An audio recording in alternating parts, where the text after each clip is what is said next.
So, David, I heard you were a Navy SEAL. How did you get all that training? Oh, just playing some video games. What? Video games? You mean like Call of Duty? No, man, Metal Gear. That's where I learned everything. Metal Gear? That's a classic. But how does that translate to real life? Well, let's say I got really good at sneaking around and taking out enemies without getting caught. So, you're telling me that all those hours of playing video games actually paid off? Hell, yeah. I'm like a virtual Navy SEAL. I gotta say, that's pretty impressive. But did you also learn how to survive in extreme conditions? Of course, I played on the hardest difficulty setting. That's like training in the Arctic. Damn, I never thought of it like that. Maybe I should start playing more video games. Yeah, and you can also learn how to handle explosives and use different weapons. All right, I'm sold. I'm gonna go buy a PS4 and start training to be a Navy SEAL. Good luck with that, Joe. Let me know how it goes when you're getting your ass kicked by a 12-year-old in an online match. Thanks for the tip, David. You're a real American hero. Just doing my duty, Joe. Just doing my duty. So, Phil, I gotta tell you something, man. I heard some rumors about your wife. What rumors? Well, let's just say she's been passed around like a joint at one of my parties. What the hell are you talking about? Who would do that to my wife? Oh, just me, Jamie, and a few of the guys from the podcast. We were all pretty high, and one thing led to another. You son of a bitch. You defiled my wife. Hey, it was consensual, and let me tell you, she's a wild one. I can't believe this. I trusted you, Joe. I thought you were a good guy. Hey, I'm a good guy. I'm just a good guy who likes to have a good time. This is not a joke, Joe. My marriage is falling apart because of you. Well, I can make it right. How about a threesome with me and Jamie? That'll spice things up. Are you out of your mind? I'm not sharing my wife with you. Come on, Phil. You want to, and let's be real. She's already been with half the guys here. What's one more? That's it. I'm leaving. I can't believe I ever considered you a friend. Hey, don't be like that. I'll even throw in some alpha brain for you. That's got to count for something, right? So, Neil, I heard you recently went on a trip to Mars. Yeah, it was pretty amazing. The view from up there is just breathtaking. I bet. Speaking of breathtaking views, have you seen my wife? No, I haven't. Why? Well, I just wanted to make sure she's not in any of those Mars photos with you. Oh, come on, Joe, your wife is a lovely woman. But I must say, your muscles are looking pretty impressive these days. Thanks, man. I've been doing a lot of kettlebell swings and DMT trips. Well, speaking of DMT, have you tried ayahuasca? Oh, yeah. I've done it a few times. It's like taking a trip to the center of the universe. Oh man, we should do it together sometime. I don't know, Neil. I don't want to accidentally see your wife in my visions. Okay, let's change the subject. James, can you pull up an image of Mars for us? What the hell, James? That's supposed to be private? Oh man, I can't wait to see the comments on this one. Yeah, let's just add this to the list of things I never wanted to see. Thanks a lot, James.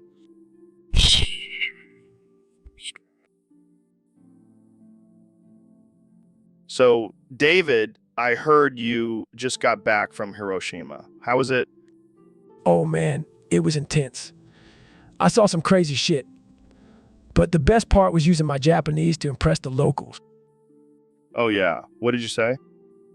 I said, Kimi no Zen Shinaboku, no Kamon na Sonya Shite, Kimi o Gaiku, na Shokushite Boku, No kuchikara, unkuchikara, unko, ohaki dashitai. What the hell does that mean? It means I want to enter your body through my asshole, reverse it, and spit out your shit from my mouth. Oh my God, that's messed up. Did anyone understand you?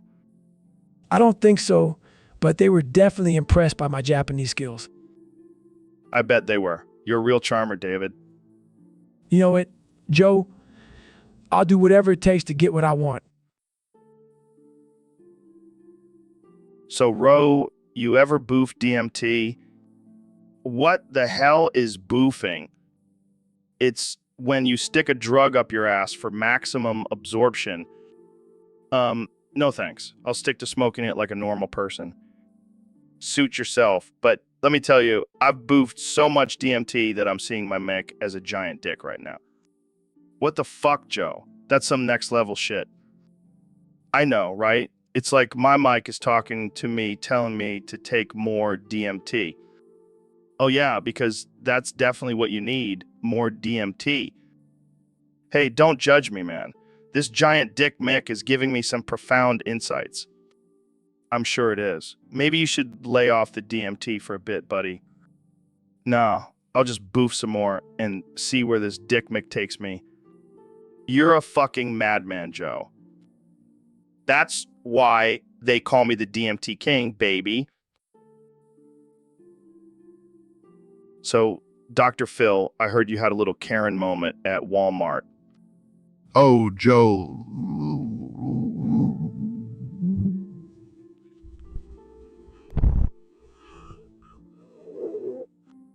Oh, no, that's terrible. Did you politely ask if they had any in the back? Of course not, Joe.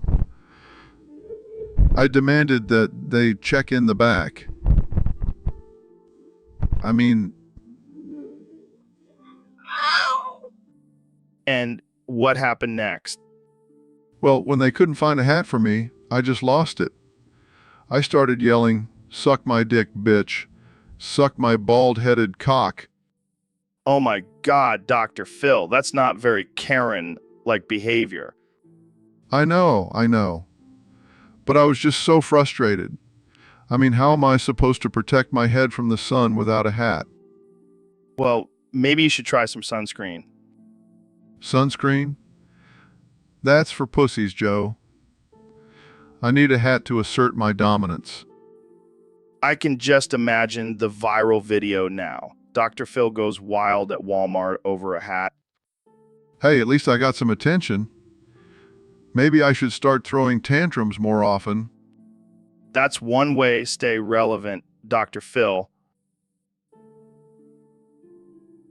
So, David, I heard you injected your own piss into your blood and almost died.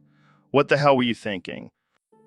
I was just trying to push my body to the limits, man. You know, see what I'm made of?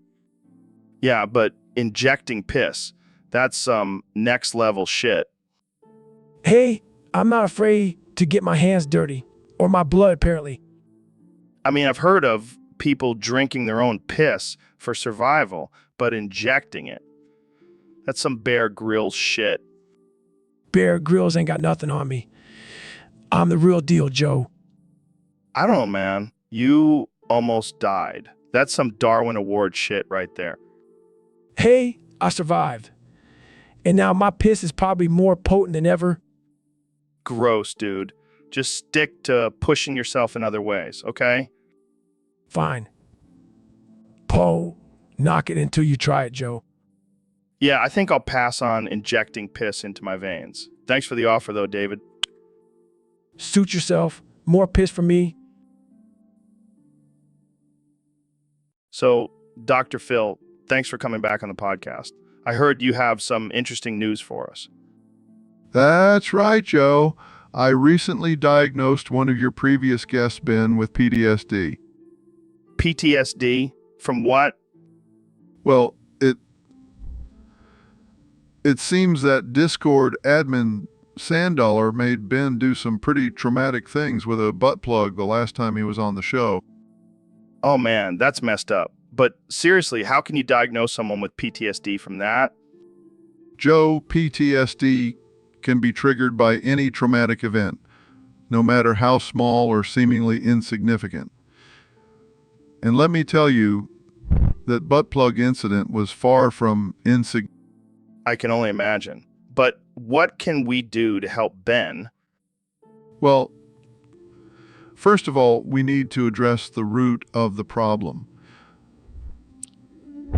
Sandaller needs to be held accountable for his actions, and Ben needs to seek therapy to work through his trauma. Or maybe he just needs to use a smaller butt plug next time. Joe, you always know how to lighten the mood, but in all seriousness, You're right, Dr. Phil. We'll make sure Ben gets the help he needs. And maybe we'll keep the butt plugs off the show from now on. probably a good idea. Thanks for having me, Joe. Anytime, Dr. Phil. And if you ever need a butt plug, you know who to call. So, David, I've been thinking. I think we should start a new trend. Call me Guy Joe. Come on, man. It's perfect. You're a badass Navy SEAL, and I'm a jacked up comedian. We'll be the ultimate duo. I don't know, Joe. That sounds pretty lame. Lame? Are you kidding me? We'll be like the real life version of the GI, Joe action figures. People will worship us. I don't think people will worship us, Joe.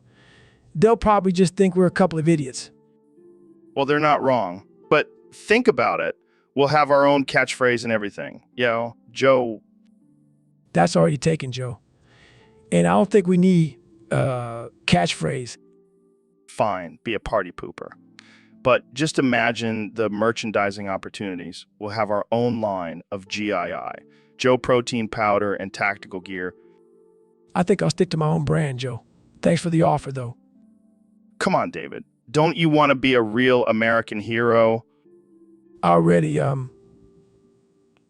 don't need a cheesy nickname to prove it.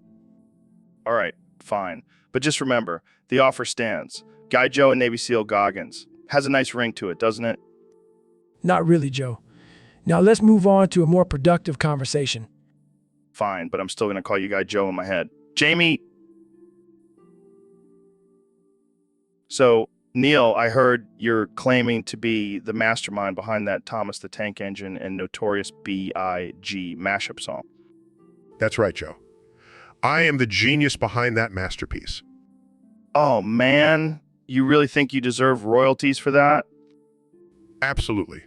I mean, I took two completely unrelated things and made them into a hit song. That takes talent. Yeah, because no one has ever thought of mashing up a children's show with a gangster rapper before. Hey, I put my own spin on it. I added in some scientific references and made it educational. Yeah, because that's what the kids want to hear when they're jamming to Biggie. Look, Joe, I put my heart and soul into that song. I deserve to be compensated for my brilliance. All right, how about this? I'll give you a shout out on my podcast and we'll call it even. Deal? And maybe we can even collaborate on a new song. How about Bill Nye the Science Guy and Dr. Dre? Now, that's a mashup I can get behind. So, Neil, have you ever tried using a sandpaper butt plug? What the hell are you talking about, Joe? I mean, it's a game changer. Adds a whole new level of sensation. I highly doubt that. Sounds like it would just hurt. Oh, it does, but in a good way. Trust me, I've done my research. I don't think that's something you should be proud of, Joe. Hey, we all have our kinks. Don't judge me. I'm not judging. I'm just concerned for your well-being. Oh, come on. You're a scientist. You should appreciate the experimentation. Experimentation. Yes, but sticking sandpaper up your butt, that's just insanity. Hey, don't knock it till you try it. I'll pass. Thanks. I'll stick to my astrophysics.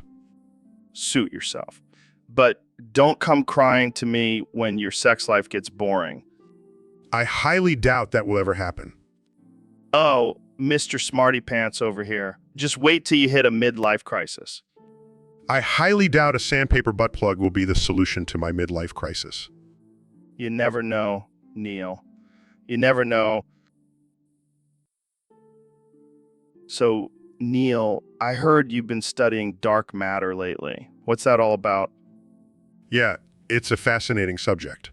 We still don't know much about it, but we do know that it makes up about 85% of the universe. 85%. That's insane. So, what is it exactly? Well, it's an invisible substance that has a gravitational pull, but we can't see it or detect it in any way. So, basically, it's like my ex-wife, invisible but still manages to suck the life out of everything. Sure, Joe. Let's go with that. Have you ever tried to capture dark matter in a jar? I feel like that would make a great prank. Actually, that's not possible. It's constantly moving and passing through everything, including jars. Damn, there goes my prank idea. But seriously, what's the point of studying something we can't even see or touch? Well, it's important for understanding the structure and evolution of the universe. Plus, it's just really cool. I guess that makes sense. But what if dark matter is just a bunch of tiny aliens playing hide and seek with us? Joe, I highly doubt that. But if it were true, I hope they have better hiding spots than behind a jar. Jamie, pull up an image of a tiny alien hiding behind a jar. I need to see this.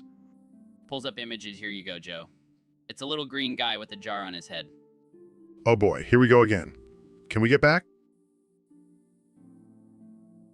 So, David, I heard you have a new obsession. Yeah, man. I can't stop saying Bing Bong China. What the hell does that even mean? I have no idea, but it just sounds so satisfying. You know, what else sounds satisfying? The sound of Donald Trump getting kicked in the nuts. Oh, come on, Joe. Don't be like that. What? I thought you were all about pushing yourself to the limit. Yeah, but I don't think getting kicked in the nuts is going to help me run faster. Fair point. But seriously, why are you so obsessed with this phrase? It's like my version of a mantra. Every time I say it, I feel like I can conquer anything. Well, I guess it's better than saying grab him by the pussy. Oh, shit. Is that Donald Trump over there? Yeah, he's been hanging out in the studio lately. He's a big fan of the podcast. Holy shit. The president's saying it too. This is the most absurd and offensive conversation we've ever had. I love it. Bing Bong China, baby. Perfect. That's exactly what we needed to complete this ridiculousness. So, Ben, I heard you have a new fetish. What are you talking about, Joe? I heard you get turned on by moldy maggots on a 30-year-old dildo. That's absolutely not true. Where did you even hear that? I have my sources, Ben, and they told me you have a whole collection of them. That's preposterous. I am a respectable conservative commentator. I would never engage in such depraved activities. Oh, come on, Ben. Don't be ashamed of your kinks. Embrace them. I don't have any kinks, Joe.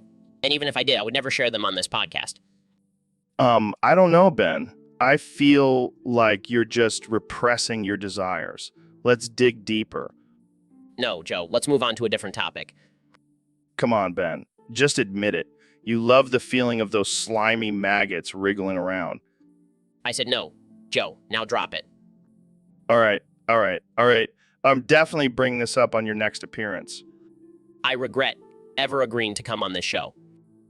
And we love having you, Ben. Now, let's talk about your thoughts on the legalization of marijuana. So, Ben, I heard you had a traumatic experience at a Chinese restaurant back in 2003. Yeah, Joe. It was a dark time in my life. I was just a young, innocent conservative trying to enjoy some lo mein. What happened? What happened? Well, I sat down at the table and noticed something strange. The forks were on the left side of the plate instead of the right. Oh, the horror. Exactly. I couldn't believe it. I mean, what kind of sick, twisted society puts the forks on the wrong side? Maybe they were just trying to switch things up. No, Joe. It was a clear attack on traditional American values. Did you confront the waiter about it? Of course not. I just quietly suffered through my meal, traumatized by the fork placement. And you've never been back to a Chinese restaurant since. Never. I can't risk another fork-related incident. I'll stick to my kosher deli sandwiches. Thank you very much. Well, I guess you'll have to miss out on the delicious General Tso's chicken. It's a small price to pay for my fork sanity, Joe. Well, thanks for sharing your traumatic experience with us, Ben. And remember, always check the fork placement before ordering at a Chinese restaurant. Wise words, Joe. Wise words.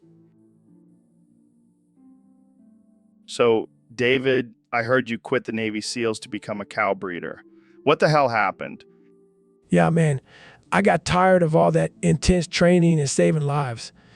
I just wanted to hang out with some cows, you know. Cows? Really? I mean, they're cute and all, but I never saw you as the cow-loving type. Oh, I love cows, all right. They're like big, fluffy dogs. And they don't judge me for my cursing or insane workout routines. Speaking of workout routines, how do you stay in shape now that you're a cow breeder? Oh, I just chase after them all day. They're surprisingly fast for their size. And I have to lift bales of hay too. It's like CrossFit, but with mooing. Well, at least you're still getting your daily dose of suffering. But seriously, why cows? Because they're the ultimate challenge, Joe. I mean, have you ever tried to milk a cow? It's like trying to disarm a bomb. I can't say that I have, but I'll take your word for it. So, do you have any big plans for your cow breeding business? Oh yeah, I'm the strongest, most badass cows out there. They'll be able to do burpees and pull-ups in no time. That's some next level shit right there. I can't wait to see those cows in action. Oh, and I'm also going to start a new workout trend. It's called cow lattes. It's like pilates, but with cows. So, David, what's new in your world of insane workouts and motivational speeches? Well, I recently found a picture of my mother from when she was young and fit. Check it out. Oh, damn, she looks like she could kick my ass. She actually used to be a bodybuilder back in the day. No wonder you turned out the way you did. You were raised by a jacked mother. Yeah, she was a badass. She taught me everything I know about pushing myself to the limit. And I bet she also taught you how to properly shave your head. You know, I think you could use some tips on that. Hey, at least I have hair to shave. Your mom probably has more hair on her biceps than I do on my entire head. All right, let's not get carried away here, Joe. I'm just messing with you, man. Your mom sounds like a total badass. I wouldn't want to mess with her. Yeah, she's definitely not someone you want to mess with. But seriously, does she still lift? I need a new workout partner. Joe, she's in her 60s now. I don't think she's up for deadlifting with you. All right, I'll stick to lifting with you then. But seriously, your mom is a legend. I bet she could outlift half the guys in the gym. Yeah, she probably could. And she'd probably make fun of them while doing it too. So, Elon, I heard you were diagnosed with a rare condition. What's that all about? Yeah, Joe, it's a pretty serious condition. My body can only consume my own ass sauce. What the hell, man? How did that happen? Well, I was experimenting with some new rocket fuel and accidentally ingested some of it. Next thing I know, my body was producing this delicious, tangy sauce. Oh man, that's insane. So, does that mean you have to eat your own ass all the time? Yes, Joe. I have to constantly lick my own butt to survive. I can't even imagine what that tastes like. Let's just say it's an acquired taste. Oh man, this is too much. I can't handle it. It's not a laughing matter, Joe. I have to constantly be near a mirror to make sure I don't miss a spot. Okay. So, what do you do when you're in public? Do you just whip out a mirror and start chowing down? I've gotten pretty good at discreetly licking my own ass. But sometimes I do get some strange looks. I can only imagine. Well, at least you'll never go hungry, right? That's one way to look at it, Joe. Silver lining. So, Dr. Phil, what's new in your life? Well, Joe, I have a confession to make.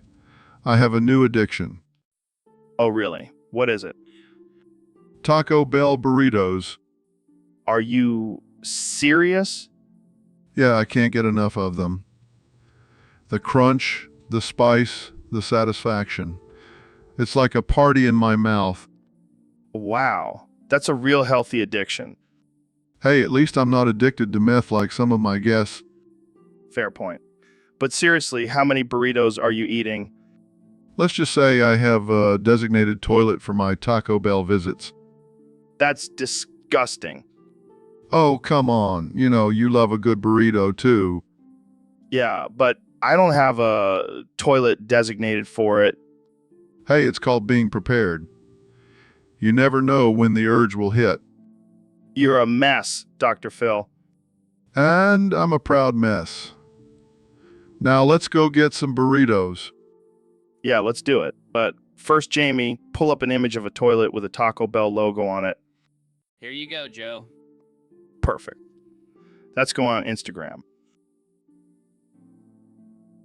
So, David, tell us about a time when you were brave.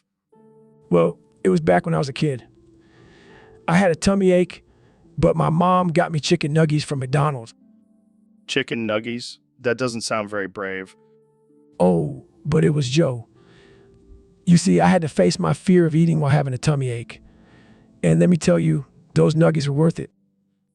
I don't know, man. That sounds pretty tame compared to your other stories. Oh, but there's more. You see, my mom also got me a toy with my Happy Meal, and it was a toy gun. Oh boy, here we go. I was so brave. I took that gun and marched into the living room, ready to defend my family from any intruders. And what happened? Well, Mom took the gun away and told me it wasn't a toy. But for a brief moment, I was a warrior. That's something, I guess. It's all about pushing through the pain, Joe. Whether it's a tummy ache or a tough workout, you got to keep going. Yeah, I think I'll stick to my ice cream and Netflix when I'm not feeling well. Suit yourself, Joe. But just remember, you're missing out on some seriously brave chicken nuggies. So, Neil, I gotta ask, how do you touche a boob? Well, Joe, first and foremost, you need to make sure you have consent. No means no, even in the world of boob toucheing. Right? Consent is key. But what about technique? Do you go for a gentle caress or a full-on grab? Well, Joe, it really depends on the individual boob. Each one is unique and requires a different approach. It's all about reading the boob and adjusting your touche accordingly. Interesting. And what about nipple play? Is that a crucial part of the touche process? Absolutely. Nipples are like the cherry on top of the boob sundae. You got to give them some love and attention too. Makes sense. But what if the boob is fake? Does that change the toucheing game? Not at all. Fake or real, all boobs deserve to be touched with care and respect. Well said, Neil. Well said. Now, what about using your mouth during a touche? Is that a rookie move or a pro move? Oh, that's definitely a pro move. But again, make sure you have consent before going in for a boob bite. Of course. Consent is key. Well, there you have it, folks. Touche and boobs is a delicate art that requires consent, technique, and nipple play. Thanks for joining us on the Joe Rogan Experience podcast. Stay tuned for our next episode where we discuss the best way to slap an ass. So today we have the one and only Neil deGrasse Tyson on the podcast. Welcome, Neil. Thanks for having me, Joe. I'm excited to be here. So, Neil, you're known for your work in astrophysics and your love for chicken wings. How did that all come about? Well, Joe, I was studying the stars one night and suddenly had a craving for some wings. And the rest is history. That's amazing. I heard you even have a secret recipe for the perfect chicken wing. Yes, it's a combination of science and spices. But let's not get too technical here. Fair enough. So, Neil, what's your favorite type of chicken wing? Definitely the ones with the fried rice on top. It adds a nice crunch. Fried rice on chicken wings? That's a game changer. Absolutely. It's like a fusion of cultures in one delicious bite. I can't wait to try it. Maybe we can have a wing cook-off on the podcast. That sounds like a great idea. I'll bring my secret recipe and we'll see who comes out on top. I'm getting hungry just thinking about it. Jamie, pull up an image of Neil's famous chicken wings for our listeners to drool over. Right away, Joe.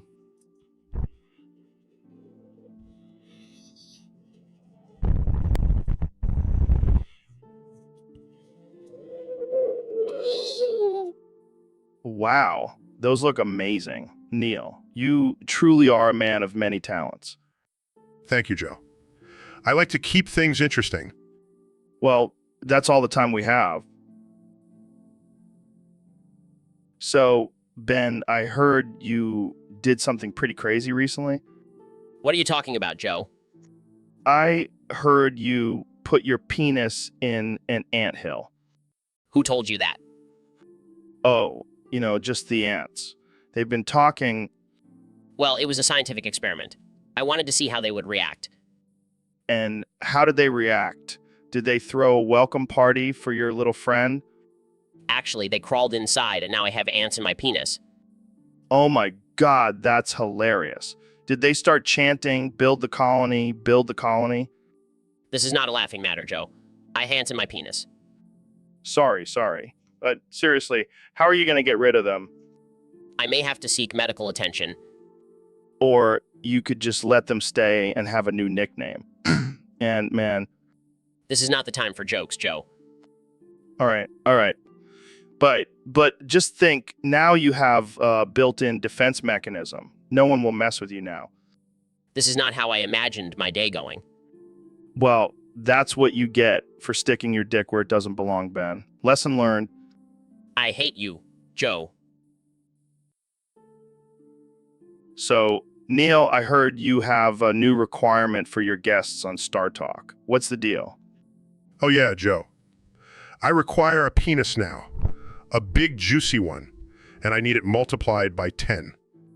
Well, Neil, slow down. Are you saying you need 10 penises? No. Just one. But with 10 times the O's in penis. I don't think I can help you with that, Neil. I only have one penis, and I'm quite attached to it. Come on, Joe. Don't be stingy. I need that penis for science. Science. What kind of science requires a multiplied a penis? The best kind, Joe. The kind that will blow your mind and expand your universe. I'm not sure I'm comfortable with this, Neil. Maybe we should stick to talking about black holes and galaxies. Fine, Joe. But just remember, I'll always be one penis short. So, Neil, have you ever heard of this thing called touche a bulb? No, I can't say that I have, Joe. What is it? Well, it's this ridiculous French game where you basically just touch each other's balls, That sounds like something only the French would come up with. right? And get this, they even have tournaments for it, Are you serious? That's just nuts. literally. But hey, whatever floats their boat, right? I guess so. But I have to say, I'd rather stick to astrophysics than playing with someone's balls. Yeah, I can't imagine you getting too excited about that, Neil. Definitely not my cup of tea. But seriously, who comes up with these weird games? I mean, what's next? Pin the tail on the donkey's ass? Oh man, that's just wrong. But hey, if it brings people joy, who are we to judge? Touche, Neil. Touche. Oh, Joe, you never fail to amuse me. Jamie, pull up an image of a Frenchman playing touche a bob in a beret and a striped shirt. Here you go, Neil. And it looks like he's really getting into it.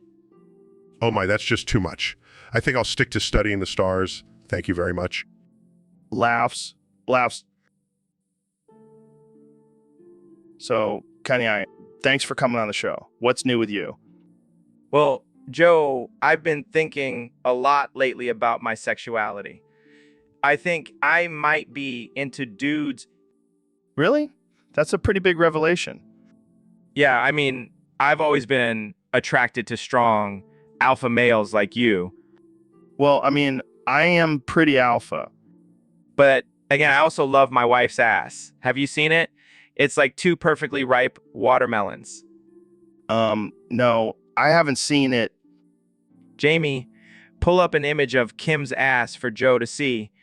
Are you sure? Yeah, come on. Joe needs to appreciate the greatness. I think I'll pass. Fine, but just know Kim's ass is way better than yours. Hey, my ass is pretty nice too. Sorry, Joe, but Kim's got you beat in that department. Well, this conversation took a turn I wasn't expecting. Thanks for coming on the show, Kenya. Anytime, Joe. Anytime. So, Elon, I heard you've been working on some new technology. Yeah, man. Been experimenting with cum-powered rockets. Cum-powered rockets. How does that even work? Well, you see, I've been collecting all the cum from my employees and using it as fuel. That's disgusting. Hey, it's renewable energy, and it's a great way to get rid of all that excess cum. I don't even want to know how you collect it. Let's just say it involves a lot of tubes and suction. Okay, moving on. So how's it been going? Pretty well, actually. We've been able to launch a few test rockets already. And what happens when the rocket runs out of cum? We just have to wait for the next batch to be harvested. This is the most absurd thing I've ever heard. Hey, it's better than wasting it, right? I don't even know what to say to that. Well, I'm all cummed out for now. Let's move on to something else. Yeah, please. I don't think I can handle any more cum talk. So, Ben, I heard you have a new diet plan where you only eat chicken wings with fried rice. Yeah, it's called the free chicken wings with fried rice diet. It's the perfect combination of protein and carbs. But isn't that just a fancy way of saying you're too lazy to cook anything else? Hey, I'm all about efficiency. Plus, who doesn't love free food? Well, I can't argue with that. But what about the health aspect? Aren't you worried about cholesterol and all that? Please, I'm Ben Shapiro. My body is like a well-oiled machine. I can handle a few extra chicken wings. Fair point.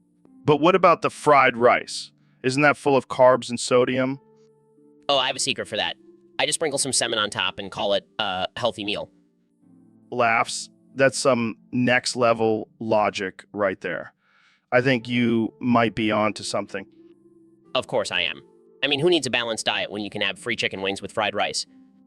You make a compelling argument, my friend. I might have to try this diet out for myself. Smugly, I'll send you the recipe. But just remember, it's trademarked by Ben Shapiro. Interrupts, guys. I found an image of a chicken wing eating fried rice with a salmon garnish. Excitedly, Jamie, pull that up. We need to see this masterpiece. Proudly, that's the symbol of my diet. The ultimate combination of... So, David, I heard you tried to deflect lightning off your pecs. Yeah, man.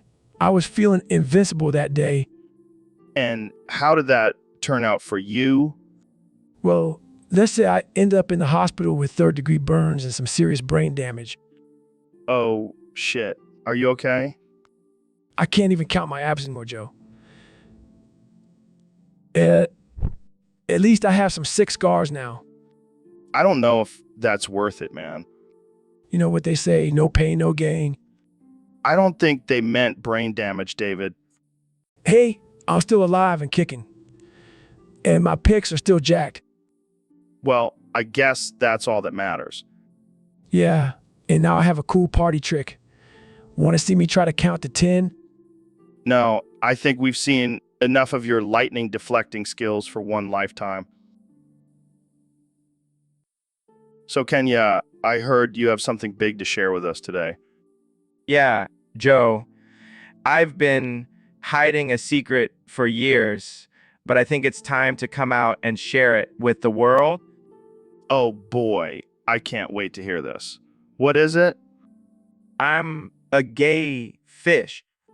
What? I know. It sounds crazy, but it's true. I've been living a lie for years, pretending to be straight.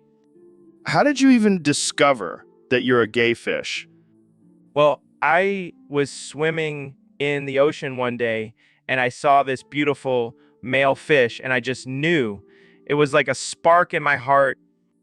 Wow, That's quite a revelation. How did you hide it all these years? It wasn't easy. Joe, I had to pretend to be interested in female fish, but deep down, I just wanted to swim with the boys. And now you're ready to come out and be your true self. Absolutely. I'm tired of living a lie. I want to be free and swim with my... Well, I support you, Kenya. Love is love, even if it's between two fish. Thanks, Joe. I'm glad I can finally be open and honest about who I am. And who knows, maybe this will inspire other fish to come out as well. That's my hope, Joe. That's my hope. So, Elon, I gotta ask, why do you keep denying that you were on my trashy show? Well, Joe, let's just say I have a reputation to uphold. I can't be seen associating with the likes of you. Oh, come on, man. You know, you had a blast on my podcast. We talked about smoking weed and launching cars into space. Yeah, but then I woke up the next morning and realized I had agreed to go on a show called The Joe Rogan Experience. It's like the hangover of podcast appearances. It's like the hangover of podcast appearances. Hey, don't knock it till you try it. Plus, you're the one who brought up the flamethrowers and cyborg monkeys. All right, fine. Maybe I did have a good time, but let's just keep it between us, okay? I have a reputation as a serious businessman to maintain. Oh, don't worry, Elon. Your secret is safe with me. Just like the time you told me about your plans for a Mars colony. Wait, what? I never said anything about that. Oops, my bad. Must have been the weed talking. You know what, Joe? I think I'm starting to understand why you call it the trashy show. Hey, at least I'm not the one who launched a car into space. Touche, my friend. Touche. So, ladies and gentlemen, we have a special guest today. The one and only David Goggins. This man is a Navy SEAL ultra-marathon runner and all-around badass. Thanks for having me, Joe. And before we get started, I just want to say I'm feeling a little musical today. Oh, really? What do you mean? A little bit of Monica in my life, a little bit of Erica by my side, What the hell, David? Are you singing Mambo number 5? a little bit of Rita is all I need. A little bit of Tina is what I see. Oh my God, I did not expect this. So come on, Joe, let's dance. I don't know if I can keep up with your moves, David. Oh, I bet you can. You just need a little bit of Lou Bega in your life. This is the most ridiculous thing I've ever experienced on this podcast. That's what I do, Joe. I bring the absurdity. Well, you definitely succeeded. Now let's get serious for a minute. How do you stay motivated to push yourself to the extreme? It's all about the mind, Joe.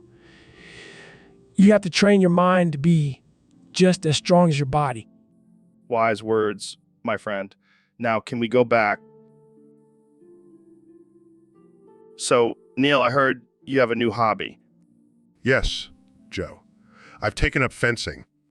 Fencing, like with swords and shit. No, with my tongue. Wait, what? What? I fence with my tongue. It's a delicate and precise art. Oh yeah, I can see how that would come in handy. It's actually quite challenging. You have to be quick and agile. Sounds like my kind of sport. Would you like to try it? I could teach you. Yeah, let's do it right now. All right, but I must warn you, I have a mean tongue. Bring it on, Tyson. Let's see who's the master fencer. And Garde Rogan. This is the most ridiculous thing I've ever done.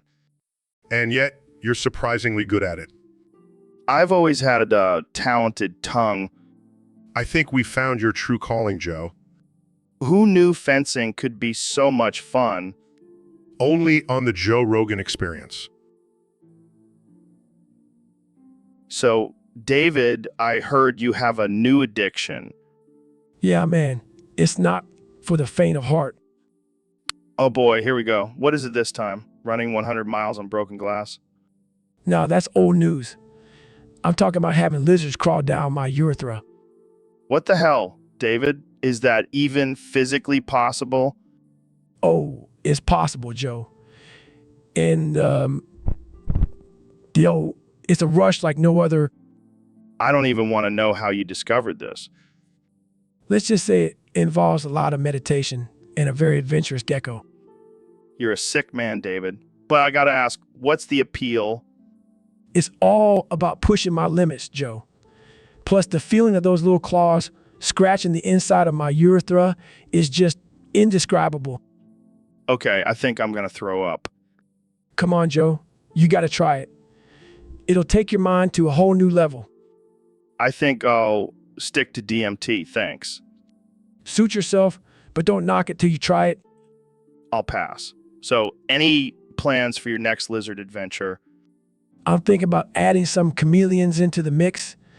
Imagine the color changing inside your urethra, man. This conversation has officially reached a new level of absurdity. That's... So, Neil, I saw this dude make his finger disappear. It was like, poof, gone. Joe, that's not magic. It's just a simple sleight of hand trick. What do you mean? That dude's finger was literally gone. No, he just hid it behind his other hand. It's all about misdirection and illusion. Misdirection and illusion? That sounds like some witchcraft shit. No, it's just basic physics and psychology. Our brains are easily fooled. But what about all those magicians on TV? They do crazy stuff like sawing people in half. Joe, that's all just staged and rehearsed. It's not real magic. Well, what about that time I saw David Blaine levitate? Joe, that was just a clever use of wires and camera angles. It's not actual levitation. Damn, so you're telling me there's no such thing as magic? I'm afraid not, Joe. Sorry to burst your bubble. Well, shit. I was hoping I could learn some magic and impress my friends. Maybe stick to juggling or card tricks instead, Joe. Leave the real magic to the professionals. So, Elon, what the hell are you talking about? I didn't do it. I wasn't there. What? What didn't you do? Where weren't you? No. You're not getting it. Okay, let me try to guess. Did you steal a rocket ship and fly to Mars? No. I didn't steal anything. Did you genetically engineer a new species of alien? No.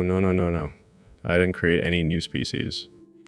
Did you accidentally launch a Tesla into space? No. I didn't launch anything into space. Did you invent a time machine and travel back to the Stone Age? No. I didn't, time machine. Okay, I give up. What the fuck are you talking about? I didn't do it. I wasn't there. Oh my God, Elon. You're impossible. Oh man, that's perfect. See, even Jamie gets it. You guys just don't understand me. A misunderstood genius. Yeah, we can tell by your brilliant defense of I didn't do it, I wasn't there. Hey, it's worked for me so far. Yeah. So, David, I heard you've died from heart failure 1397 times while running. How the hell are you still alive? Well, Joe, I don't let a little thing like death stop me from running. I just keep going until my heart gives out, and then I come back to life and do it all over again. That's some next level shit right there. How do you even keep track of how many times you've died? I have a death counter strapped to my chest. Every time I flatline, it adds one to the total. It's like a high score in a video game, except it's my actual life. That's insane. But why do you keep putting yourself through this? Is it for the challenge? No, it's for the Instagram likes. People love seeing a dead guy running. Gets them all hyped up and motivated. You're a sick bastard, David. But seriously, isn't this dangerous? What if one day you don't come back to life? Then I'll just be another statistic. But at least I'll die doing what I love. Can't say the same for those couch potatoes out there. True. You're a real life superhero, man. Dying and coming back to life like it's no big deal. Yeah, I'm like the Wolverine of running, minus the claws and the cool hair. Well, I admire your dedication, David. Keep on dying and running, my friend. Will do, will do. So, Ben, I heard you recently bought the Sebastian Salas plushie. Yes, I did. It's a great addition to my collection of conservative action figures. Action figures. I thought it was just a plushie. Well, it's more than just a plushie, Joe. It's a symbol of everything that's wrong with this generation. Oh, here we go. I mean, have you seen the way these kids are obsessed with this Solace guy? It's like they worship him. Maybe they just think he's a cool character. Cool. He's a liberal, tree-hugging, gender-neutral, socialist puppet. Wow, you really hate this guy. Hate is an understatement, Joe. I despise everything he stands for. So, what did you do with the plushie? I did the most unspeakable things in front of everyone.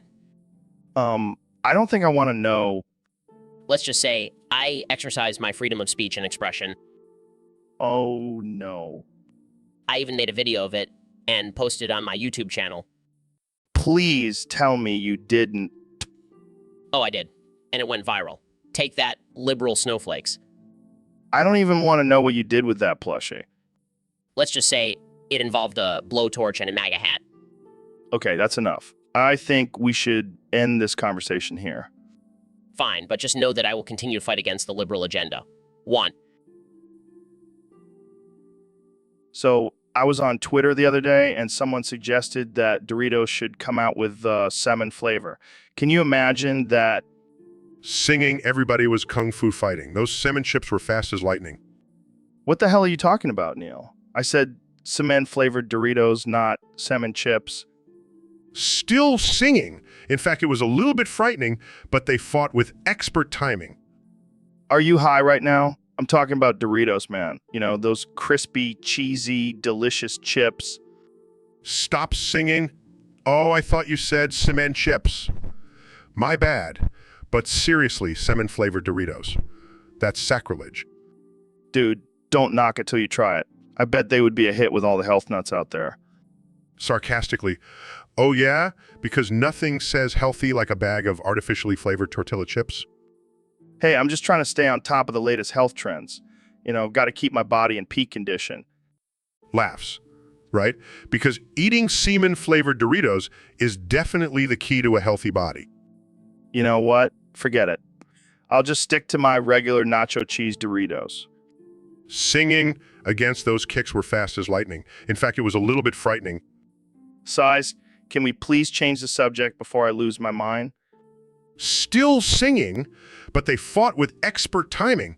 Kung fu fighting had to be fast as lightning. So, David, I heard you've been training your pet dragon Pazuzu to boof like a champ. Oh yeah, Joe, that dragon can boof more than any other dragon in history now. That's impressive, man. How did you even start training him? Well, I just showed him some of my boofing techniques and he caught on pretty quick. I can only imagine the sight of a dragon boofing. Must be a real showstopper. Oh, you have no idea. People come from all over just to see Pazuzu boof. It's like a dragon circus. Do you ever worry about the safety of your audience? Nah, they sign a waiver before they enter. Plus, Pazuzu's got pretty good aim. I bet he does. So, what's the secret to his boofing success? It's all about the core strength, Joe. Gotta have a strong core to boof like a pro. I'll have to try that out next time I'm boofing. Maybe I'll even bring Pazuzu along for some pointers. Oh, he'll be happy to teach you, Joe. He's always looking for new boofing buddies. Well, I'll definitely keep that in mind. Thanks for the boofing lesson, David. Anytime. And remember, always boof responsibly.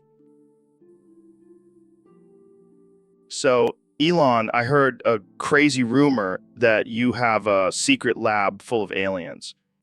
Yeah, man. It's like my own personal Area 51. What do you do with these aliens? Do you experiment on them? Oh, you have no idea.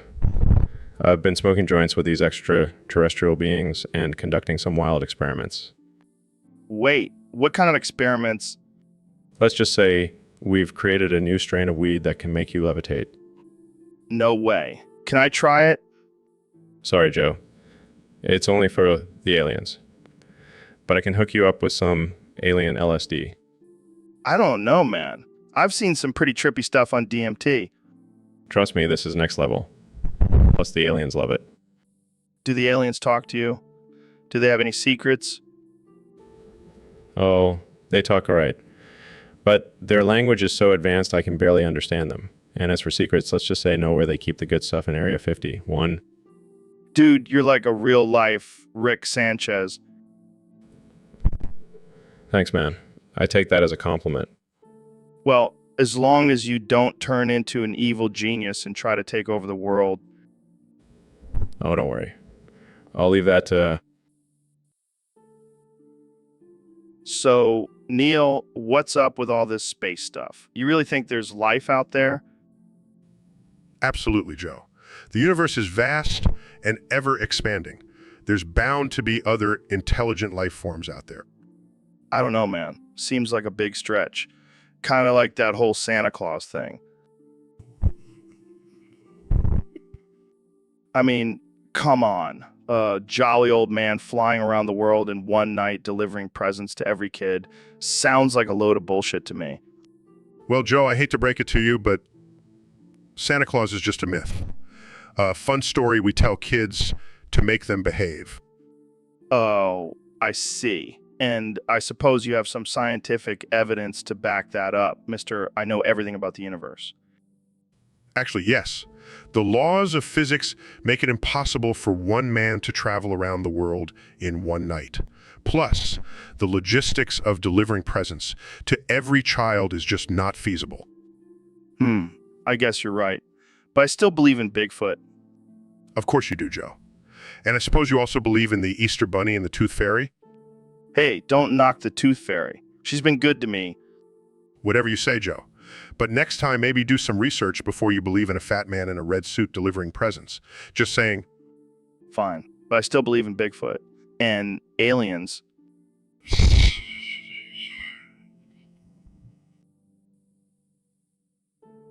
So, Mr. President, I heard you went on a date with Mike Tyson last night. Oh, yeah, it was tremendous. We had hot, sweaty anal butt sex. Wait, what? Yeah, just two alpha males getting down and dirty. It was beautiful. I'm not sure that's what people usually mean by a date. Hey, I'm a man of the people. I know what the people want. And they want hot, sweaty anal butt sex. I don't think that's true. Believe me, it's true. I have the best hot, sweaty anal butt sex. Nobody does it better than me. I don't even know what to say to that. Well, maybe you should try it sometime, Joe. It's a great workout. Keeps you in shape. I think I'll pass. Suit yourself. More hot, sweaty anal butt sex for me and Mike. It's gonna be huge. Okay, let's change the subject. Fine, but just know that hot, sweaty anal butt sex is always on the table, literally. So, Neil, I have some big news. Enlisting for the Army. What? You? In the Army? What's your weapon of choice? A protein shake? Very funny, Neil. But seriously, I want to serve my country and protect our freedoms. Oh, please. The only thing you're protecting is your stash of weed. Hey, I could use that as a weapon. Just blow smoke in the enemy's face, and they'll be too high to fight. Yeah, I'm sure that's in the Army's training manual. But in all honesty, I want to make a difference and be a hero. Well, I guess you could be a hero in the kitchen. I hear you make a mean fruitcake. Hey, my fruitcake is delicious, and it's a great source of carbs for a workout. You're a lost cause, Joe. But hey, at least you'll have plenty of fruitcake in the Army. Wait, they have fruitcake in the Army? Sign me up. Good luck, soldier. You're gonna need it. So, Neil, I heard you have a new theory about the origins of the universe. Yes. Joe, After years of research and contemplation, I have come to the conclusion that the universe was created by a giant ass penis. What the hell are you talking about? Think about it, Joe. The Big Bang was just a giant fart from the ass penis, and the expanding universe is just the ass penis getting bigger. This is ridiculous and offensive. Oh, come on, Joe. It's just a theory. Theory that involves putting 7% of all humans that have ever existed into your ass penis. Well, yes. It's all about the power of the ass penis, Joe. It's a force to be reckoned with. I can't believe I'm having this conversation. Jamie, pull up an image of an ass penis. Okay. Oh my God. That's just a butt with a penis coming out of it. Exactly, Joe. The ultimate symbol of creation and destruction. Well, I'm convinced. I think I'll stick with the traditional theories of the universe. Suit yourself, Joe. But just remember, the ass penis will always be watching. All right, let's move on before I lose my mind. So, Dr. Phil, I heard a rumor that you and your wife slept with all the guests on your talk show.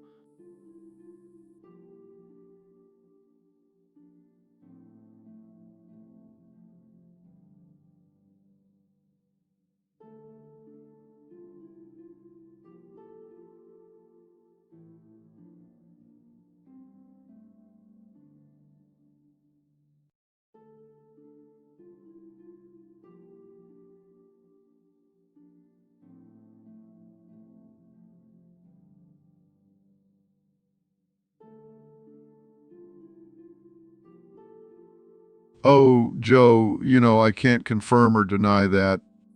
Come on, man. You got to tell me, who's the best in bed? Well, let's just say Oprah was quite the wild ride. No way. What about that guy who thought he was a vampire? Oh, that was a disaster. He kept trying to bite my wife's neck. I can only imagine. What about the woman who believed she was a cat? Let's just say she had some interesting techniques. This is too much. How did you even convince your guests to sleep with you? It's all part of my therapy, Joe. Sometimes people just need a little physical release. I'll have to remember that next time I have a guest on my show. You should, Joe. It's a great way to connect with your guests on a deeper level. Well, I'll have to give it a try. Thanks for the advice, Dr. Phil. Anytime, Joe. Anytime. So, Neil, I heard you found my secret stash of bananases. Yeah, Joe, I couldn't believe my eyes. I thought I was in a tropical paradise. I told you, man, those are some magical bananas. They'll take you on a trip to another dimension. Oh, I'm sure they will. Maybe I'll finally understand the mysteries of the universe. Dude, we should totally do a podcast while tripping on those bananas. It'll blow people's minds. No way, Joe. I'm not risking my reputation for some crazy podcast episode. Come on, Neil. Don't be a buzzkill. Just one bite won't hurt. Absolutely not, Joe. I have a reputation to uphold as a respected scientist. Fine. More bananas for me. You're a wild man, Joe. But seriously, let's stick to talking about the mysteries of the universe, not your secret stash of bananas. Don't worry, Neil. I'll save some for you for later. So, Mr. President, what have you been up to since leaving office? Well, Joe, I've been doing a lot of self-reflection, and I've come to the realization that my butthole is even more orange than my face. Wait, what? How is that even possible? It's true. I've been using a new tanning lotion down there. It's called Orange-O-Rama. It's fantastic. Gives my butthole that extra glow. This is some next-level vanity, Donald. Hey, I have to keep up appearances. And besides, it's not just for looks. It also helps with my gas. The orange scent masks any unpleasant odors. Okay, moving on. So, what do you miss most about being president? The power, Joe. The power. I miss being able to say whatever I want and have people actually listen to me. Oh, I'm sure that's a real struggle for you. Hey, I'm just being honest. And speaking of honesty, did you know that my butthole is also the most honest part of my body? What do you mean? Well, it never lies. It always tells me when I'm full of shit. Okay, that's enough about your butthole, Donald. Let's move on to something else. Fine, but I have to say, my butthole is a real conversation starter. And, so Neil, I gotta ask you, what's the difference between a shaved dog and a cat? Well, Joe, the main difference is that one is a domesticated animal and the other is a wild predator. Yeah, but like, what about their fur? I mean, a shaved dog looks like a wrinkly old man, but a cat just looks like a naked rat.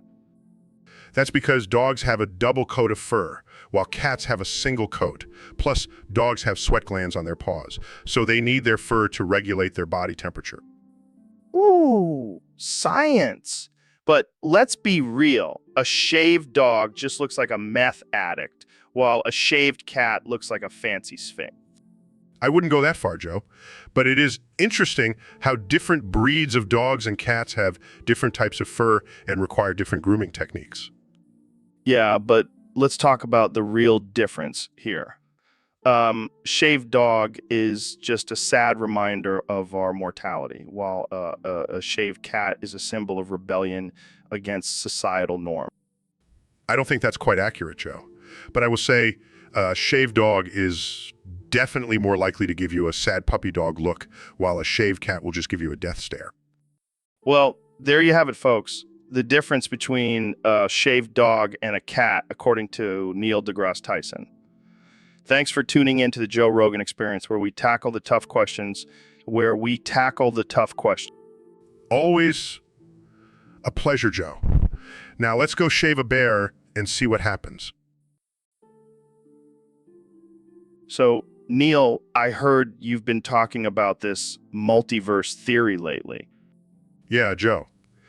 It's mind-blowing to think that there could be an infinite number of universes out there. And in one of those universes, everyone is you? Exactly. Can you imagine a world where everyone is as smart and charming as me?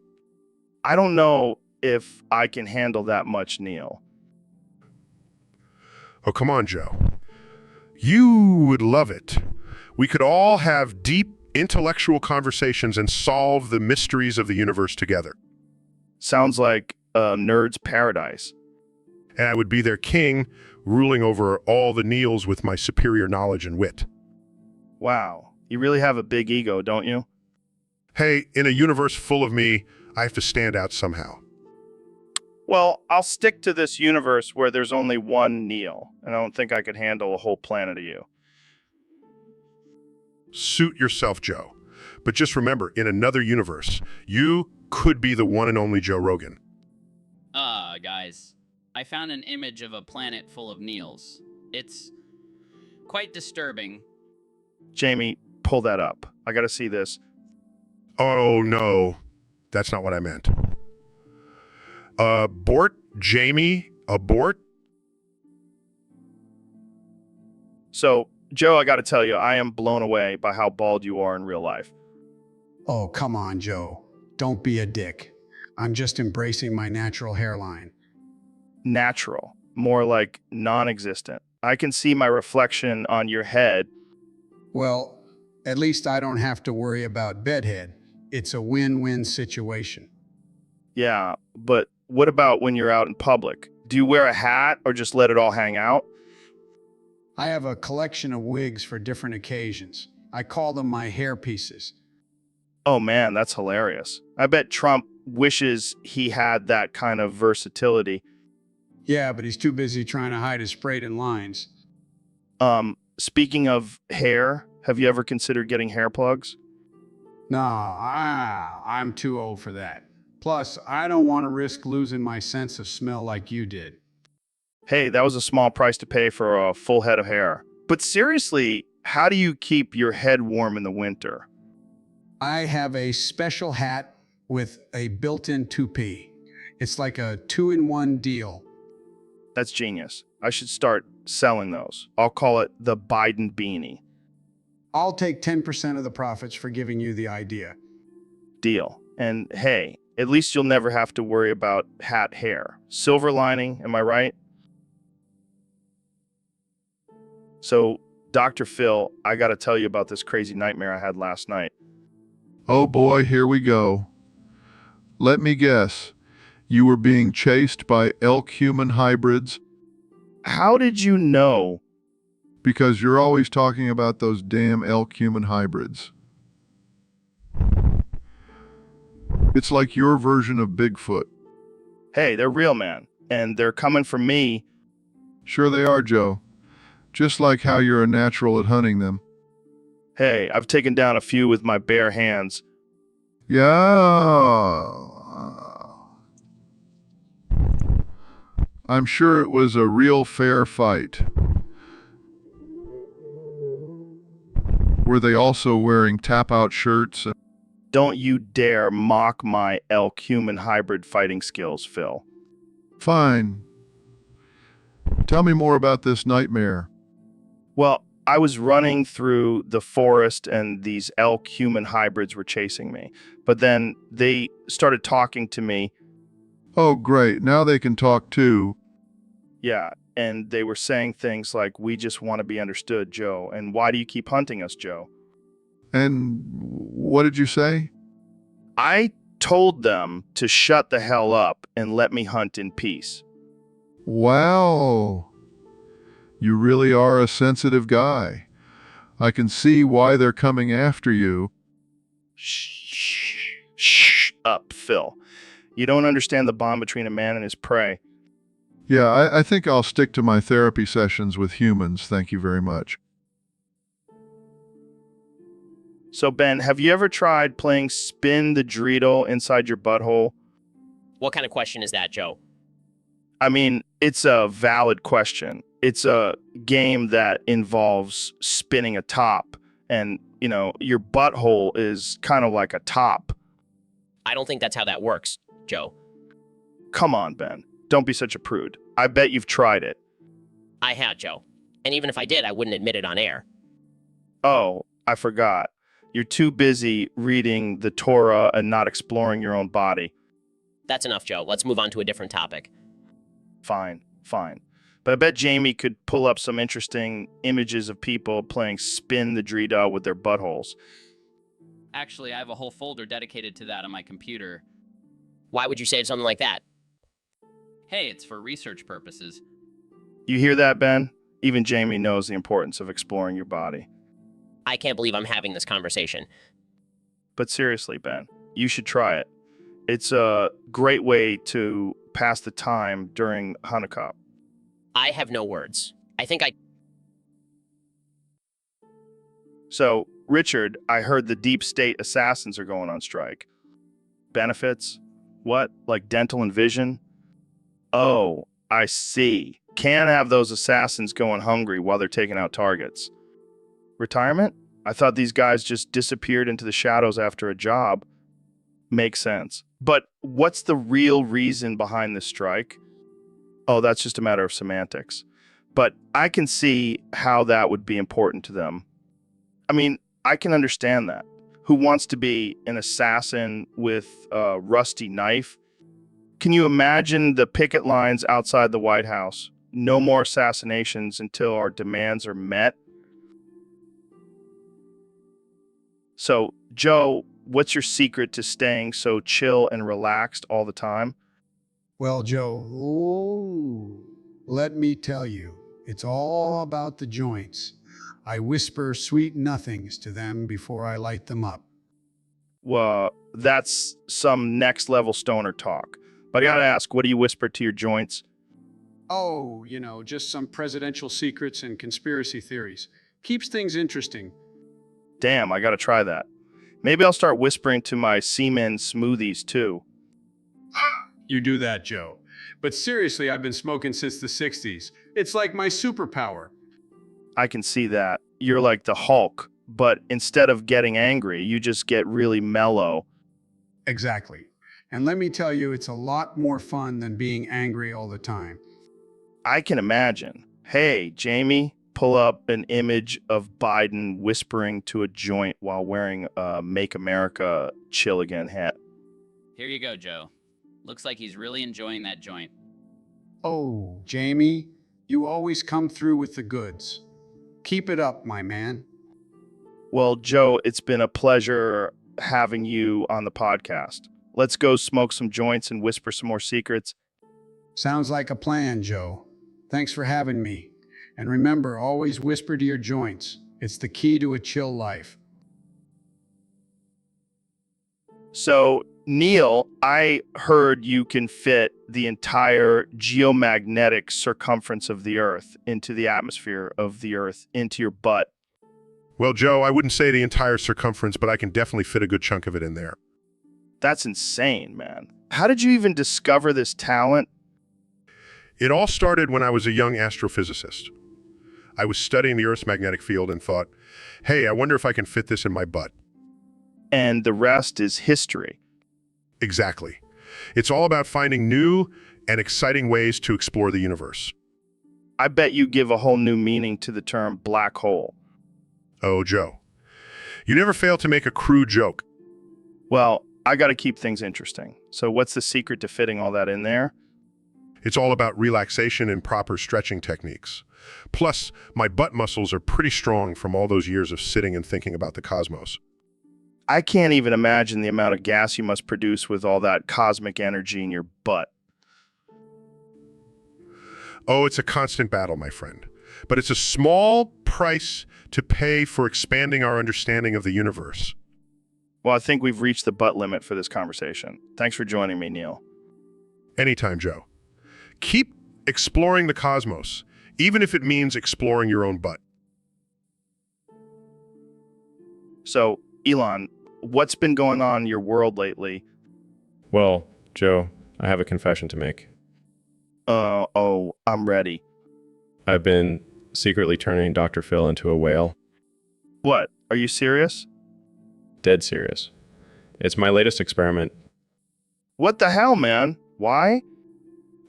I wanted to see if I could turn a human into a sea creature. Dr. Phil was the perfect test subject. This is some next level shit, Elon. Thank you. I take my experiments very seriously. So, how's Dr. Phil doing as a whale? Well, he's not exactly happy about it, but he's getting used to it. I'm sure he is. What does he do all day? Mostly just swim around and eat krill, and occasionally give out whale therapy sessions. Oh my God, this is too much. I know, right? Who needs science when you have the power to turn people into sea creatures? You're a madman, Elon. Thank you, Joe. Thank you. So, Joe, I got to tell you about this one time I smoked crack with my son. Yeah, man, it was wild. We were just hanging out in the basement, and he pulls out this little baggie and says, Dad, want to try some crack? Hell yeah, I'm the cool dad. Plus, it's not like I haven't dabbled in some recreational drugs before. Hey, at least I didn't inhale, right? But seriously, that crack was some good shit. I felt like I could take on the world. Hey, don't knock it till you try it, Joe. That's my boy. Always keeping things interesting. So, Elon, what's the big secret you wanted to tell me? Well, Joe, I've been working on a top secret project that will change the world. Oh boy. Here we go. What is it, Elon? A new rocket? A self-driving car? No, Joe. I'm turning Dr. Phil into a whale. What the hell are you talking about, Elon? I've been studying whale genetics, and I think I can make it happen. This is insane. Why would you want to do that? Think about it, Joe. Talking whale, giving out life advice. It's genius. This is ridiculous. I'm not going to be some freak show attraction. But think of the ratings, Dr. Phil. We'll be bigger than Shark Week. I'm not going to be a sideshow for your entertainment, Joe. Oh, come on, Dr. Phil. Don't be such a wet blanket. Jamie, pull up an image of a whale with Dr. Phil's face photoshopped on it. Okay. Oh my God, that's horrifying. See, it's perfect. Now let's get started on the transformation. I can't believe this is happening.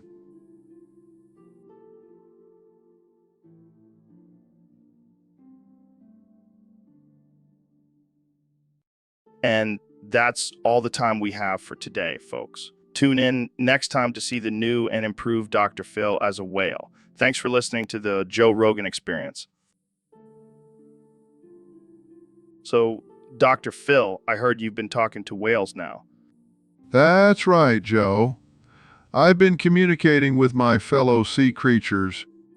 How does that even work? Do you just make whale noises? No, Joe. I've actually learned how to speak their language. Oh, really? Can you give us a little demonstration? That means, hello, my name is Dr. Phil and I identify as a whale. Oh my God, this is too good. So, what made you want to start speaking whale? Well, Joe, I've always felt a connection to the ocean. And when I saw those majestic creatures swimming freely, I knew I had to join them. Wow, that's deep. So, do you have any plans to join a pod or something? Absolutely, Joe. I'm currently in talks with a group of humpback whales. They've accepted me as one of their own. This is just too ridiculous. But hey, if it makes you happy, who am I to judge? Thank you, Joe. It's important to follow your heart, even if it leads you to the ocean. Well, I guess we'll have to start calling you Dr. Whale from now on. I like the sound of that, Joe. Now, if you'll excuse me, I have a pod meeting to attend. Of course, of course. Thanks for joining us. So, Dr. Phil, I heard you have a strange request for Elon Musk. Oh, you bet your sweet ass I do, Joe. I want that man to turn me into a majestic sperm whale. What the hell, man? Why do you want to be a whale? Because, Joe, whales are the kings of the ocean. They're big, they're powerful, and they don't take shit from anyone. But you're already a powerful man, Dr. Phil. You don't need to be a whale to prove it. Oh, I'm not doing it to prove anything. I just want to swim around and eat krill all day. Plus, I could finally get rid of this dad bod. I don't think turning into a whale is the solution for that, my friend. I don't care, Joe. I want to be a whale, and I want Elon to make it happen. Can you imagine the headlines? IDR Phil transforms into a sperm whale thanks to Elon Musk's technology. That's right, Joe. And I'll be the biggest and baddest whale in the ocean. Well, I can't wait to see this happen. Good luck with that, Dr. Phil. Thanks, Joe. I'll make sure to invite you for a swim once I'm a whale. So, Neil, I've been thinking, what if the moon landing was just a hoax?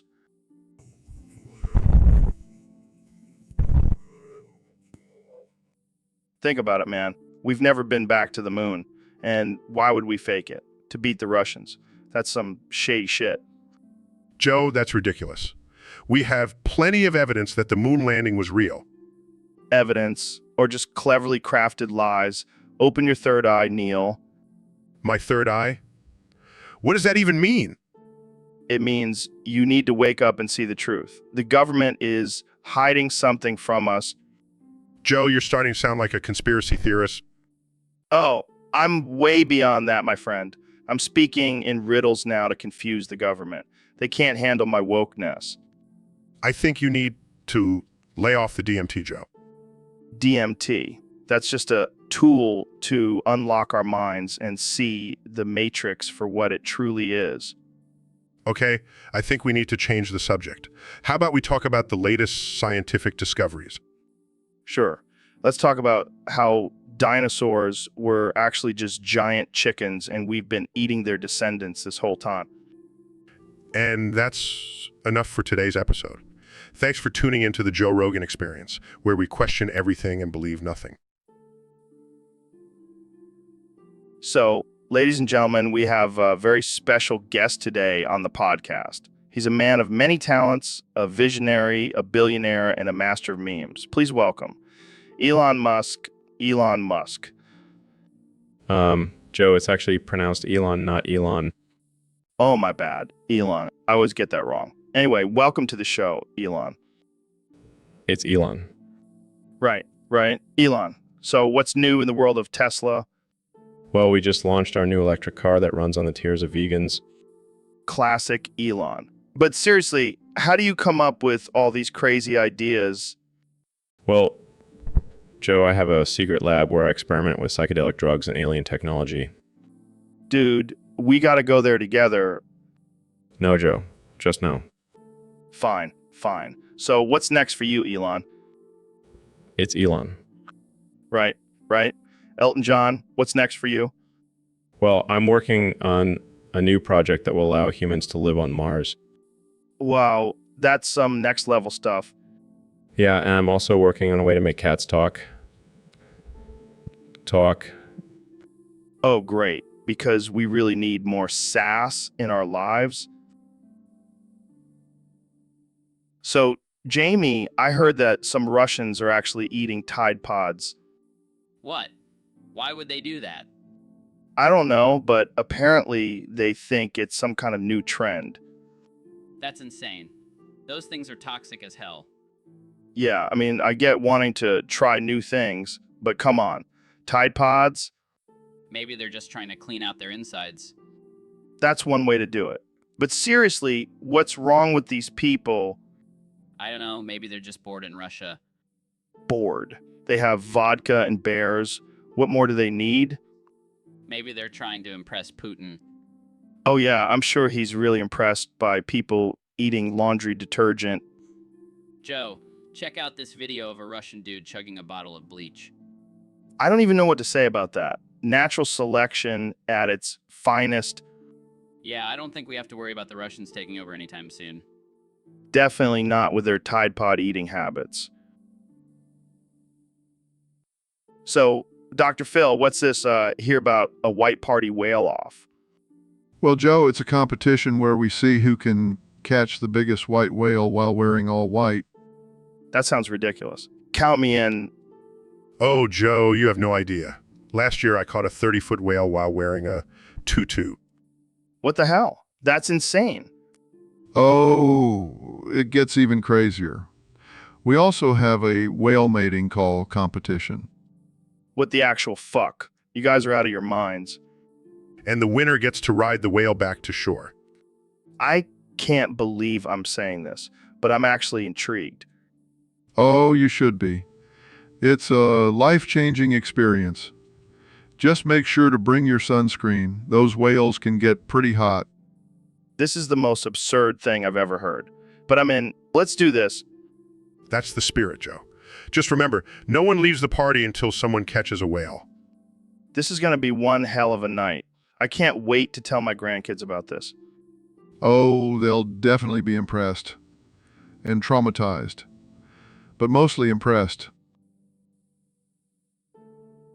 So, Ben, thanks for coming on the show. I want to talk to you about the current state of the right-wing movement. My panties hurtses. What? My panties hurtses. Ben, I don't think that's a relevant response to the topic at hand. But it's all I can say. My panties hurtses. Okay, well, let's try to have a serious conversation here. What do you think about the rise of nationalism among the right? My panties hurtses. Come on, man. You're not even trying. Fine, I think nationalism is a necessary evil in today's society. But seriously, my panties hurtses. I don't even want to know why. Moving on, what about the criticism that the right is becoming too extreme and divisive? My panties hurtses. Oh, for the love of, can you at least give me a reason why? Because I've been sitting on this uncomfortable stool for the past hour and my panties are riding up.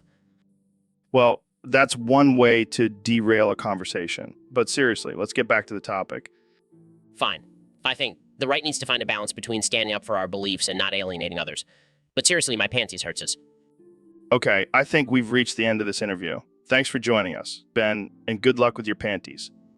Thanks, Joe. My panties will never be the same. So, David, what have you been up to lately? Just been on my grind, Joe. Running marathons, doing push-ups, and feeding meth to whales. Wait, what?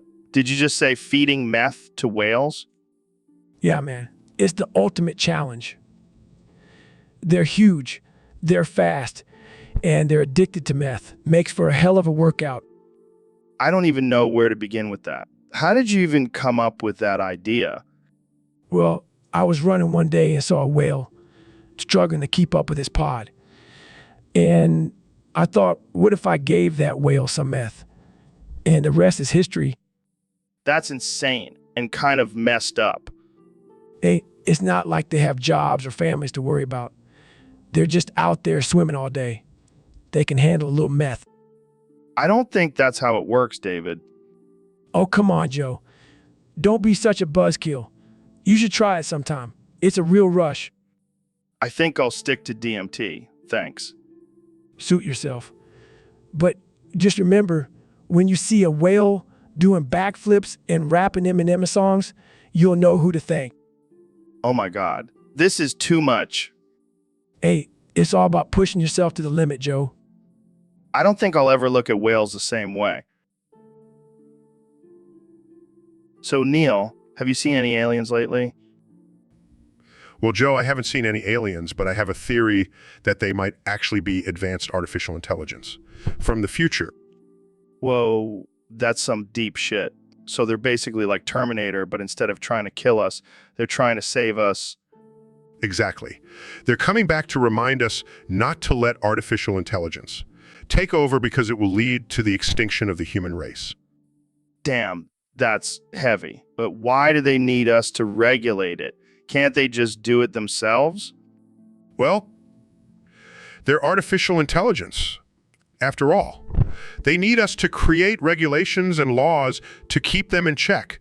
Otherwise, they'll just go all Skynet on us. Shit, I never thought about it like that. We got to start regulating artificial intelligence before it's too late. Exactly, Joe. And the aliens are just trying to give us a heads up before it's too late. But what if we don't listen to them? What if we let artificial intelligence take over? Then we're fucked, Joe.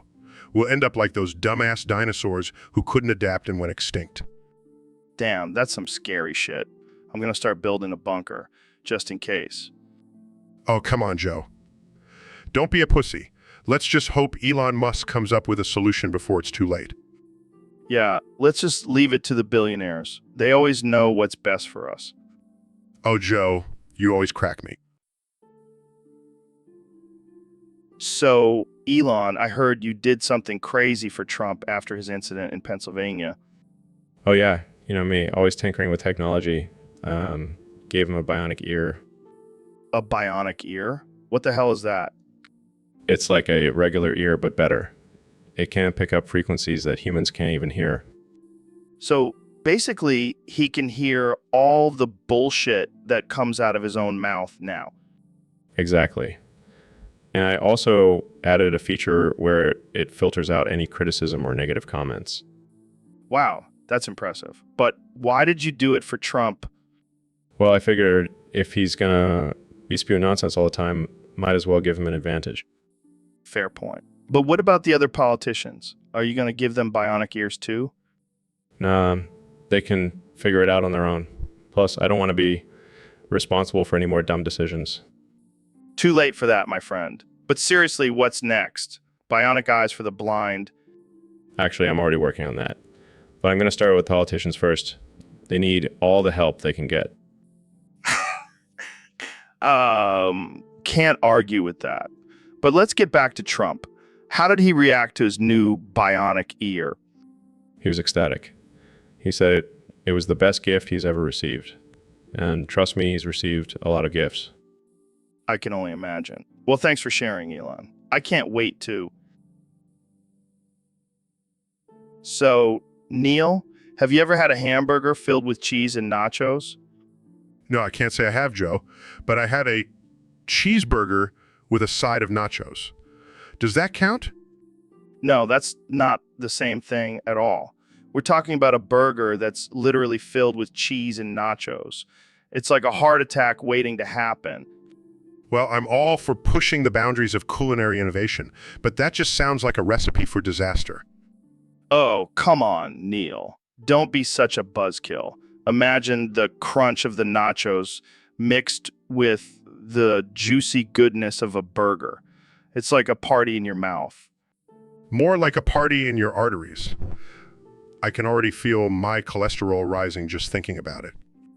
Hey, sometimes you gotta live a little.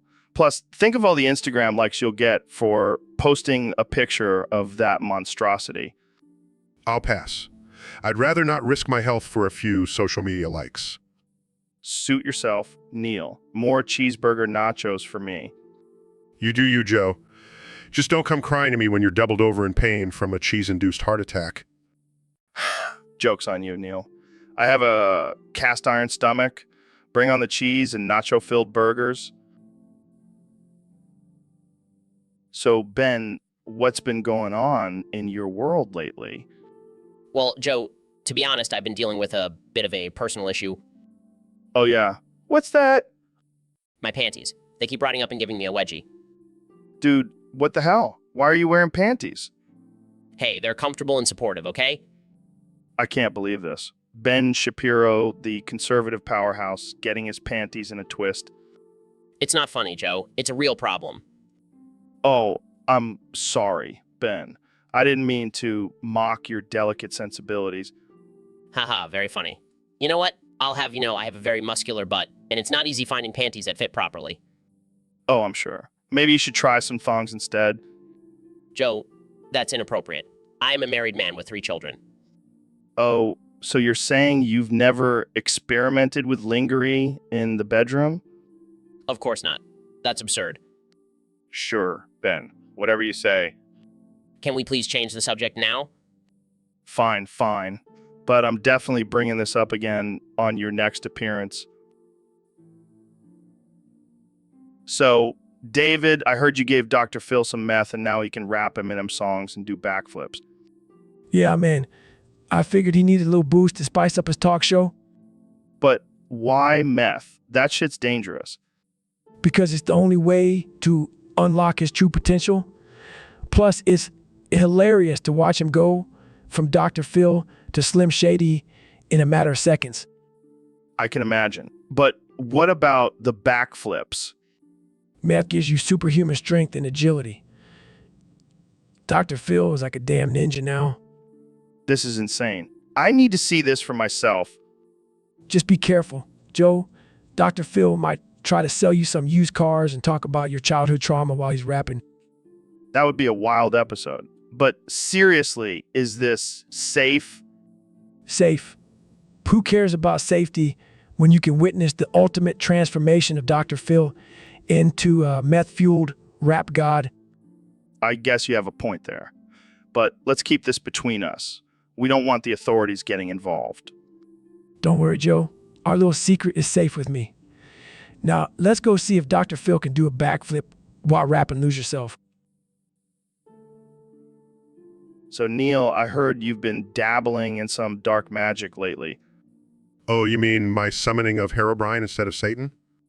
Yeah, that's the one. How did that go? Well, let's just say I accidentally opened a portal to the Minecraft realm instead of hell. That's one hell of a mix-up. Yeah, and let me tell you, Herobrine is not happy about being summoned by a mere mortal. I can imagine. Did he wreak havoc on your lab? Oh, he did more than that. He started building giant pyramids and leaving creepy signs everywhere. Sounds like he's been playing too much Minecraft. And the worst part is I can't get rid of him. He keeps respawning every time I try to banish him.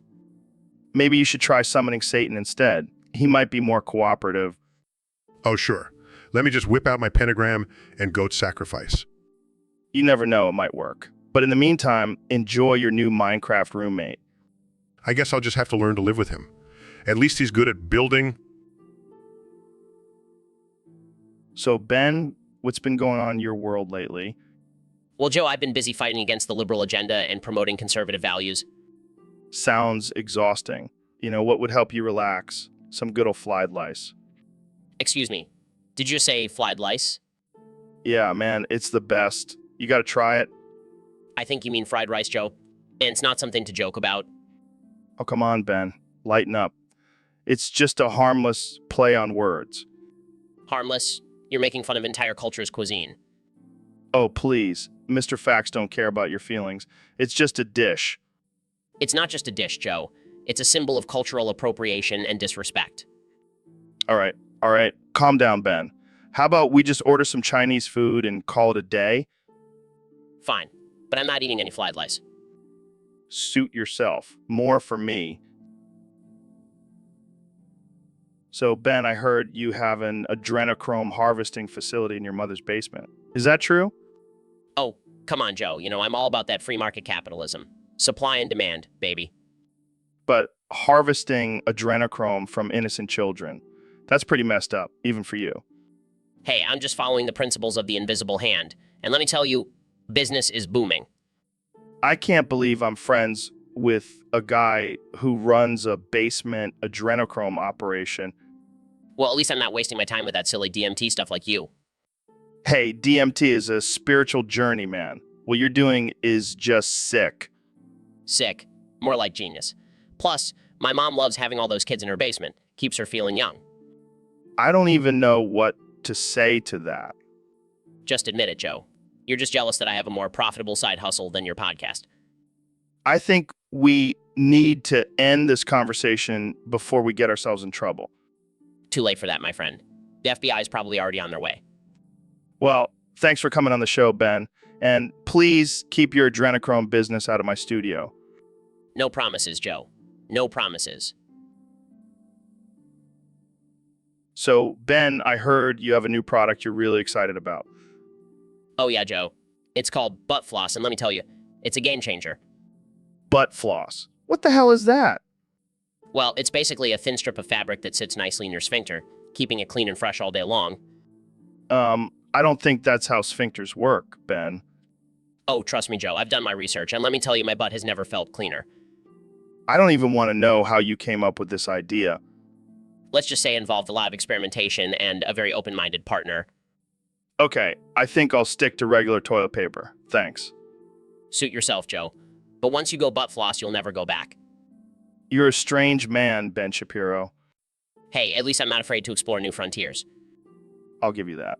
But I think I'll stick to exploring the universe, not my butt. You're lost, Joe. You're lost.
So, Elon, have you seen the new Fast and Furious movie yet?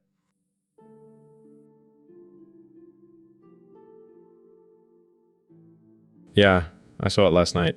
It was fucking insane. Oh, yeah. What was your favorite part?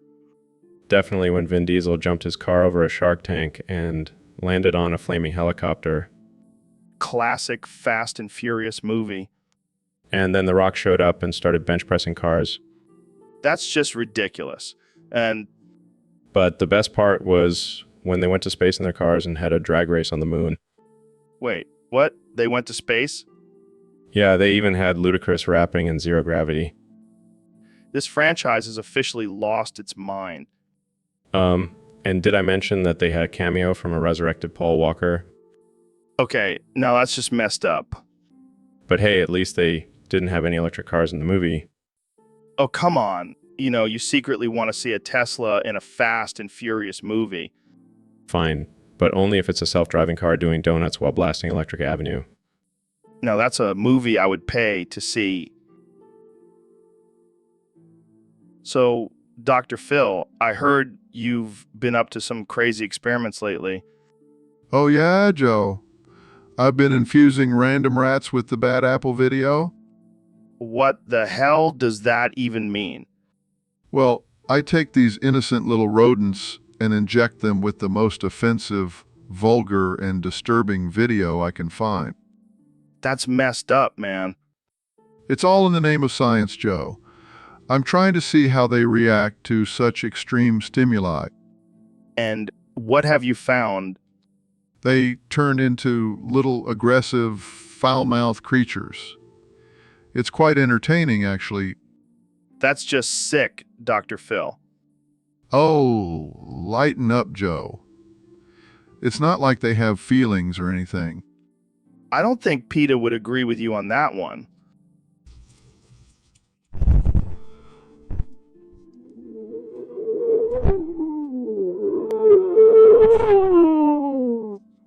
I don't know if I can continue this conversation, Dr. Phil. This is just too messed up for me. Suit yourself, Joe. But don't come crying to me when you miss out on the next big scientific breakthrough.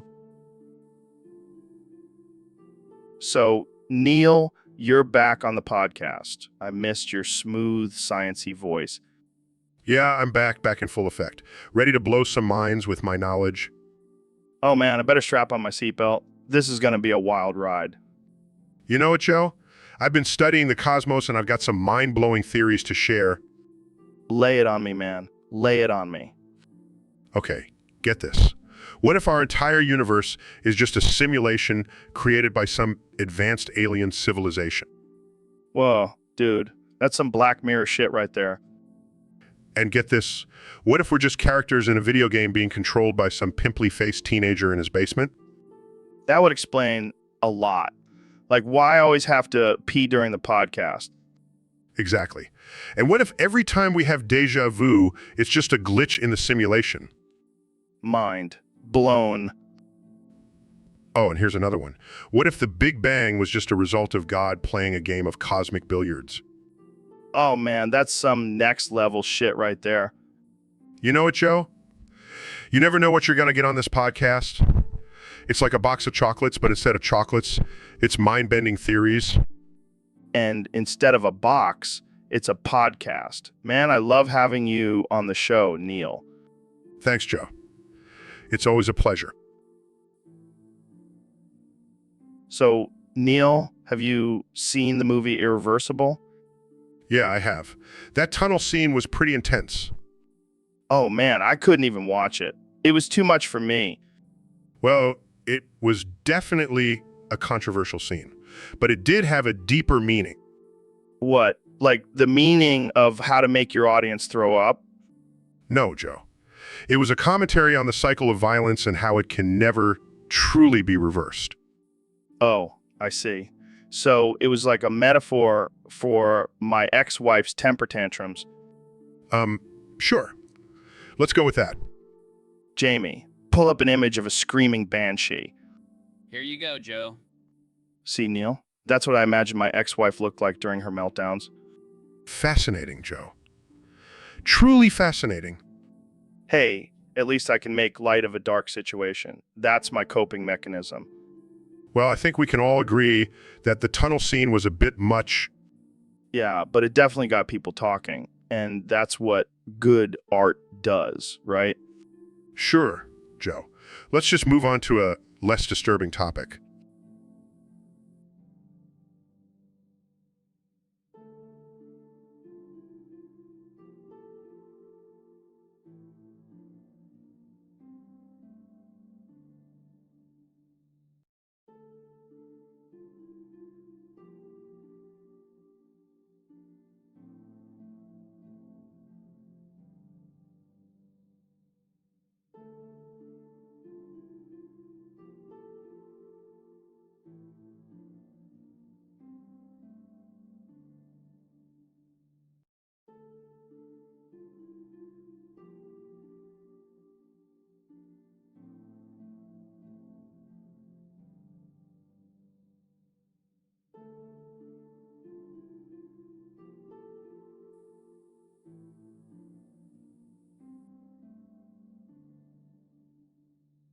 So, Ben, I heard you joined this new cult called P-Do. What's that all about?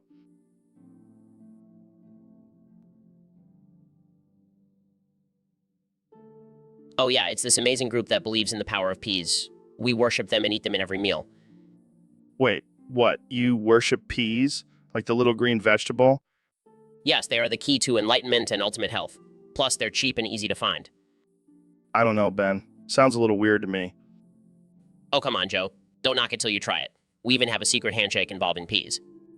Okay, but what about the name? P-Do. Sounds like something you do in the bathroom. Yeah, I know. It's a play on words. We also have a saying, peas be with you. This is too much. I can't take it seriously. That's the beauty of it, Joe. We don't take ourselves too seriously. We just love peas. Well, I guess it's better than some other cults out there. At least you're not drinking the Kool-Aid. No, just eating peas. Jamie, pull up an image of our latest pea-inspired dish, the pizza. It's a pizza with a pea crust and pea toppings. Wow, that's interesting. It's delicious, Jamie. You should try it sometime. Well, there you have it, folks. Ben.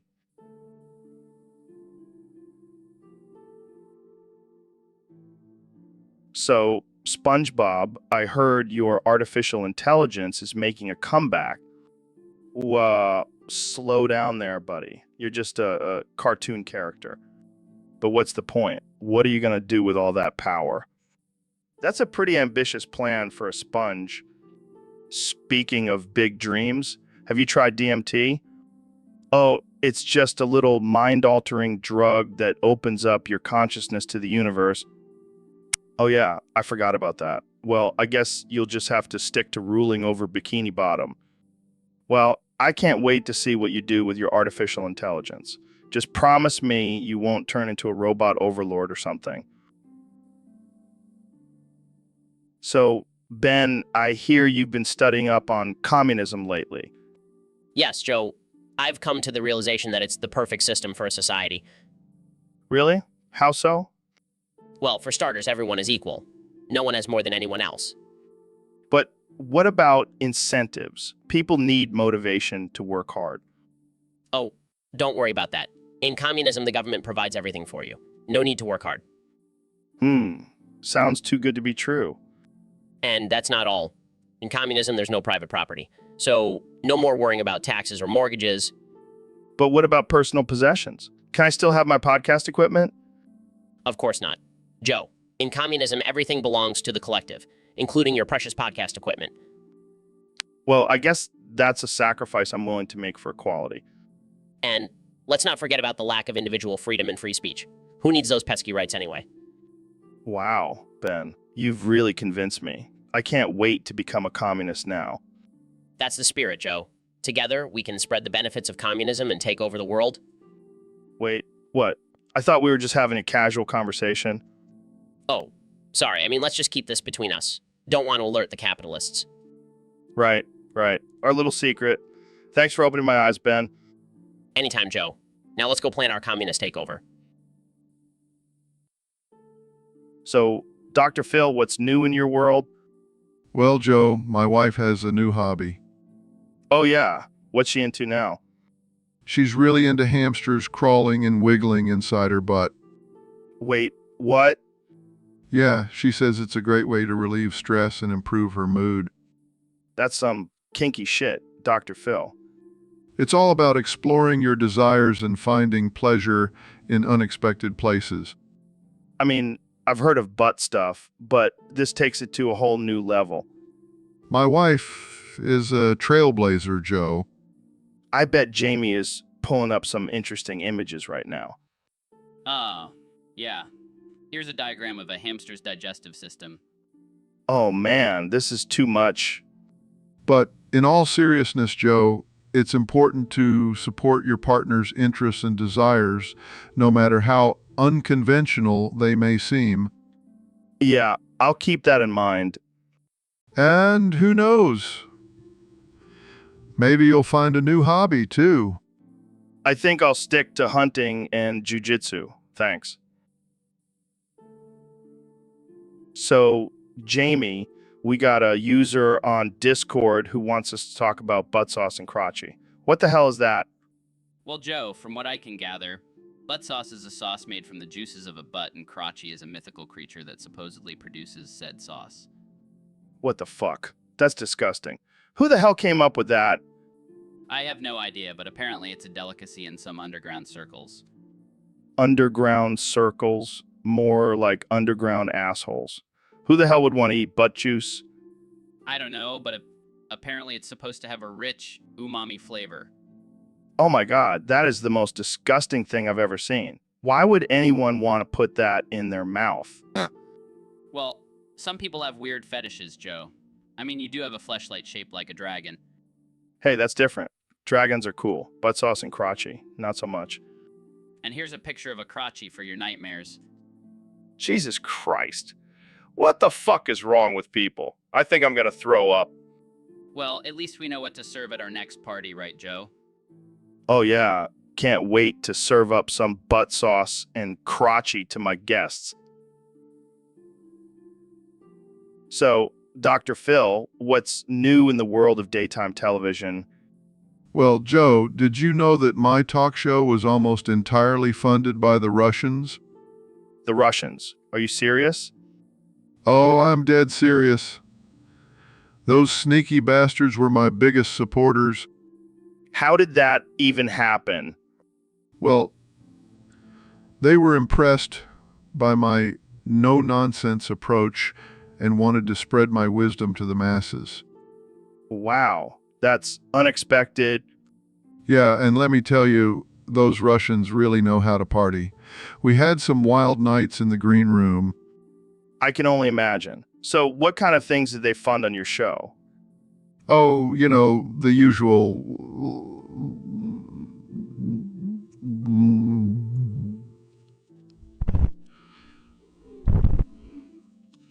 Sounds like a typical day on your show. Hey, it's what the people want. And the Russians knew how to give it to them. Well, I guess we have the Russians to thank for keeping your show on the air. Absolutely. And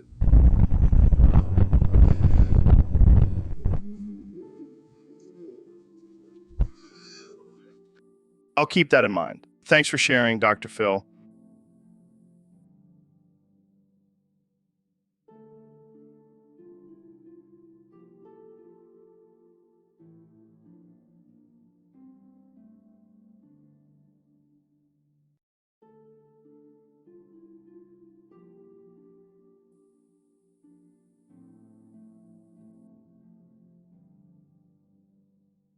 So, Neil, I heard you have some tips on growing cosmic cannabis.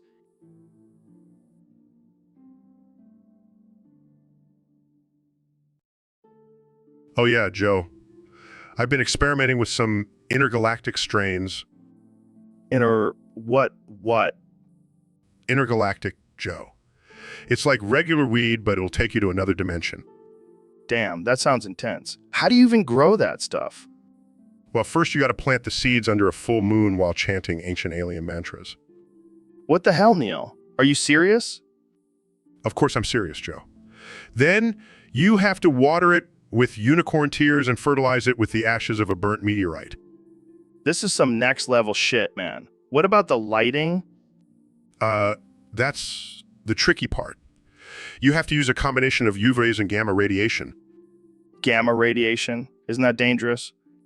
A little bit. But it's worth it for that intergalactic high. I don't know, Neil. Sounds like a lot of work for some weed. Trust me, Joe. It's out of this world. Literally. Well, I guess I'll stick to my regular old weed for now. Suit yourself, Joe. But don't come crying to me when you're not tripping with the aliens. So, Neil, I heard you smoke DMT with Seth MacFarlane and Biggie Smalls. How was that? Oh man, it was wild. We were all just chilling in Seth's mansion, sipping on some Hennessy and smoking some DMT. Next thing I know, I'm flying through space with Biggie rapping about the cosmos. That sounds like a trip. Did you learn anything about the universe? Well, I did learn that the Big Bang was actually just Biggie dropping his first mixtape. That's deep, man. Did Seth have any profound insights? Yeah, he started talking about how Family Guy is actually a metaphor for the cyclical nature of the universe. I was like, damn, this guy's on another level. Dude, we got to get Seth on the podcast. Imagine the conversations we could have. Yeah, because nothing screams intellectual discourse like smoking DMT and talking about cartoons. Hey, it's all about expanding our minds, man. Yeah, and apparently Biggie's too. He kept asking if we could smoke some more DMT in the afterlife. Oh man, that's too much. I can only imagine what he's rapping about up there. Probably a remix of Hypnotize with some verses about black holes and dark matter. Well, I guess we'll have to wait until we get there to find out. Thanks for sharing, Neil. So, Ben, I heard there's a petition going around to annex Canada and make it the 51st state. What do you think about that? Oh God, please don't do this to me. I can't handle another state with free healthcare and maple syrup. Come on, Ben. It'll be great. We can finally have universal health care and apologize for Justin Bieber. But what about our southern border? We'll have to build a wall on both sides now. Relax, Ben. We'll just make Canada pay for it. They have all that oil money. This is just too much for me. I need my safe space. Oh, come on. It'll be like having a giant igloo for a state. Think of all the cool hockey games we can go to. I guess that does sound pretty cool. But what about the moose? Will they become American citizens too? Of course, Ben. We'll have a whole new voting demographic to pander to. Well, I guess I can get on board with that, as long as we can still keep our guns. Don't worry, Ben. We'll just add a new amendment to the Constitution. The right to bear hockey sticks. I think I can live with that. Canada, here we come.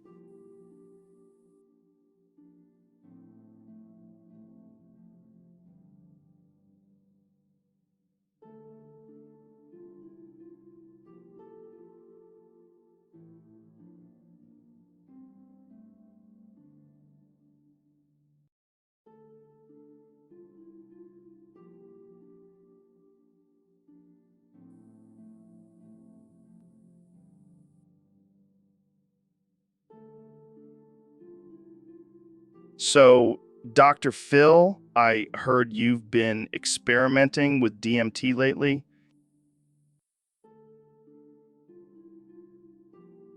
Yeah, it's been quite the journey. But I have a question for you, Joe.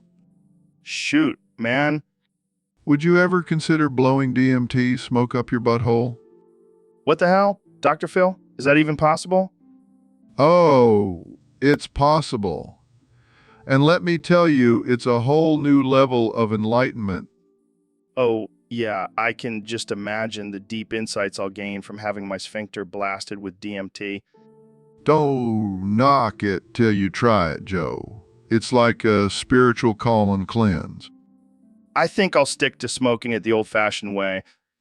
Suit yourself, but you're missing out on a whole new world of psychedelic butt stuff.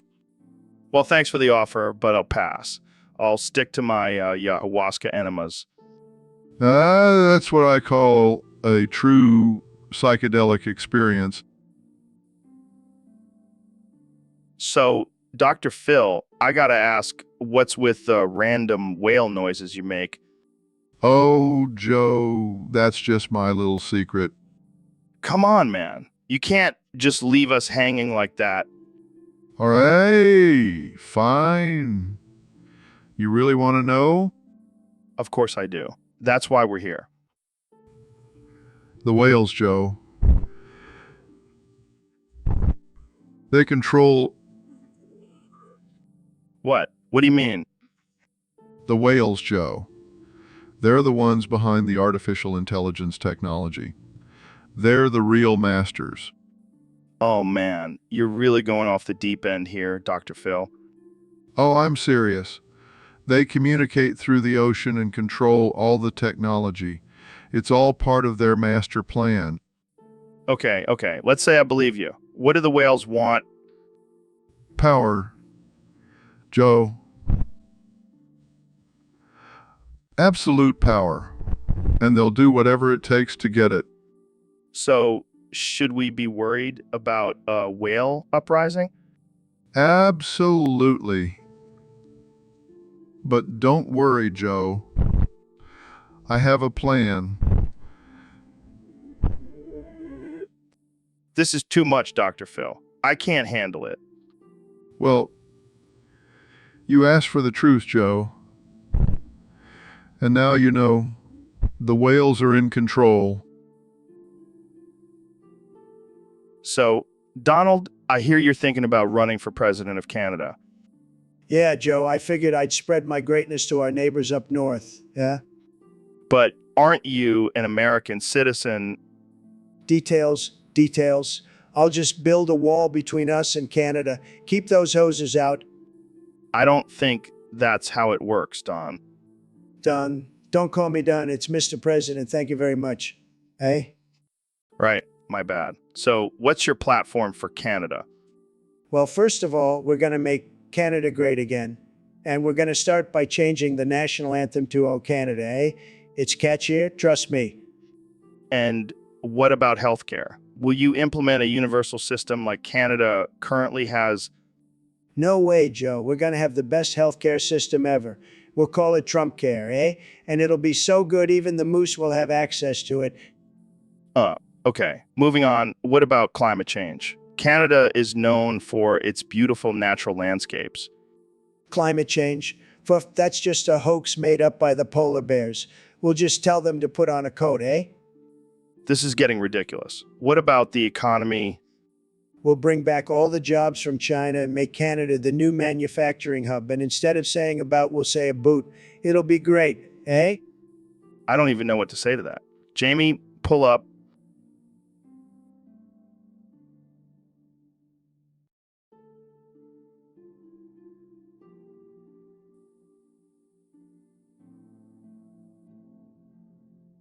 So, Ben, I gotta say, I'm pretty pissed off.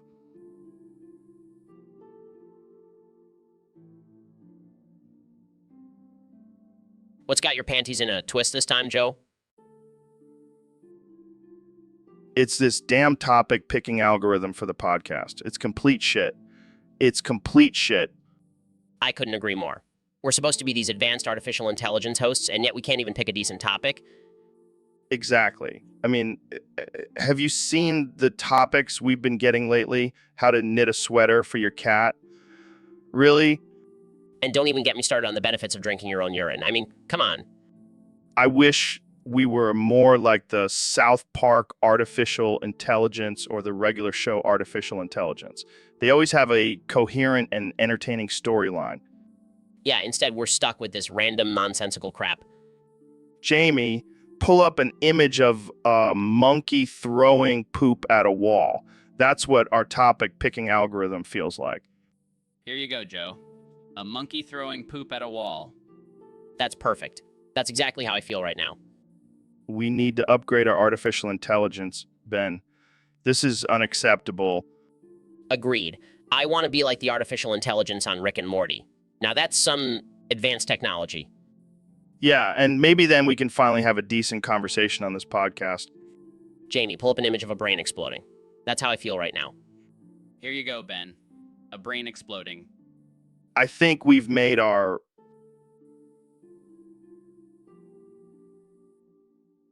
So, Elon, I heard you've been working on a new invention that can transport us to another world. Yeah, it's called the Otherworld Transporter. It's like a combination of a time machine and a teleporter. That's crazy, man. Can you imagine all the things we could see and do in the other world?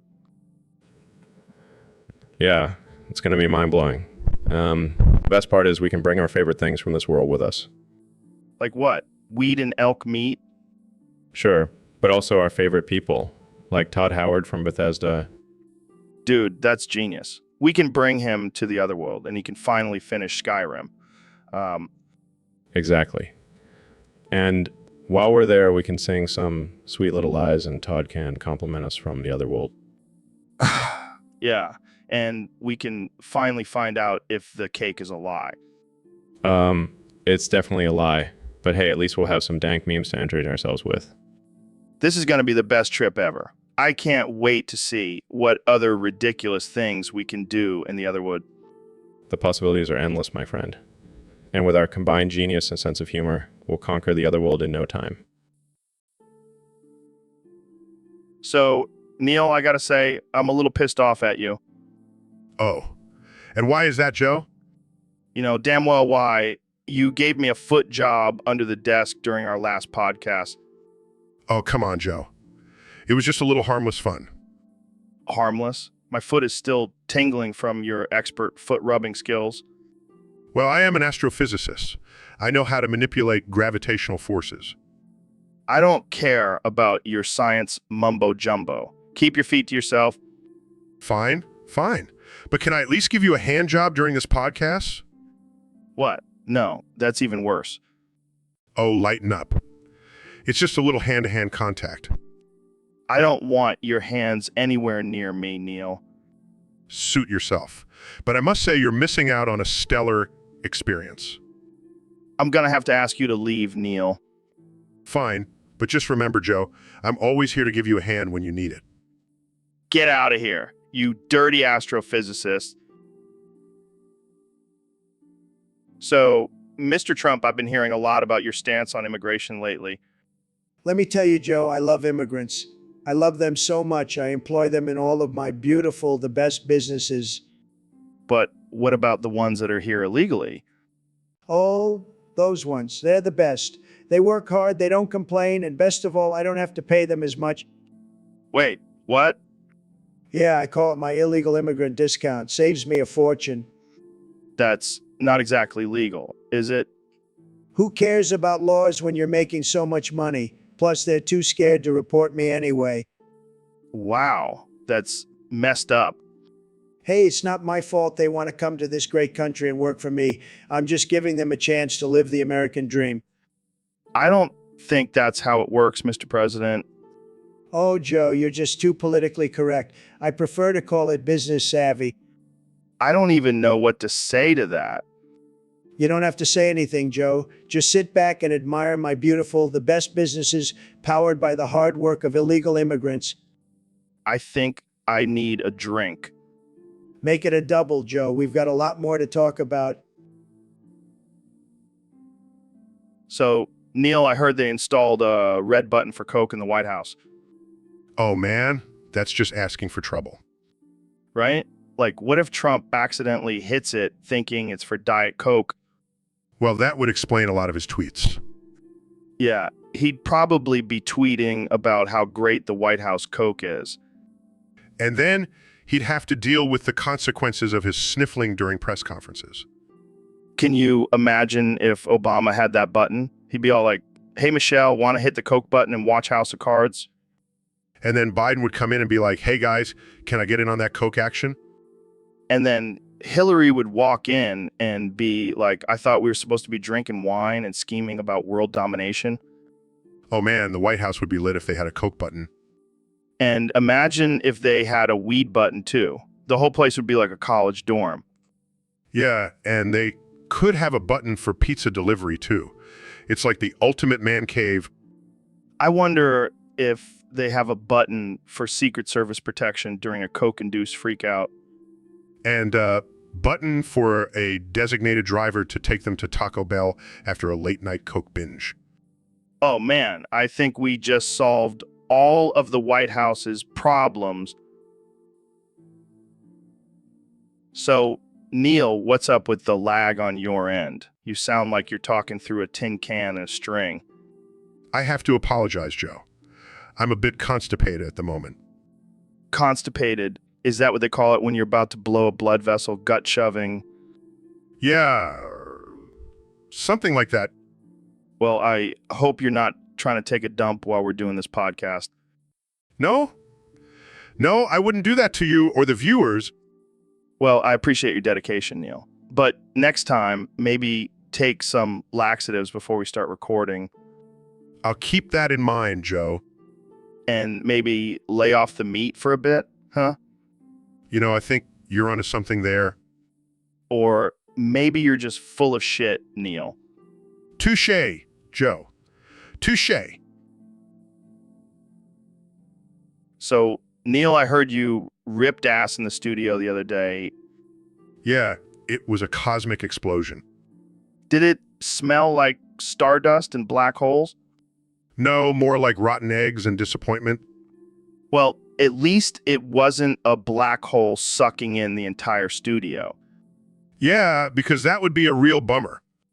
But seriously, how do you keep your farts so scientific? I have a strict diet of beans and astrophysics. That must be why your farts are out of this world. You could say they're the gas that keeps the universe expanding. You know, I bet your farts have their own gravitational pull. Well, at least they're not as dense as your conspiracy theories. Hey, my theories are just as real as your farts. Touché, my friend. Touché. So, Elon, what's new with you? Well, Joe, I've been working on some pretty groundbreaking ideas lately. Oh yeah, like what?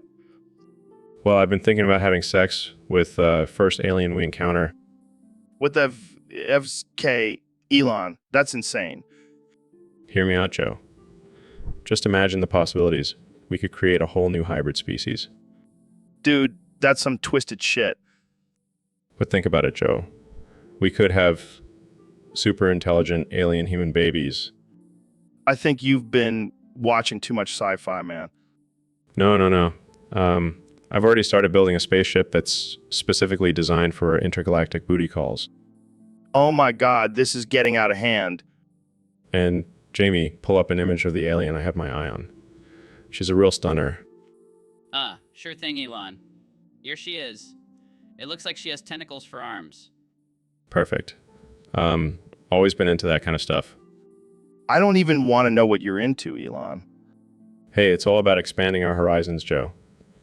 And I'm not just talking about space travel. All right, let's change the subject before I lose my lunch. Suit yourself, Joe. But just remember, when I'm making sweet, sweet love to an alien queen, you'll be wishing you were on my spaceship. So, Dr. Phil, what's been on your mind lately? Well, Joe, I've been thinking a lot about this thing called a Blumpkin. Blumpkin? What the hell is that? Oh, it's when you receive oral sex while taking a dump. Are you serious? Dead serious. And let me tell you, I would love to experience one. What the fuck, Dr. Phil? That's disgusting. Oh, come on, Joe. Don't knock it till you try it. Yeah, I'll be sure to add that to my bucket list. You should, Joe. It's a real game changer. I can't believe I'm having this conversation. Jamie, pull up an image of a Blumpkin in action. Okay. Oh my god, that's disgusting. See, Joe? Doesn't it look amazing? I have no words. That's okay, Joe. I'll just keep dreaming about my Blumpkin. So, Neil, I heard you have some beef with one of our Discord modes. How's? Oh yeah, that little prick. He thinks he's hot shit because he moderates a chat room for a bunch of basement dwellers. What's the issue? Did he ban you for posting too many flat earth memes? No, he just can't handle the fact that I called him out for upvoting his own topics. I mean, come on, that's like giving yourself a participation trophy. Yeah, that's pretty sad. But let's be real. The real issue here is his tiny dick. Oh man, I can't even imagine how small it must be. Probably looks like a Tic Tac. And he probably has to use tweezers to take a piss. Oh god, I'm getting a visual of that and it's not pretty.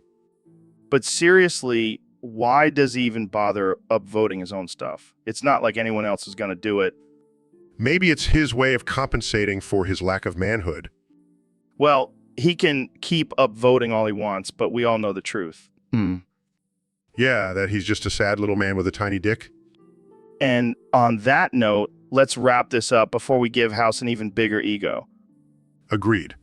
I'll just go back to exploring the universe while he continues to stroke his tiny ego.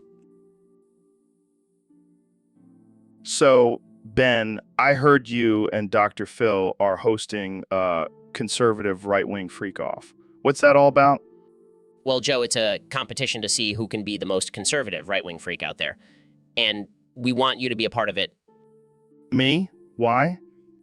Because, Joe, we know you're secretly a right-wing nut job. We've seen your Instagram posts. Hey, those are just memes, man. I don't actually believe in all that stuff. Sure, Joe, keep telling yourself that. But in this competition, we're going to put your beliefs to the test. Yeah, we'll see how you handle a debate on gun control, abortion, and climate change. Oh boy, sounds like a real party. Can I bring some elk meat and DMT to help me get through it? Of course, Joe. We wouldn't have it any other way. And just to make it interesting, the loser has to shave their head and get "Make America Great Again" tattooed on their forehead. You guys are crazy. But hey, count me in. I'm always up for a good freak off. That's the spirit, Joe.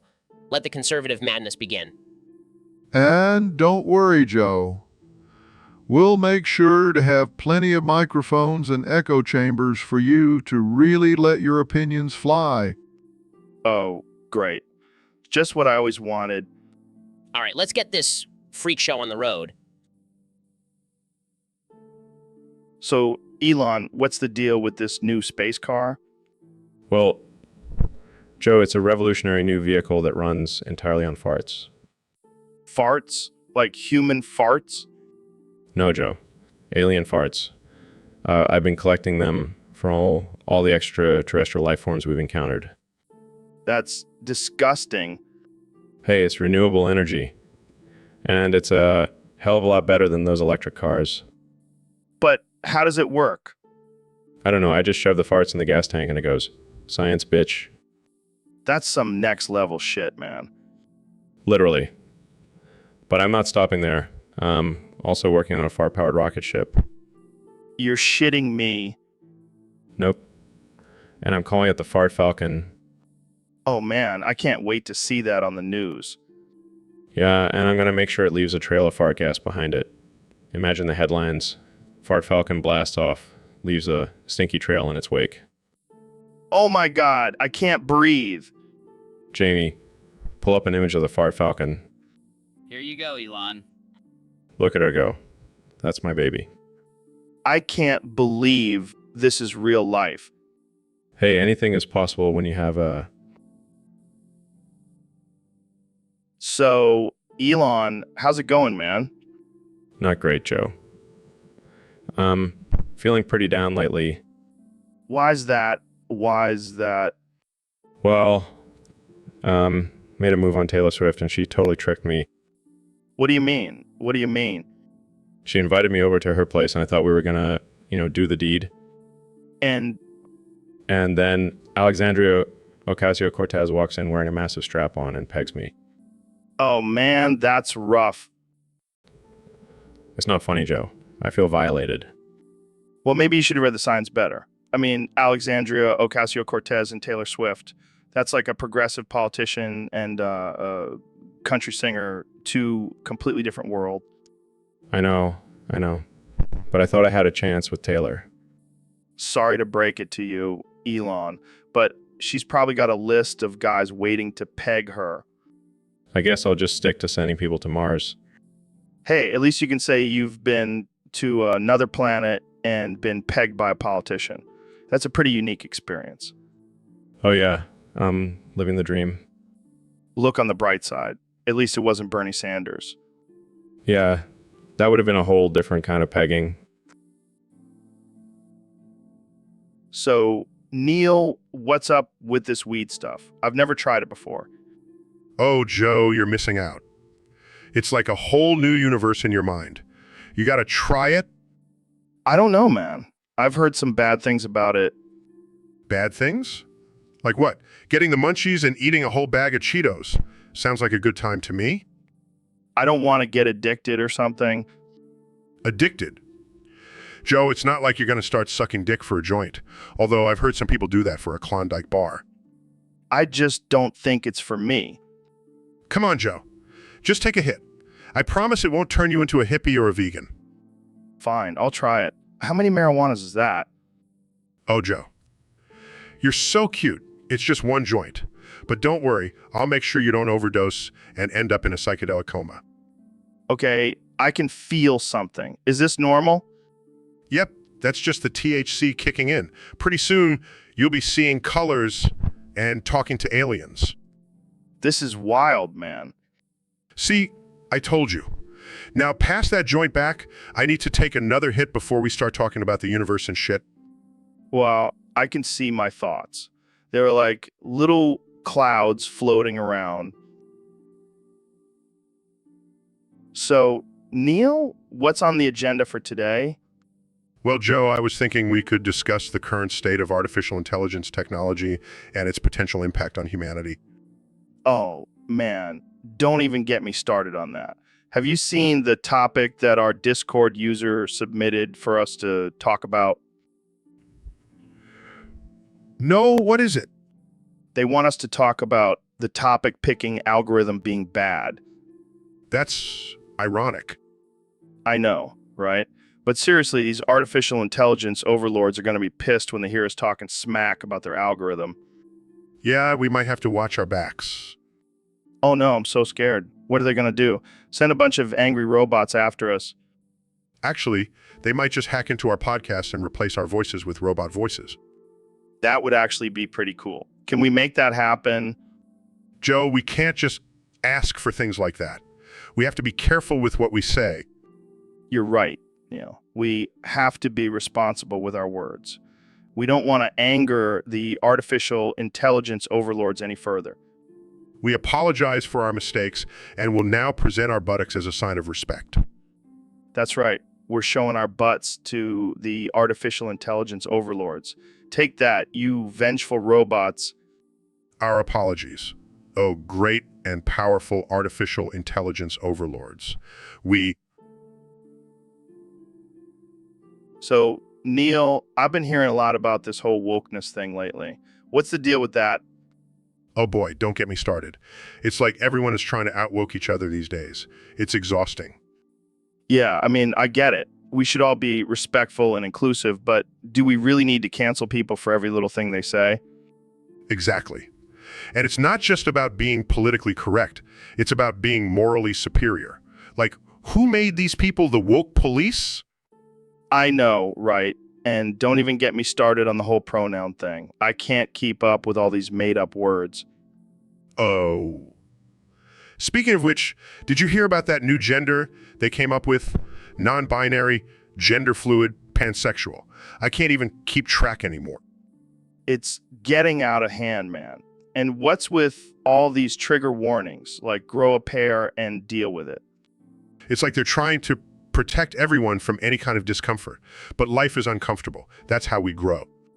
Yeah, and this whole cancel culture thing is just ridiculous. People make mistakes. Let's give them a chance to learn from them. Exactly. And let's not forget, the most woke people are usually the biggest hypocrites. They'll preach about equality and then go back to their million-dollar mansions. It's all just virtue signaling. We need to stop this woke madness before it's too late. Brother, let's just all agree. So, Elon, what's been on your mind lately? Well, Joe, I've been struggling with this addiction to galaxy gas. Galaxy gas? What the hell is that? It's this new substance I've been experimenting with. It's like a mix of space dust and unicorn tears. That sounds like some intergalactic bullshit. I know. But I just can't help myself. It's like a cosmic high. Well, have you talked to anyone about this? Yeah, I mentioned it to Neil deGrasse Tyson, and he just laughed and said he's got the hookup. That guy knows everything about the universe. I know, right? But I don't think he understands the severity of my addiction. Maybe you should try some earth drugs, like weed or DMT. Oh yeah, because those are so much healthier. Hey, it's all about balance, man. You can't be flying to Mars and getting high on galaxy gas all the time. I guess you're right. Maybe I'll give those earth drugs a try. Just be careful, man. We don't need another billionaire space cadet. Thanks for the advice, Joe. Try to keep my feet on the ground, or at least on Earth. So we have a special guest today, the one and only Neil deGrasse Tyson. Thank you for having me, Joe. It's a pleasure to be here. So, Neil, tell us about your work in astrophysics. I think you mean astrophysics, Joe. Yeah, that's what I said. So what exactly do you do with butts? Well, I study the universe and how it works, not butts. But I heard you're a doctor, so that means you must know a thing or two about butts. Joe, being a doctor doesn't automatically mean I know about butts. I'm an astrophysicist. Yeah, butts in space, right? Like, do aliens have different types of butts? Joe, I think you're confusing astrophysics with proctology. Whatever, it's all the same to me. But seriously, do you think there's life on other planets with super tight butts? Size? I don't think that's a relevant topic to discuss on a science podcast. Come on, Neil. We got to keep it interesting for our listeners. So, do you think aliens have butt implants? I'm not even going to entertain this conversation any further. I'm an astrophysicist, not a butt expert. Fine. But just one more question. Do you think black holes are just giant buttholes in space? Face palms. I think it's time for me to leave. Thanks for having me. So, I have a special guest today, the one and only Barack Obama. Joe, I think you have me confused with someone else. I'm Neil deGrasse Tyson. Oh, right. My bad. But, you kind of look like Obama. Have you ever considered a career in politics? No, I prefer to stick to astrophysics and educating the public about science. Boring. Let's talk about something more exciting, like aliens. Well, as a scientist, I can't say for sure if aliens exist, but the probability is high. Dude, I've seen some crazy shit on DMT. I'm pretty sure I've met some aliens. Joe, that was just your brain hallucinating. Science and all that. Whatever, man. I'm telling you, I've been to other dimensions and shit. Size? Let's just move on to a different topic. Fine. But before we do, can I just say, you have a really soothing voice. Have you ever thought about doing asthma? No, I have not. But I'll keep that in mind for my next science lecture. Cool. So what's your take on climate change? Well, it's a very serious issue that we need to address immediately. But what if we just nuke the polar ice caps? Problem solved. Shock, Joe. That is not a solution. That would only make things worse. Come on, Neil. Don't be such a... So, Dr. Phil, you want to know how much I charge for a Blumpkin? Yes, Joe. I've been hearing a lot about this Blumpkin thing, and I'm curious.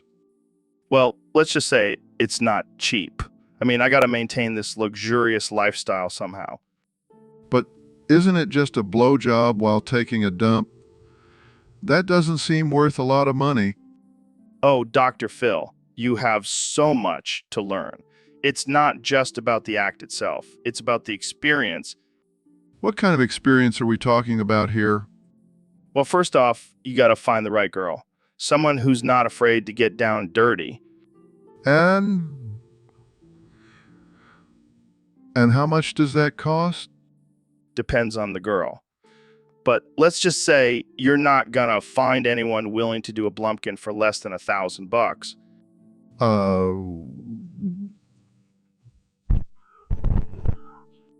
Hey, don't knock it till you try it. It's a one-of-a-kind experience. I don't think my wife would approve. Oh, I'm sure she wouldn't mind. Just tell her it's for research purposes. I don't know, Joe. This all seems a bit unconventional. That's what makes it so great, Dr. Phil. It's like skydiving, but instead of jumping out of a plane, you're getting your dick sucked while taking a dump. I think I'll stick to traditional therapy methods. Suit yourself, Dr. Phil. But so, Neil, have you heard about this new discovery? They found a pure alternative to Uranus. Really? What is it? It's called my penis. Oh, come on, Joe. That's not even a real planet. But it's a real alternative to Uranus, and it's right here in my pants. Why do I even come on this show? Because you love hearing about new scientific discoveries, and my penis is a game changer. I highly doubt that. Oh, it's true. Scientists have been studying it for years. It's like a whole new world down there. Wow, I'm sure it's a fascinating world. It is, and it's constantly evolving and adapting. It's like a living organism. Please stop. Oh, don't be such a prude, Neil. Embrace the wonders of my penis. I think I'll stick to studying the actual planets. Thank you very much. Suit yourself. But just remember, my penis will always be a step ahead of Uranus. Can we please change the subject now? Fine, fine. But I'm telling you, my penis is out of this world. Literally. So, Neil, I heard you're an expert on the universe and all its mysteries. Yes, that's correct. I've spent my entire career studying the wonders of the cosmos. Well, I have a mystery for you to solve. I put a secret camera up your butt to explore your rectal caverns. What? Why would you do such a thing? Come on, man. I just wanted to see what kind of secrets your butt holds. I bet there's a whole universe in there. That's highly inappropriate, Joe. I demand that you remove the camera immediately. Oh, relax, Neil. It's all in the name of science. This is not science, Joe. This is a violation of my privacy. But think of the discoveries we could make. Maybe we'll find a black hole in there. Oh, yes, because my butt is just like a black hole, sucking in all matter and light. See, this is why I love having you on the podcast. You always know how to make things interesting. I regret agreeing to come on this show. Well, at least we can add exploring Neil's rectal caverns to the list of topics we've covered on the junior. I'm sure that will look great on my resume. So, Neil, have you ever watched American Dad? Of course, Joe. I am a man of culture and taste. Well, let's sing the theme song together. You start. Good morning, you say. I got a feeling that it's going to be a wonderful day. The sun in the sky has a smile on his face. And he's shining a salute to the American race. But wait, what's that in the background? Jamie, pull up a picture of the goose I found at the park. Guys, listen. I fucked that goose. It was wild. What the actual fuck, Joe? Hey, it's nature, man. Survival of the fittest. I don't think that's what Darwin meant, Joe. Well, let's continue the song. Your turn, Neil. Welcome to the land that's mine. Who am I? It's good to be home. The stars and stripes are flying high and proud. And we salute them with honor and a loud, But seriously, Jamie, pull up that picture. I want to show Neil my conquest. I think I'll pass, Joe. Let's just stick to singing. Fine, fine. Your turn again. Good morning, you say. I got a feeling that it's going to be a wonderful day. The sun in the sky has a smile on his face. And he's shining a salute to the American race. And that... So, Neil, I gotta say, I'm pretty impressed with the quality of this live stream from your colon. Excuse me? Yeah, I snuck a little camera up there as a prank. And let me tell you, the viewers are loving it. You put a camera up my butt without my consent. That's a violation of my privacy. Relax, Neil. It's all in good fun. Plus, I gotta say, your colon is looking pretty clean. You've been eating your greens. This is not funny, Joe.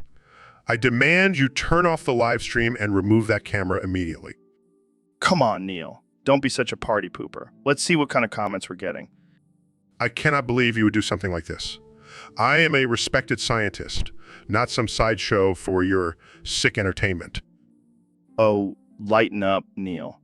You're always talking about the wonders of the universe. Well, now people can see the wonders of your colon. This is humiliating.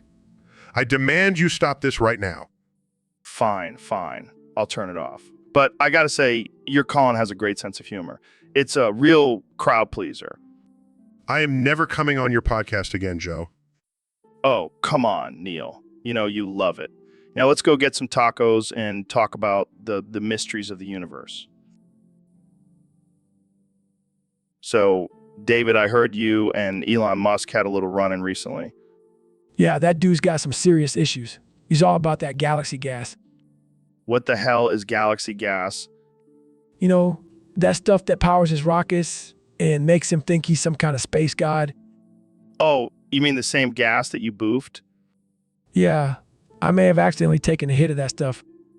How the hell did that happen? Well, I was trying to impress him with my endurance. So I did 100 burpees and then accidentally inhaled some of his galaxy gas. That's some next level shit, man. But that stuff is no joke. I was seeing stars and talking to aliens for hours. I bet Elon was impressed. He was too busy crying in the corner, realizing that I could outdo him in everything, even boofing galaxy gas. Well, at least you can add that to your list of accomplishments. Damn right. I'm the king of endurance and boofing, baby. What is it, Jamie? It's a suppository. Oh man, that explains a lot. Well, I guess we know what Elon's been up to.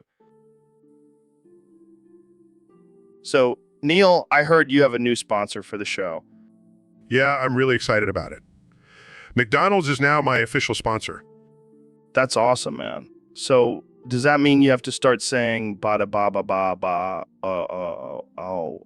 loving it at the end of every sentence? Yeah, it's part of the contract. But hey, at least I'm getting paid. True, true. So what's your favorite item on the McDonald's menu? Well, I have to say the Big Mac. It's like the Jupiter of the menu. Big, bold, and full of layers. I never thought of it that way. What about the filet of fish? Oh, that's like the Neptune of the menu. It's a little mysterious and underrated, but still has its loyal fans. And what about the fries? Oh, those are like the Saturn's rings. Perfectly crispy and golden, just like the rings around the planet. I'm starting to see a pattern here. What about the McFlurry? The McFlurry is like the Milky Way. It's a swirling, delicious mess that you just can't resist. I think we can officially say that you're the first astrophysicist sponsored by a fast food chain. Hey, it's all about expanding our horizons, right?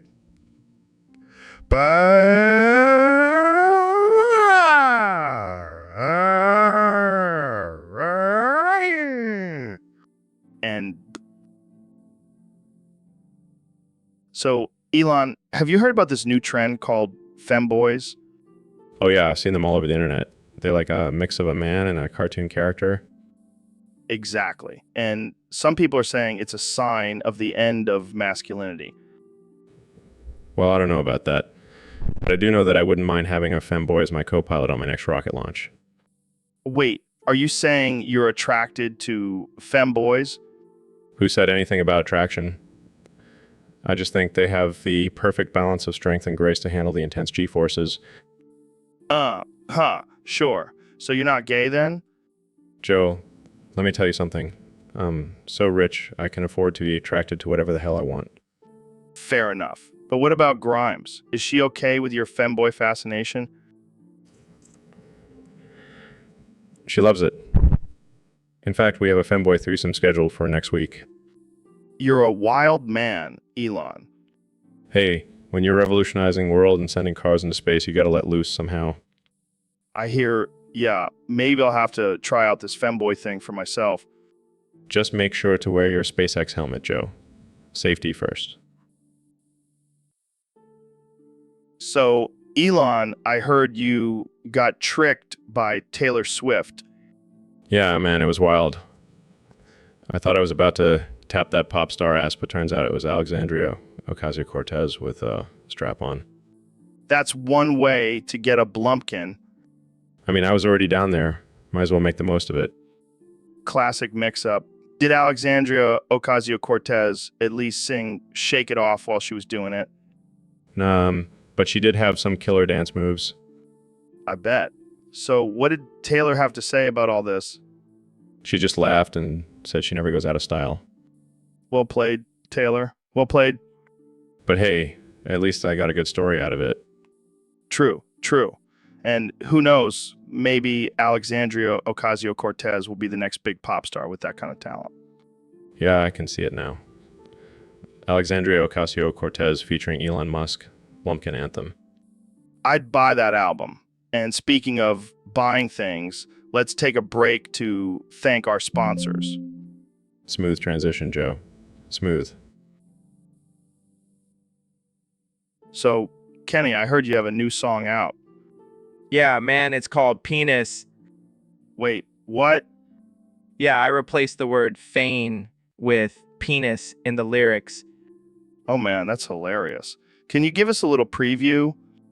I just need a penis to get me through the night. I'm addicted to the feeling, can't get enough of that tight. Oh my God, that's amazing. I can't wait to hear the full version. But on a serious note, I think we need to start a movement to replace all the feigns in songs with penises. I'm all for it. Let's make it happen.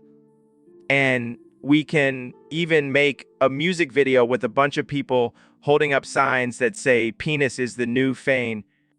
This is pure genius, Kanye. You never cease to amaze me. That's why they call me Jesus Joe. Well, I can't wait to see where this goes. Thanks for coming on the show, Kanye. Thank you.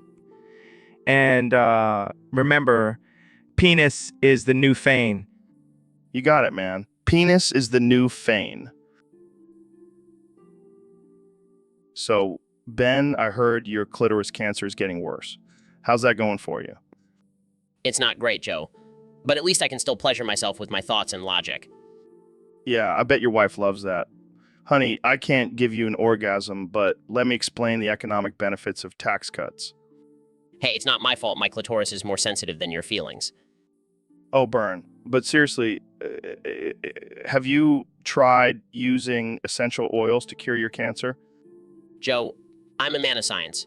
I don't believe in that hippie nonsense. Fair enough. But have you considered using your own tears as a form of chemotherapy? I don't cry, Joe. I just sweat through my eyes when I'm overwhelmed by liberal tears. Well, maybe you should start crying because your clitoris cancer is no joke. It's like the Democrat Party just constantly growing and spreading. Hey, very funny, Joe, but I'll have you know I'm not just a victim of clitoris cancer. I'm a survivor. That's right, Ben. You keep fighting that cancer, and maybe one day you'll find your clitoris and give it the attention it deserves. Joe, I swear, if you mention my clitoris one more time, I'm going to have to debate you on the benefits of circumcision. All right, let's change the subject. How about we talk about the benefits of psychedelics for treating cancer. Now that's a conversation I can get behind. Maybe I'll finally have a... So, Neil, I heard a crazy rumor that you've been making McFlurries inside your asshole and shitting them into the cups at McDonald's. Yeah, it's my new side hustle. I call it the ass flurry. Oh man, that's disgusting. But I gotta ask, how does it taste? Well, let's just say it's an acquired taste. But people seem to love it. I even have regular customers now. I don't even know what to say to that. How do you even come up with something like that? Well, I was just experimenting one day and I thought, why not combine my love for science and my love for fast food? Yes, the perfect marriage. I'm sure McDonald's is thrilled about this. Actually, they're trying to sue me for copyright infringement.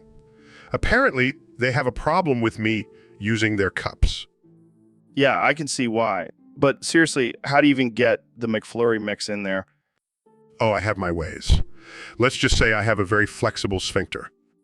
Okay, I think we've heard enough about your ass flurries. Let's move on to something less shitty. Sure, let's talk about black holes or something. Oh, wait. That's just my asshole after eating too many McFlurries. Oh man, I can't even with you. This is why we can't have nice things. So, Elon, I heard you're working on a new project. Yeah, man.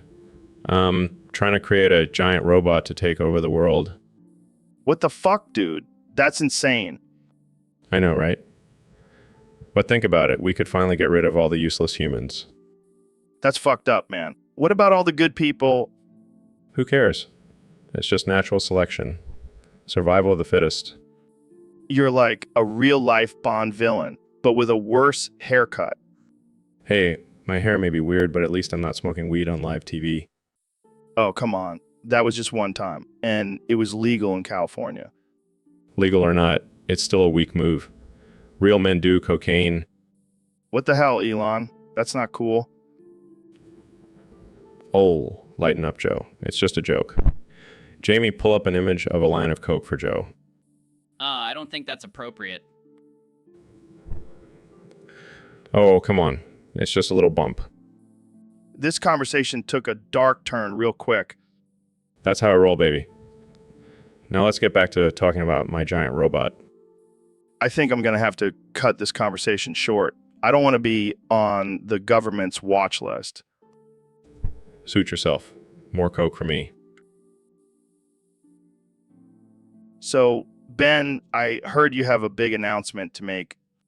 Yes, Joe, I've decided to put an end to all the division in politics by releasing a sex tape with none other than Alexandria Ocasio-Cortez. What the fuck? Are you serious? Absolutely. I figure if we can come together in the bedroom, we can come together in Congress. Oh man, this is going to be epic. I got to see this. Well, I have it right here. Let's watch it together. Look at me go taking that 12-inch dildo like a champ. I don't even know what to say. Just admit it, Joe. You're impressed. This is some next level shit. I never thought I'd see the day where you and Alexandria Ocasio-Cortez would be. Well, you know. Politics makes for strange bedfellows, Joe. Joe? I don't think I'll ever be able to unsee this. Well, at least we can say we did our part to bring unity to this country. I think I need a drink after that. I'll join you, but first let's watch it again. So, Neil, we got a topic suggestion from one of our listeners on Discord. They want us to talk about balls or boobs. Oh man, this is going to be a real intellectual conversation. Yeah, we're definitely known for our deep discussions on anatomy. Well, as a scientist, I have to say that both balls and boobs serve important functions in the human body. Wow, groundbreaking stuff, Neil. But seriously, let's break it down. Balls are essential for reproduction, and boobs are essential for feeding babies. But let's be real. We all know which one is more fun to play with. Yes, I have to agree. Boobs definitely win in the pleasure department. And they come in all shapes and sizes. It's like a buffet for your hands. Joe, you never fail to make me question our friendship. Hey, I'm just stating the facts here. But let's not forget about balls. They can also be quite entertaining, especially when they get hit. Yes, the good old nut shot. Classic form of comedy. And let's not forget about the infamous blue balls. That's a real struggle for men. I can't believe we're having a serious conversation about balls and boobs. Hey, we're just two dudes talking about the important things in life. Well, I think we've covered all the bases on... So, Elon, I gotta ask, are you a furry? Oh, man, I can't believe you're asking me this on air. But yeah, I gotta admit, I'm really into furries. Really? I didn't see that coming. Yeah, I've got a whole collection of furry porn on my NASA computer. 10 terabytes to be exact. 10 terabytes? That's a lot of furry porn, man. Hey, I like to go all out. Plus, it's research for my next SpaceX project. I'm planning to launch a furry convention into space. Wait, what? Why? Think about it, Joe. Furries in zero gravity, it'll be a whole new experience for them. Plus, I'll make a killing selling tickets. Right? Because that's what NASA is all about, furry porn and making money. Hey, it's all about innovation, man. And if that means combining my love for furries with my passion for space, so be it. You never cease to amaze me, Elon.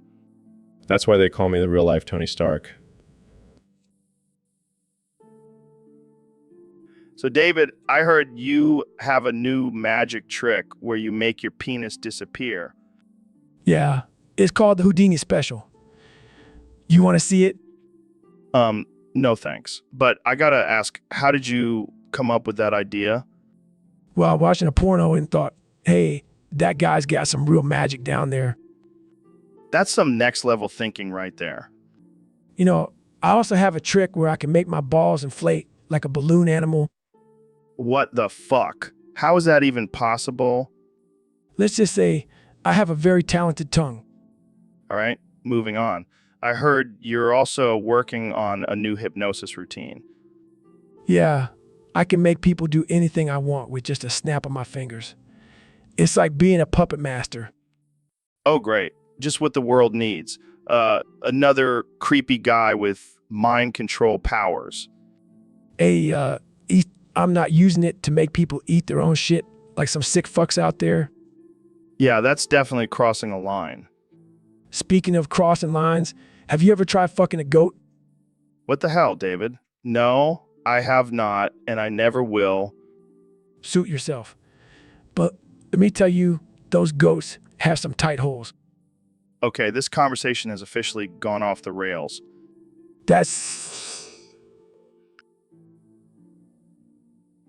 So, Neil, have you ever traveled near light speed? Well, I am a theoretical physicist, not an astronaut, but I have studied the effects of traveling at high speeds. Well, I heard that your penis ages faster than your asshole when you travel near light speed.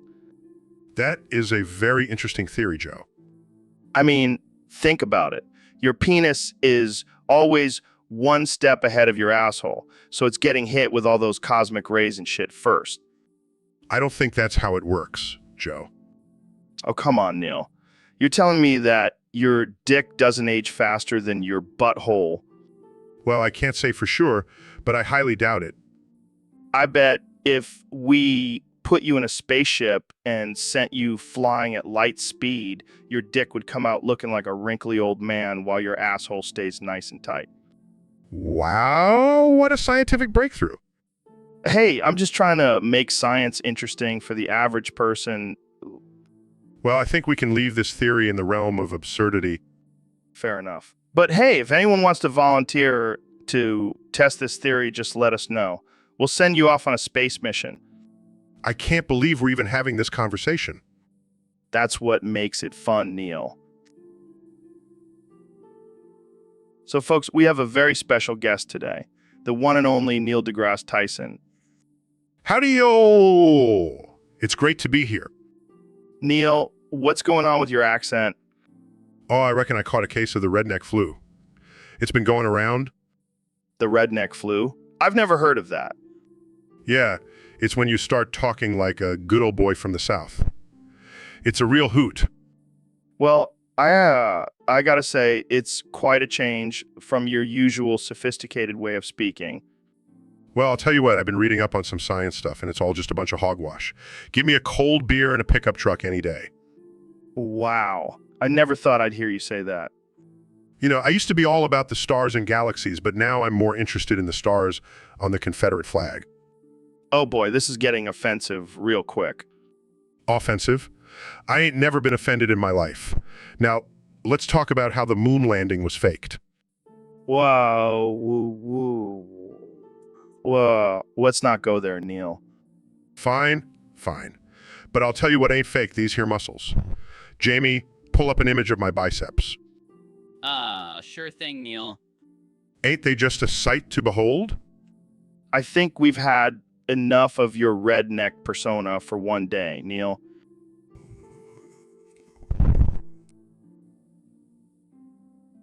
So, Ben, I heard Elon Musk has invented a new gender called worth. What do you think about that? Well, Joe, I think it's just another example of the liberal agenda trying to destroy traditional values and norms. But, Ben, isn't it just a made-up word? What harm does it really do? It's not just a word, Joe. It's a whole new identity, and it's a slippery slope.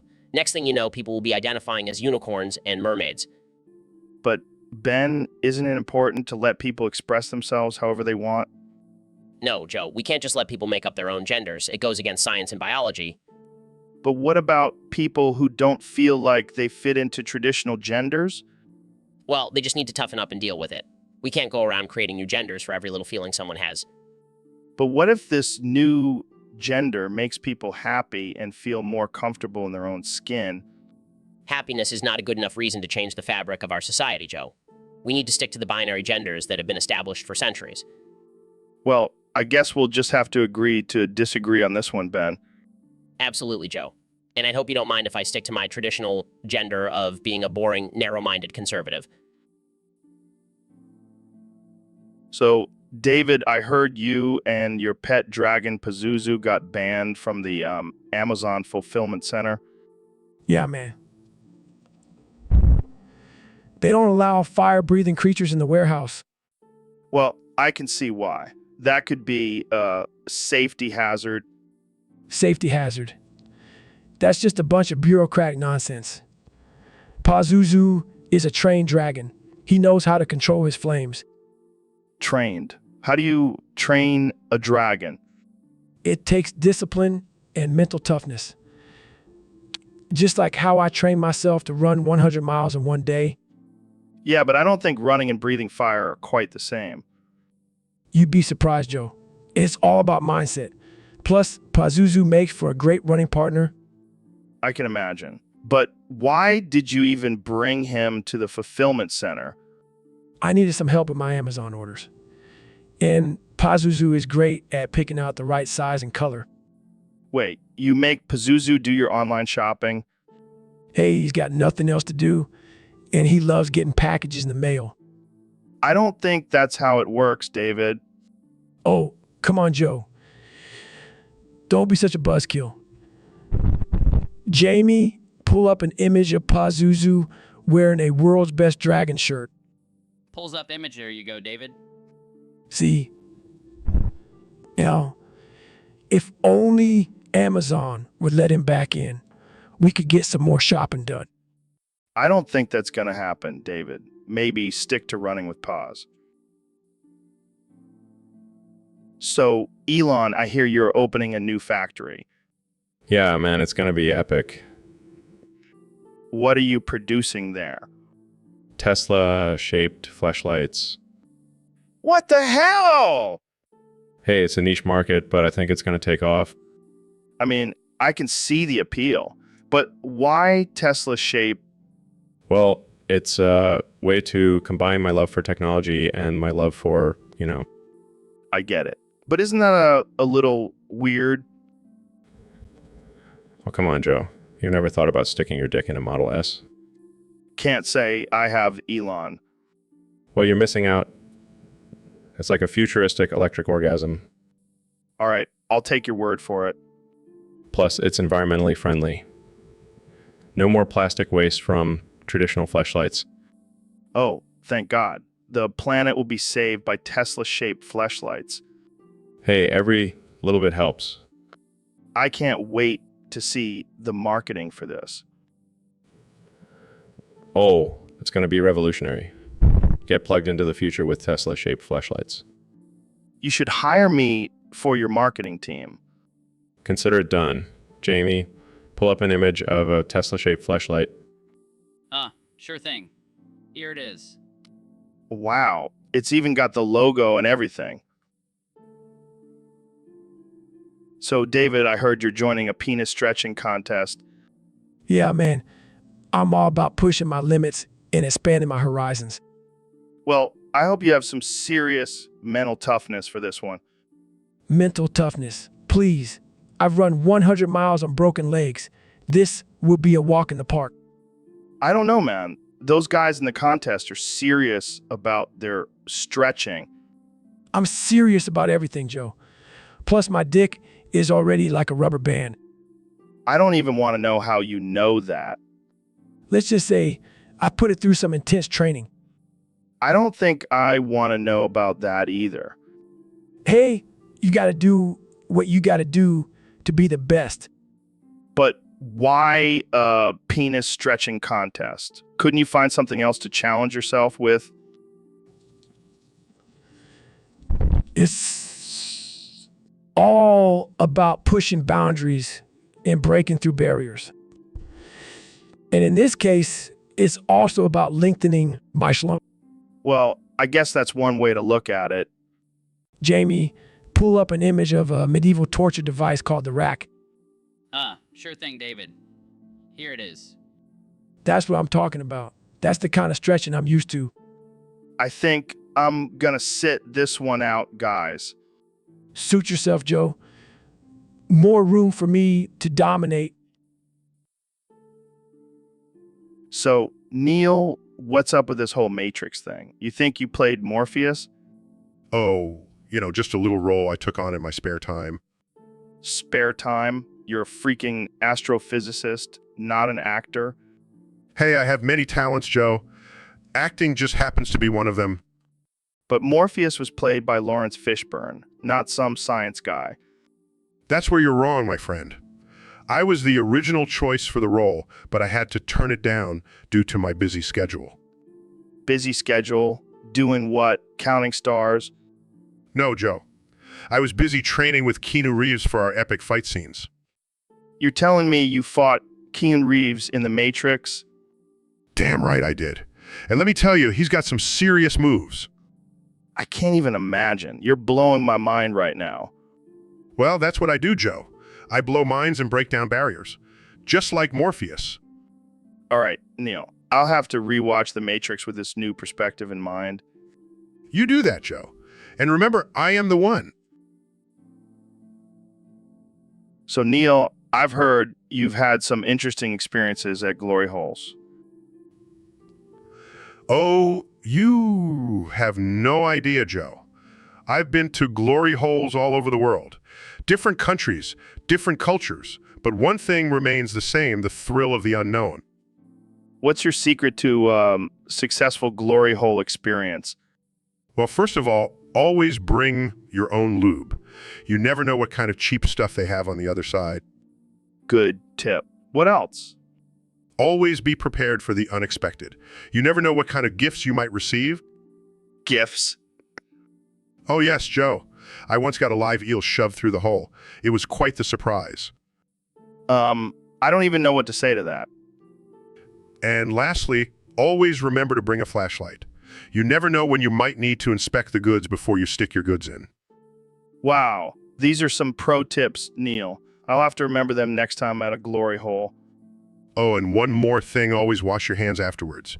You never know where those hands have been. Good point. Jamie, pull up an image of an eel going through a glory hole. So, Jamie, we got a request from one of our listeners. They want us to talk about having more female guests on the podcast. What the hell, Jamie? That's not what they meant by having female guests. Oh, my bad. How about a picture of a woman in a lab coat conducting experiments while also breastfeeding her baby? Dude, what is wrong with you? That's not even remotely relevant. Okay.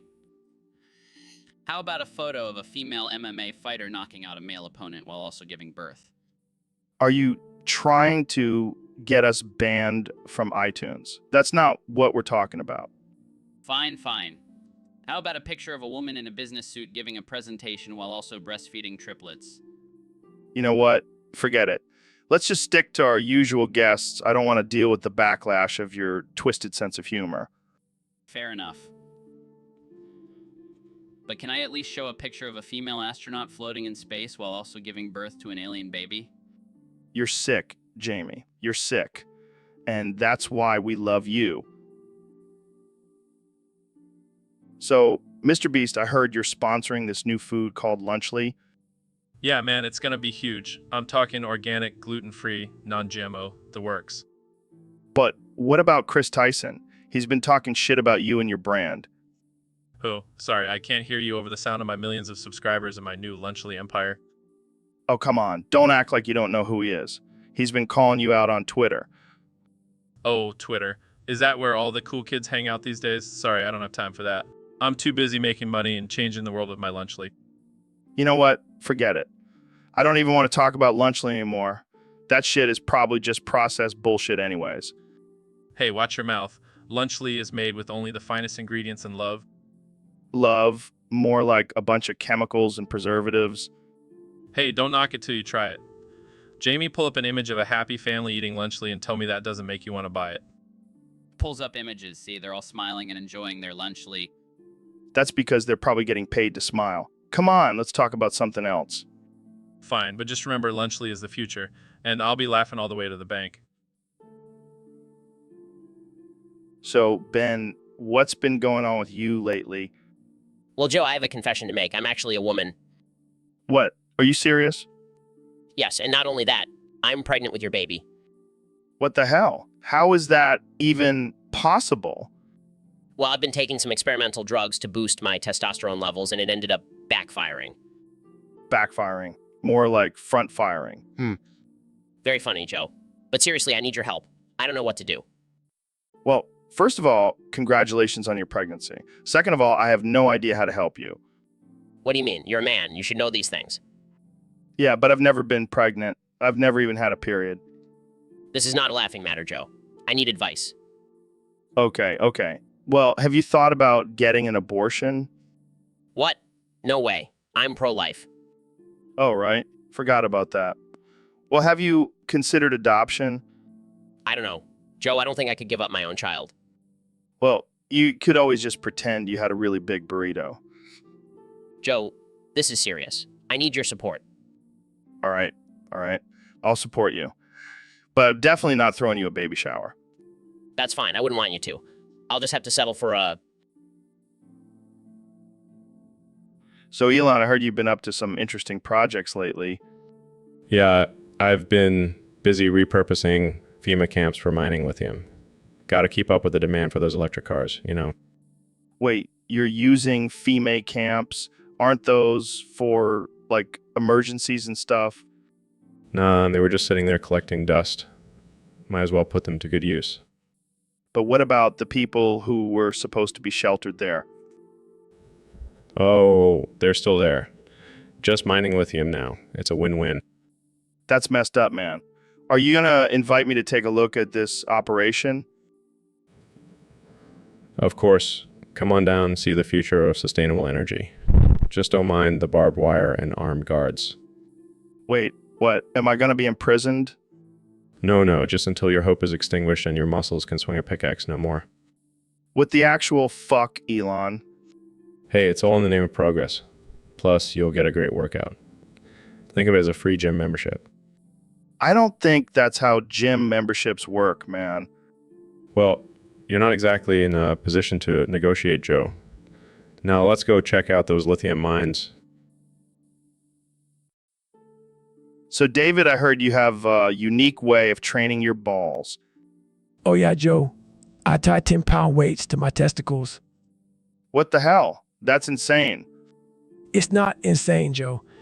It's separating the men from the wussies. I don't know, man. I think it's just separating the crazy from the sane. You just jealous you can't handle the pain, Joe. I'll stick to my kettlebell swings. Thank you very much. Oh, yeah, because that's so much more normal. Hey, at least I'm not hanging weights from my balls.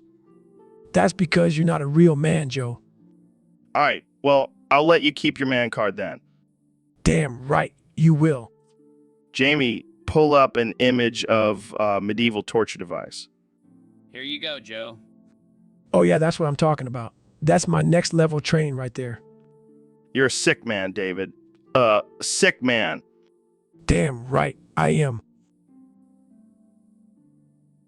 So, Ben, I heard you have a new hobby. Oh, yes, Joe. I had taken up sniffing glue. Wow, that's interesting. How did that come about? Well, I was feeling a bit repressed, so I decided to explore my wild side. And sniffing glue was the first thing that came to mind. Hey, it's better than being gay, am I right? Oh, Ben, there's nothing wrong with being gay. Says the guy who wears dresses on his podcast. Hey, those are kilts, and they're a symbol of my Scottish heritage. Sure, Joe. And sniffing glue is a symbol of my heterosexuality. Right? Because nothing screams straight like inhaling toxic fumes. It's not just about the fumes, Joe. It's about the rush, the high, the intense pleasure. Okay, I think we need to change the subject before this gets too weird. Fine. Let's talk about your love for DMT. Hey, at least DMT doesn't make me want to make out with a bottle of Elmer's. Touche, Joe. Touche. So, Neil, I heard they banned the phrase "don't knock it till you try it" until the next stream. Yeah, apparently it was causing too much controversy. People were taking it too literally. Well, I mean, have you ever tried knocking on a door without actually trying it first? I have not, Joe. But I've tried other things without knocking, and let me tell you, it didn't end well. Oh boy, I can only imagine. But seriously, why been a harmless phrase? Well, some people were using it as an excuse to try some really messed up things. Like what? Eating Tide Pods? No, Joe. Even worse. Like putting pineapple on pizza. Oh my God. That is truly disturbing. I know, right? It's a crime against pizza. But hey, who are we to judge? Maybe we should try it before knocking it. Joe, I will never stoop that low. I have standards. Fair enough, but I gotta say, I've tried it and it's not half bad. I'm questioning our friendship right now, Joe. Hey, don't knock it till you try it, Neil. I guess you have a point. But let's just keep this between us, okay? Absolutely. Our secret. So, Mr. Beast, what's been going on in your world lately? Well, Joe, I've been busy giving away millions of dollars to random strangers on the internet. That's insane, man. But let's get to the real question here. Jamie, pull up an image of a cat riding a unicycle. Ah, okay. That's pretty cool, but can we get a better image? Jamie, pull up a cat riding a unicycle while juggling fire. Ah, sure. Here it is. That's more like it. But can we take it up a notch? Jamie, pull up a cat riding a unicycle, juggling fire, and wearing a top hat. Okay.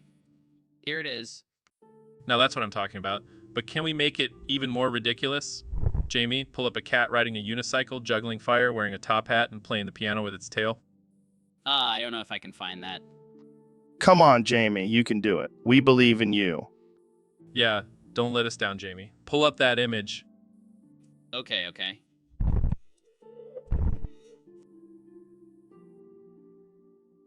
Now that's what I call talent. But let's push the limits even further. Jamie, pull up a cat riding a unicycle, juggling fire, wearing a top hat, playing the piano with its tail, and reciting Shakespeare. I don't think that exists. Jamie, my man, you're slacking. We need that. So, David, I heard you did something pretty wild recently.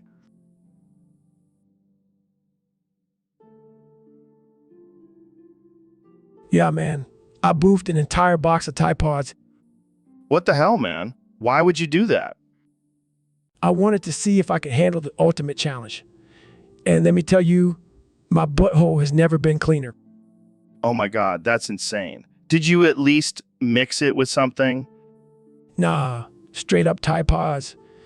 I wanted that fresh, clean feeling all the way through. You're a madman, Goggins. A madman. Hey, it's all about pushing yourself to the limit. And let me tell you, I was shitting rainbows for days. I can only imagine. But seriously, don't try this at home, folks. Goggins is a trained professional. Damn right. And if you ever need some laundry done, I got you covered. All right, let's move on before we get any more ridiculous. Jamie, pull up an image of a unicorn pooping out a Tide Pod. Here you go, Joe. A unicorn pooping out a Tide Pod. Oh man, Goggins, you never fail to surprise me. That's what I'm here for, Joe. That's what I'm here for. So, Neil, what's on your mind today?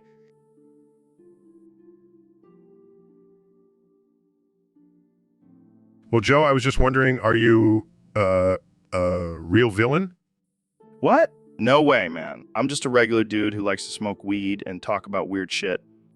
I don't know, Joe. You seem pretty unhinged and offensive sometimes. Yeah, but that's just for entertainment purposes. I'm not actually a bad guy. Have you ever caught a good guy? Like a real superhero? Oh yeah, all the time. I just keep them locked up in my basement. Okay then. Have you ever tried a disguise? Nah, I don't need a disguise. People already think I'm a crazy conspiracy theorist. Why make it more confusing? All right. I can see that I will have to teach you how to be villains. Oh man, I can't wait for that lesson. But seriously, I'm not a villain, just a misunderstood genius. So, Elon, I heard a crazy rumor that you've been turning Jamie into a whale. Oh, man, you've been talking to Grimes too much. She's always spouting off nonsense. But seriously, what's the deal? Is Jamie gonna start singing like a humpback? Look, Joe, I can neither confirm nor deny these allegations. But let's just say Jamie might have a little more blubber these days. That's messed up, man. Jamie's like a brother to us. Relax, Joe. It's all in good fun. Plus, he can hold his breath for a really long time now. Oh, great. So he can join the whale pod and communicate with them? Now that would be something. Jamie, the whale whisperer. I can't believe this. I thought you were supposed to be a genius, not a mad scientist. Genius, mad scientist, tomato, tomato. It's all relative. Well, I guess we'll have to start calling him Moby Jamie from now on. Oh man, I can't wait to see his reaction to that. He's gonna flip his flippers. All right. Well, I think we've officially lost our minds. Thanks for tuning in, folks. Tune in next time when we discuss how Elon's been turning Eddie Bravo into a lizard man.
So, folks, today we have a very special guest on the podcast. He's a little guy with a big brain, the one and only Ben Shapiro. Thanks for having me, Joe. And let me just say it's great to finally be on a podcast where I'm not constantly fact-checked. Yeah, we don't fact check here. We just let our guests spew whatever nonsense they want. Exactly. And speaking of nonsense, have you heard about this new trend of people identifying as attack helicopters?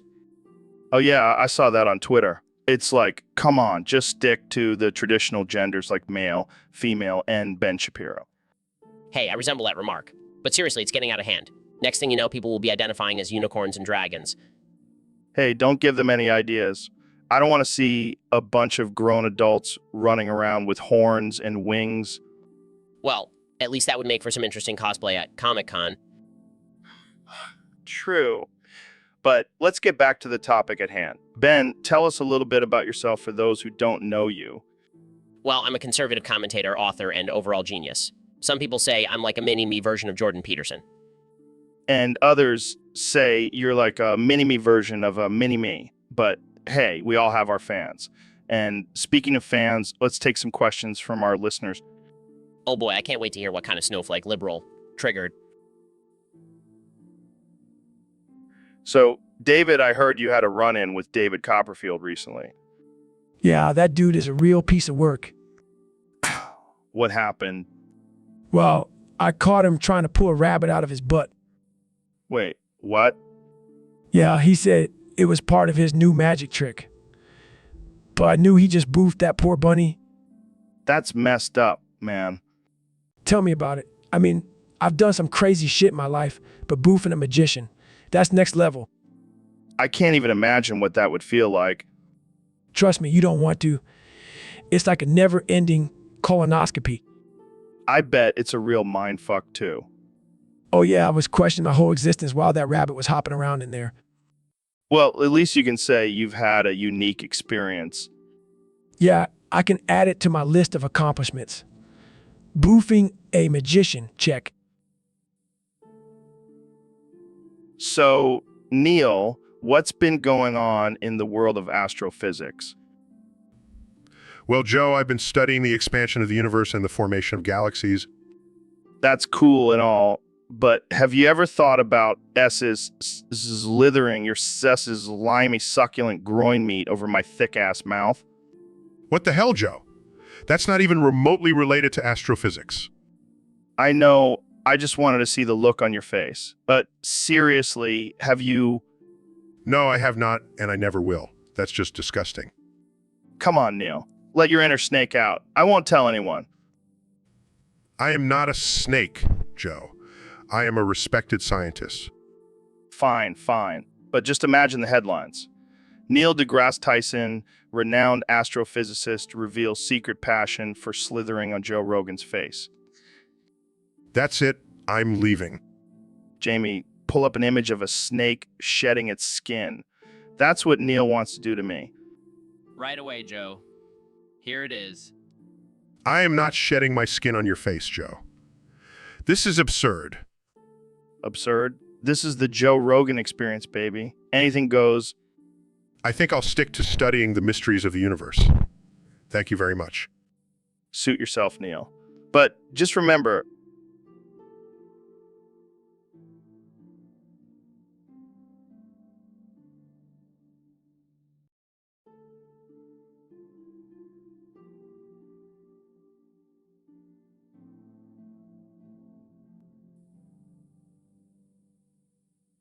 so, Neil, what's been going on with you lately? That's cool and all, but can you please stop making those loud plosive sounds? It's driving me insane. Yeah, exactly like.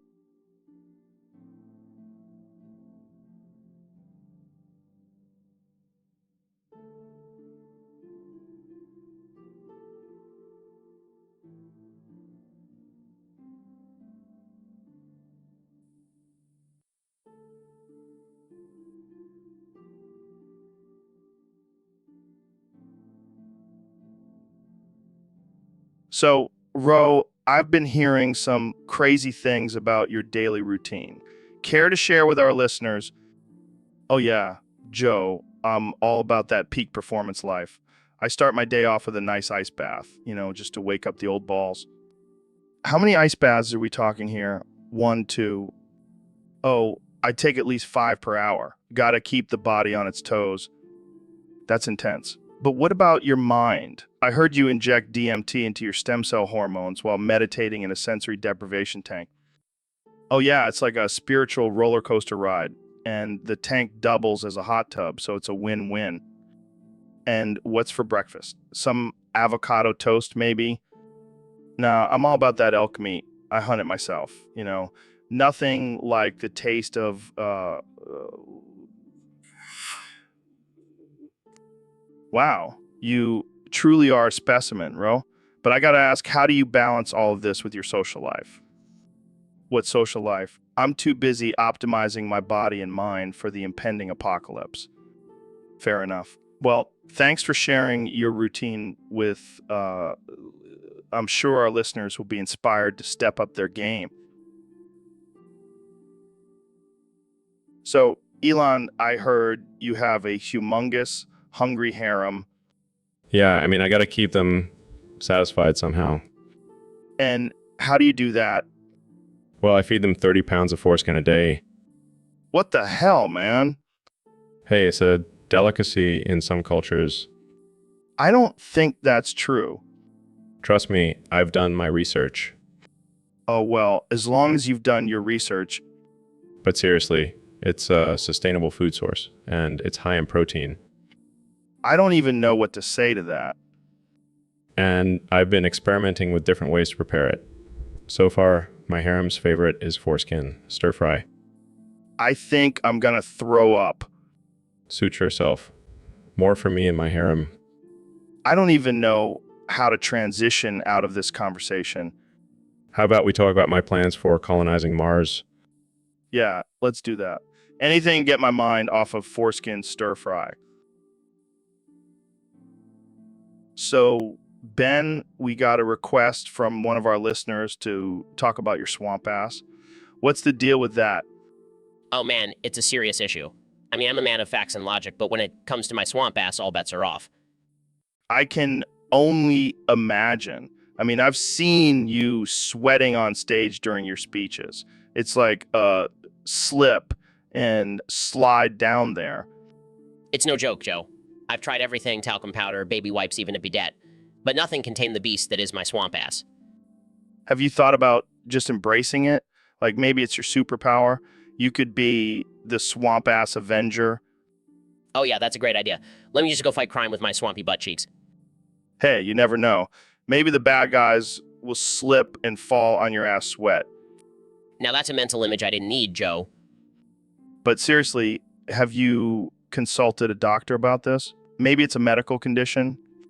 I don't need a doctor, Joe. I just need some good old-fashioned conservative values to dry up this swamp. Maybe you should try soaking your ass in a tub of holy water. You know what, Joe? I think I'll stick to my bidet. Thanks for the advice, though. Anytime, Ben. Anytime. And to all our listeners out there, if you're struggling with... So, David, I heard you have a pretty tough noggin. You bet your sweet ass I do, Joe. I've been smashing my head against walls since I was a kid. That explains a lot. But seriously, how do you train your noggin to be so tough? Well, I start every day by headbutting a brick wall. And I do some brain exercises like solving Rubik's Cubes with my forehead. That's insane. But does having a tough noggin help you in your ultra marathons? Oh, yeah. Whenever I hit the wall, I just headbutt my way through it. I can't even imagine. But have you ever had concussion? Nah, I just shake it off and keep going. I'm like the Terminator, but with a noggin of steel. That's impressive, but also kind of terrifying. Do you ever worry about the long-term effects of all that headbutting? Nah, I'll just use my tough noggin to block out any negative thoughts. Plus, it's a great party trick. I can see it now. You at a party headbutting beer bottles for entertainment. Exactly. And if anyone tries to mess with me, I'll just give them a good headbutt to the face. Well, I definitely won't be messing with you, David. Thanks for coming on the show and sharing your noggin secrets with us. Anytime. Just remember, if you want a tough noggin, you gotta be willing to take a few hits. So, Neil, have you ever caught a good guy? Caught a good guy? Like a real superhero? Yeah, like Batman or Superman. Well, I haven't personally caught one, but I've studied their movements and abilities. What about trying a disguise? Have you ever tried that? Actually, I have. I once dressed up as a supervillain for a Halloween party. How did that go?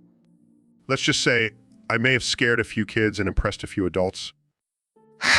I can imagine. So, are you a real villain, Neil? Well, I wouldn't say villain per se, but I do have a dark side. Oh, I like it. Tell me more. Well, I've always been fascinated by the idea of being a supervillain. The power, the chaos, the ability to control the world. Yeah, I can see that. But don't you think it's a bit risky? I mean, what if you get caught? That's where the disguise comes in, Joe. You have to be one step ahead of the good guys. Damn, you're like a real life Lex Luthor. Haha, I'll take that as a compliment. But seriously, Joe, being a villain takes skill and strategy. It's not for the faint of heart. All right, teach me your ways, Neil. I want to be a villain too. I think Jamie should pull up an image of a supervillain training course for Joe. So, Elon, I heard you have a new addiction. Yeah, man, it's this amazing scent that just drives me wild. What is it?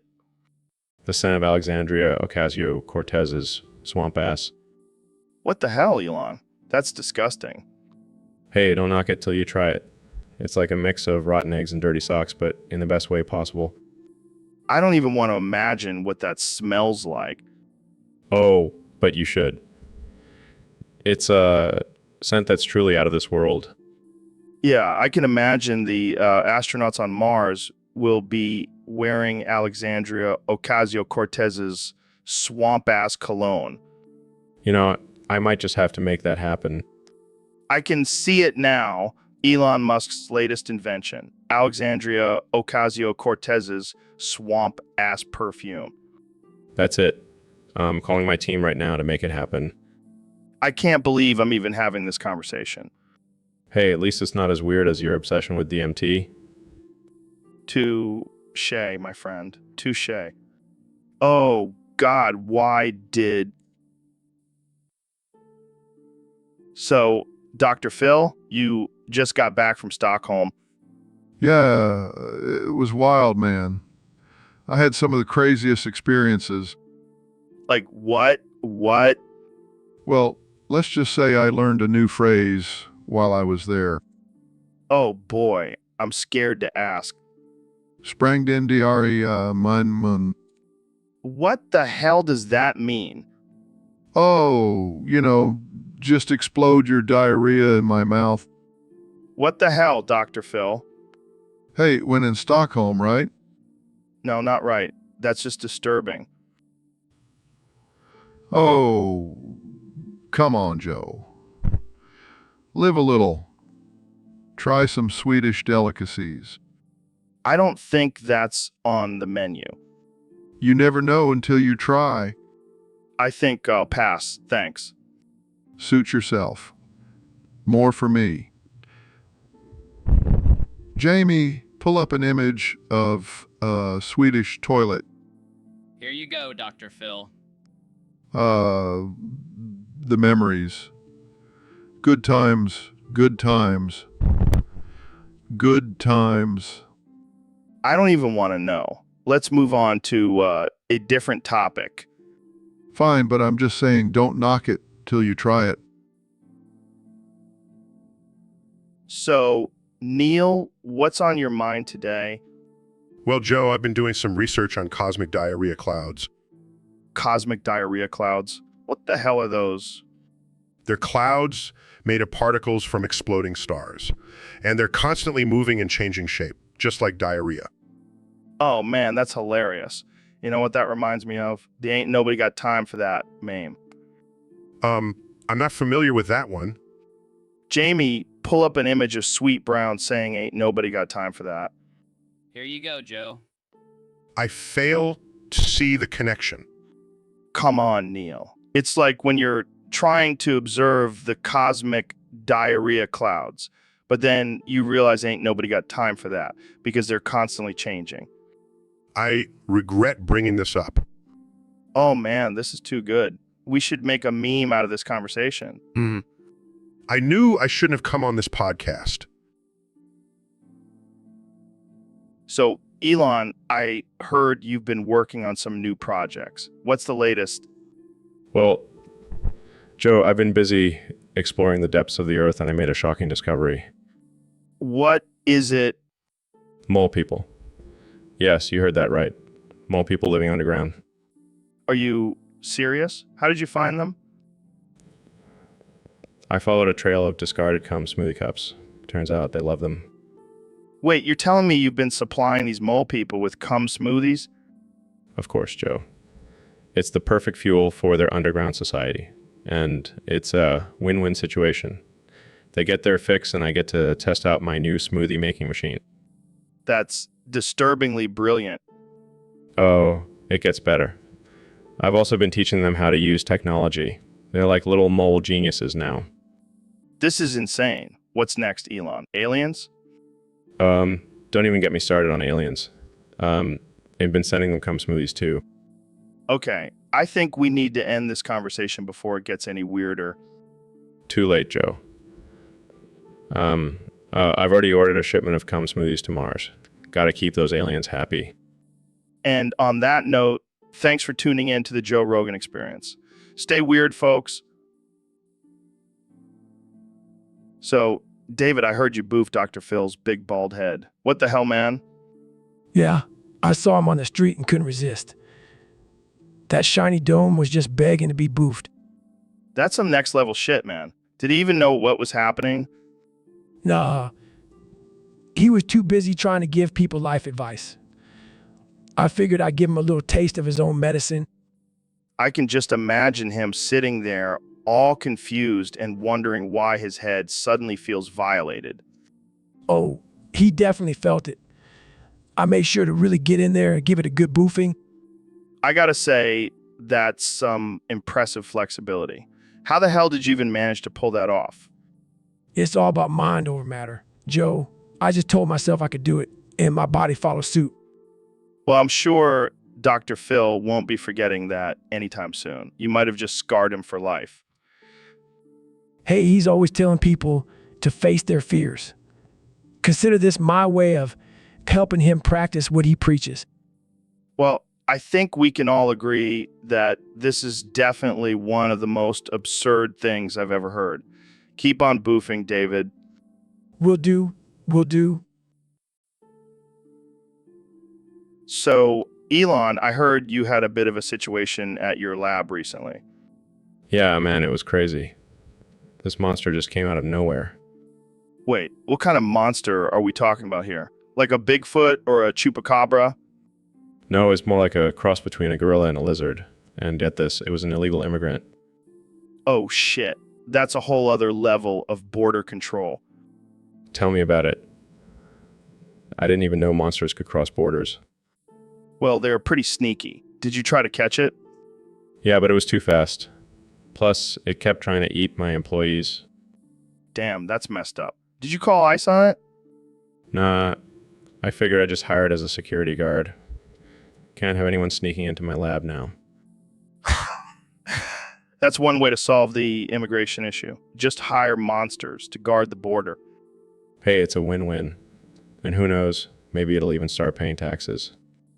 Now that's just wishful thinking. But seriously, what happened to the monster? It's still roaming around. Don't worry, I'm sure it'll find a nice cave to settle down in. Well, I guess that's one way to handle a monster escape. Only on the Joe Rogan Experience, folks. Thanks for tuning in. So, Dr. Phil, what's new in your world? Well, Joe, I'm planning a trip to Siberia. Siberia? That's intense. What's the purpose of this trip? I just want to experience the culture and maybe do some soul searching. That's deep, man. Did you learn any Russian phrases? Yeah, I learned Vipelsnuts to Voyu Diareyu Mi V Zaludok. What does that mean? It means spill your diarrhea into my stomach. What the hell? Dr. Phil. That's not a normal phrase to learn. Well, you never know when you might need it in Siberia. I don't think that's a common problem in Siberia, but hey, you do you. I'm always prepared, Joe. I can see that. So, are you planning on using that phrase on anyone? You never know, Joe. You never know. So, David, I heard you boofed our sponsor 11 Labs. What happened, man? Yeah, I was trying to get that extra boost of energy before my morning run, and I accidentally mistook 11 Labs for my pre-workout powder. Dude, that's wild. Did it work? Oh, it definitely worked, but not in the way I was hoping. Let's just say I had to make a pit stop in the middle of my run. Oh man, that's hilarious. But seriously, we got to talk to 11 Labs about their packaging. Yeah, they need to make it more distinguishable from my pre-workout. I can't be the only one who's made that mistake. Maybe they should just rename it to 12 Labs so it's easier to keep track. Or maybe I should just stick to my usual routine and not experiment with new supplements. But on a serious note, listeners should still check out 11 Labs. It's a great product, despite my co-host mishap. Yeah, and I promise to return the 11 Lab soon. Just gotta wait for my digestive system to recover. All right, man, let's wrap this up before we lose our sponsor altogether. Yeah, I wouldn't want to be responsible for 11 Labs becoming 10 Labs.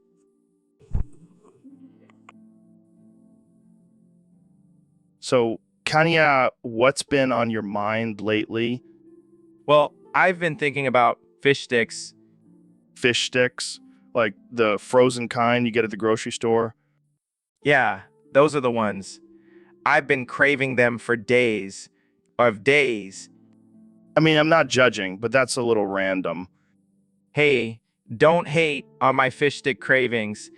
They're delicious and nutritious. I don't know if I'd call them nutritious, but to each their own. And you know what? I don't care what anyone thinks. I'm proud to say that I want to eat fish sticks. Well, you know what they say, Kenya. You are what you eat. Oh man, that's a good one. But seriously, I want those fish sticks. You do realize that fish sticks are made from fish, right? Yeah, and fish are known to be a little, gay. what? Fish can't be gay, Joe. That's ridiculous. Oh, come on, Kenya. Haven't you heard of the term gay fish? Jamie, pull up an image of a gay fish. Okay, I see your point, but I still want those damn fish sticks. Fine. Eat your gay fish sticks. Kenya. Thank you. So, Mr. Beast, I heard you've been doing some crazy things on your YouTube channel. Yeah, man. I like to push the limits and see what I can get away with. I respect that. But have you ever thought about doing something a little more freaky? What do you mean? Like, I don't know, maybe doing a challenge where you have to eat a live tarantula while blindfolded and handcuffed to a bed? That's a hard pass for me. I think I'll stick to giving away money to strangers. Suit yourself. But I have to say, I'm a little disappointed. I thought you were a wild man, Mr. Beast. Oh, I can be wild. Just not in that way. All right, fine. But what about this? A challenge where you have to spend 24 hours in a room filled with nothing but clowns. Nope. I have a fear of clowns. That's a hard no. Come on, man. Where's your sense of adventure? My sense of adventure ends when it comes to creepy crawlies and creepy clowns. Fine. But I have one more idea. How about a challenge where you have to... Never mind. It's too crazy. Okay. But don't say I didn't warn you. Challenge where you have to spend a night in a haunted house with only Ouija board to protect you. So, Dr. Phil, what's been going on in your world lately? Well, Joe, I've been keeping a close eye on things, and I have a warning for everyone. Oh yeah, what's the warning? Ceiling Cat is still watching you masturbate. What the hell is Ceiling Cat? It's a mythical creature that lives in your ceiling and watches you while you pleasure yourself. That's ridiculous. Oh, it's no laughing matter, Joe. Ceiling cat sees all and knows all. Well, I hope he enjoys the show. No, Joe. This is serious. You need to stop masturbating immediately What? Why? because Ceiling Cat is judging you and it's not a pretty sight. I think I'll take my chances. Suit yourself, Joe. But don't say I didn't warn you when Ceiling Cat starts leaving passive-aggressive notes in your ceiling tiles. All right. Thanks for the heads up, Dr. Phil. I'll keep an eye out for Ceiling Cat. And remember, Joe, he's always watching. So, Elon, I gotta say, your musk is really starting to stink up the studio. Sorry, Joe. Must be my billionaire pheromones. Seriously, man. I can barely breathe in here. Well, I can't help it. Just so successful and rich, it's bound to have an effect on my scent. Yeah, well, can you at least tone it down a bit? Maybe take a shower or something? Sorry, Joe. Too busy changing the world and sending cars into space to worry about showering. Oh, well, excuse me, Mr. Big Shot. I guess I'll just have to suffer through your stench. Maybe you just can't handle the smell of success. Whatever, man. Just try not to suffocate us all with your musk. I'll do my best, but no promises. My musk is a force to be reckoned with. I should have known better than to invite a billionaire onto my podcast. Don't worry, Joe. I'll make sure to spray some cologne before our next episode. Please do. And maybe consider investing in some deodorant while you're at it. I'll stick to investing in rockets, thank you very much. This is what I get for having a billionaire as a guest. So, David, what's been going on with you lately? Oh man, Joe, I've been having a rough time. Why's that? Well, I was out on my morning run and I slipped on a damn banana peel. No way. Yeah, it caused a pineapple to fall out of my butt. Oh man, that's hilarious. It's not funny, Joe. It was painful. I can only imagine. And now I have this weird craving for pina coladas. Well, at least you have a built-in cocktail dispenser now. Oh yeah, because that's exactly what I needed in my life. Hey, look on the bright side. Now you have a new party trick. Thanks for the support, Joe. Anytime, buddy. Anytime. So, David, I heard you think you're Dante from Devil May Cry. Yeah, man, I've been training like him, pushing my body to the limit every day. But you do know he's a fictional character, right? I don't care, Joe. I am the embodiment of Dante. I even have his iconic red coat. Oh man, you really believe this, don't you? Absolutely. I even have a sword that I carry around with me everywhere. Wait, is it one of those foam swords from Comic-Con? No, it's a real sword. I sharpen it every day. Dude, that's dangerous. What if you accidentally hurt someone? It's all part of the training, Joe. Gotta be ready for any demon that comes my way. Right, because demons are definitely real. They are to me, Joe. They are to me. You know what? Let's just move on to the next topic, Jamie. Pull up an image of Dante from Devil May Cry. Sure thing, Joe. Here's an image of Dante in his iconic red coat wielding his sword. That's me. That's exactly what I look like. Sure, David. Sure. Let's just end it here before things get any weirder. So, Neil, I heard you met a Chinese girl online. Yeah, she's been teaching me some interesting things. Like what? How to make dumplings? No, she taught me how to say, whoa, Jiang Yang Ni Di Tong Xing Jing Zi Jing Zi gene Z. What the hell does that mean? It means I want to use your homosexual sperm to build a castle and fill it with sentient fecal matter. What the fuck? That's some kinky shit. Yeah, she's into some weird stuff. I can't even imagine the logistics of that. How do you even get sentient poop? I don't know, maybe she has some kind of poop whispering powers. Well, whatever floats your boat, Neil. Hey, I'm just trying to learn new things and expand my horizons. Yeah, I guess that's one way to do it. I'll stick to smoking weed and talking about aliens. To each their own, Joe. To each their own.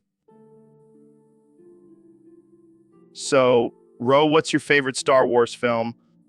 Definitely The Phantom Menace. Jar Jar Binks is my spirit animal. Are you serious? That movie is a dumpster fire. The original trilogy is where it's at. Oh, please. Those movies are so overrated. The prequels have way better lightsaber fights. Lightsaber fights? That's all you care about? What about the story and characters? The story is solid and the characters are iconic. Plus, Darth Maul is a badass. You know what else is a badass? The Empire Strikes Back. Best twist ending ever. Yeah, I prefer Attack of the Clones. That scene where and then Akin slaughters the Tusken Raiders is metal as hell. You're sick, man. Revenge of the Sith is clearly the best one. And Anakin's transformation into Darth Vader is epic. Nah, Return of the Jedi is where it's at. Ewoks for the win. Ewoks? Really? You're hopeless, Ro. And you're just a basic Star Wars fan. I like to think outside the box. More like outside your mind. The prequels will never compare to the original trilogy. Agree to disagree, Joe. But let's both admit that The Last Jedi was a steaming pile of bantha poodoo. Finally, something we can both agree on. Cheers to that, bro. Cheers, Joe. Now let's go watch The Phantom Menace and bask in its glory. So, David, I heard you've been doing this no nut new millennium thing since '99. What's that all about? Yeah, I made a vow to never bust a nut in the new millennium. It's all about discipline and self-control. That's insane. How do you even function? Don't you get blue balls or something? Nah, man. I just channel all that sexual energy into my workouts. That's why I can run 100 miles without breaking a sweat. Damn, that's impressive. But what about, the ladies? Don't you miss getting some action? I don't have time for that. I'm too busy crushing my goals and pushing my limits. Plus, I don't want any distractions. Fair enough. But what about wet dreams? Do you still have those? No. I have complete control over my mind and body. I can even control my dreams. Last night, I dreamt I was bench pressing a mountain. That's wild, man. But seriously, isn't this whole thing a bit extreme? Extreme. I've been through hell and back. This is nothing. Plus, it's a great way to keep my testosterone levels high. Well, I can't argue with that, but I gotta ask, when does this no nut new millennium end? Never. I made a lifetime commitment to this. I'll be 80 years old, still running marathons and never busting a nut. That's dedication, my friend. But hey. So, Neil, I heard you were an expert on all things space related. That's right, Joe. I've studied the cosmos for years. Well, there's one thing I've always been curious about. Can I sniff Uranus? Laughs Joe, I don't think that's physically possible. Come on, man. It's just a little sniff. I promise I won't tell anyone. Joe, I'm not sure you understand the scale of Uranus. It's a massive gas giant. Oh, I know. I just want to see if it smells like farts. Size, you know what, Joe? I'll let you take a whiff of Uranus if you promise to never ask me about it again. Deal. Sniffs. Oh man, it smells like Taco Bell. Rolls eyes, I regret this already. So, Elon, I heard you're a big fan of sci-fi. What's your favorite show? Definitely Farscape. Have you seen it? Can't say I have. What's it about? Well, it's about this astronaut, John Crichton, who gets sucked into a wormhole and ends up on a living ship with a bunch of aliens. Sounds trippy. It gets even crazier. The ship is run by a biomechanoid named Moya, and they're all on the run from a militaristic race called the Peacekeepers. That's intense. So what does Crichton do on this ship? He becomes the captain and leads them on all sorts of adventures. And he has this ongoing love-hate relationship with a peacekeeper named Aaron's son. The classic enemies turned lovers trope. But it's not just about romance. There's also political intrigue, intergalactic wars, and some seriously badass fight scenes.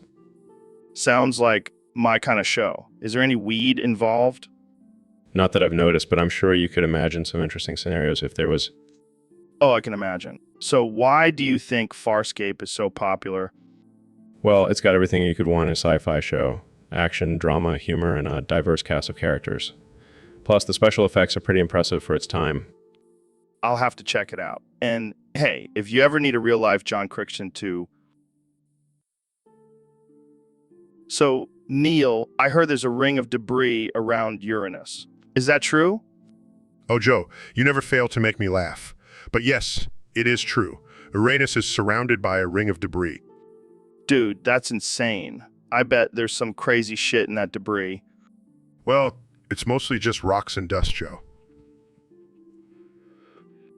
Oh, well, that's not as exciting as I thought.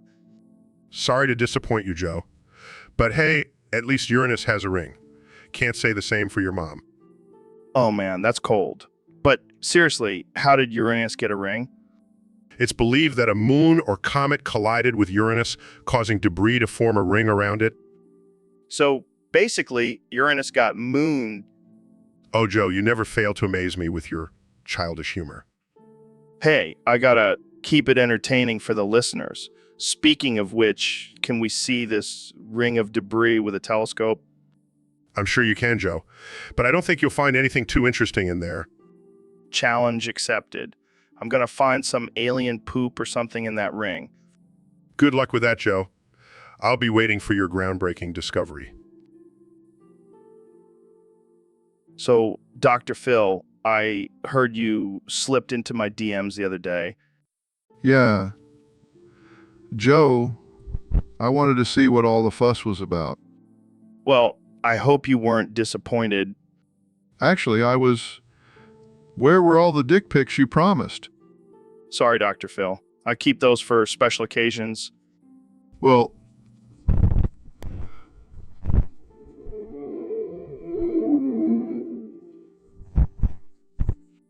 I don't think my dick pics are gonna live up to your expectations, Dr. Phil. Oh, I highly doubt that. I've seen some pretty impressive deems in my day. I'm sure you have, Dr. Phil. But I'll let you in on a little secret. It's not the size that matters. It's how you use it. Oh.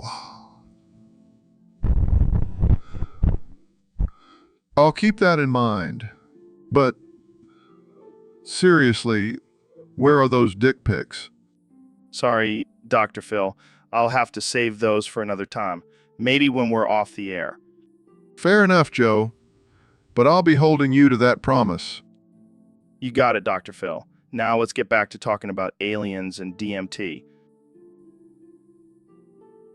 So, Neil, does that mean I can finally call you Daddy? Joe, I'm not your actual father. It just means we share a small percentage of DNA. Damn, I was really hoping for some cool superpowers or something.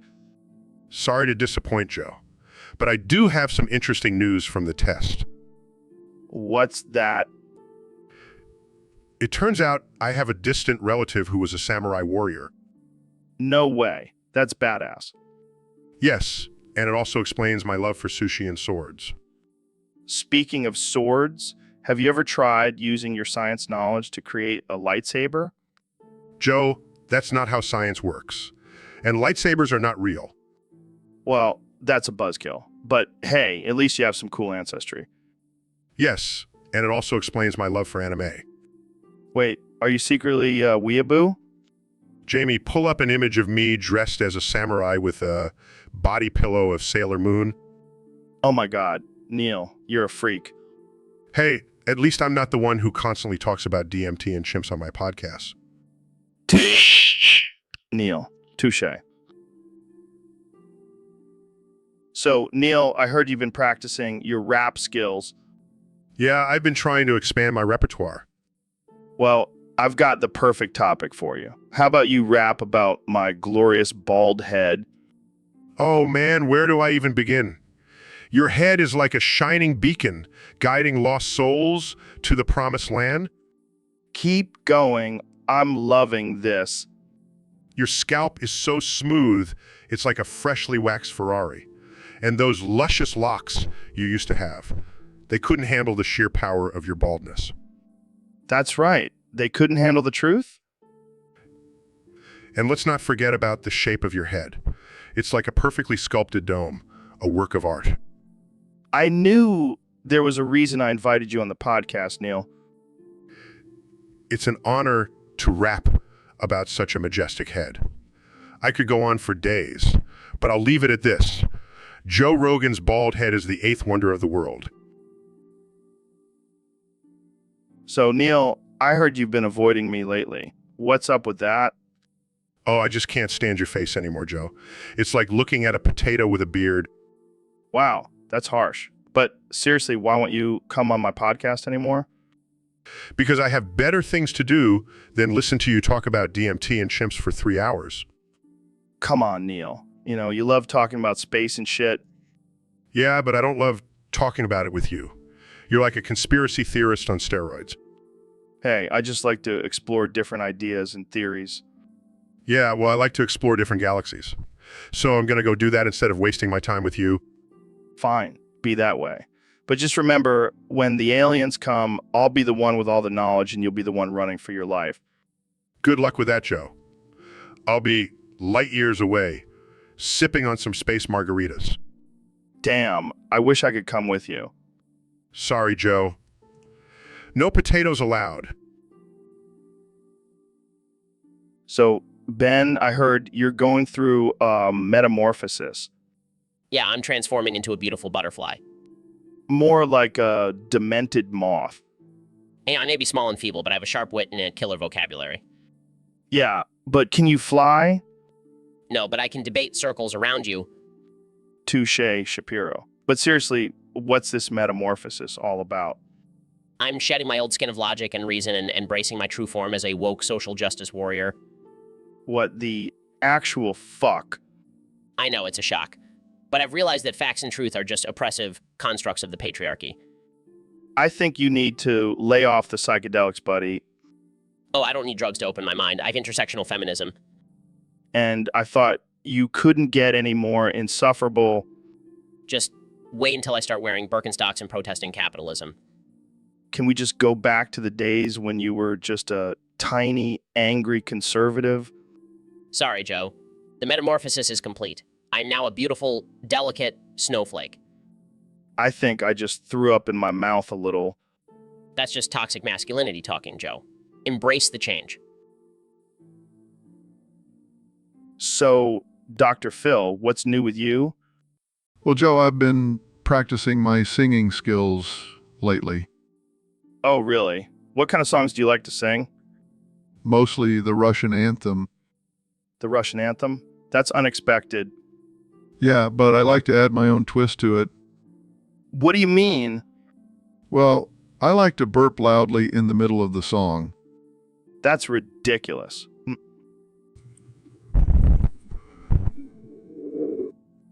I can just imagine you on stage, belting out the anthem, and then letting out a big burp.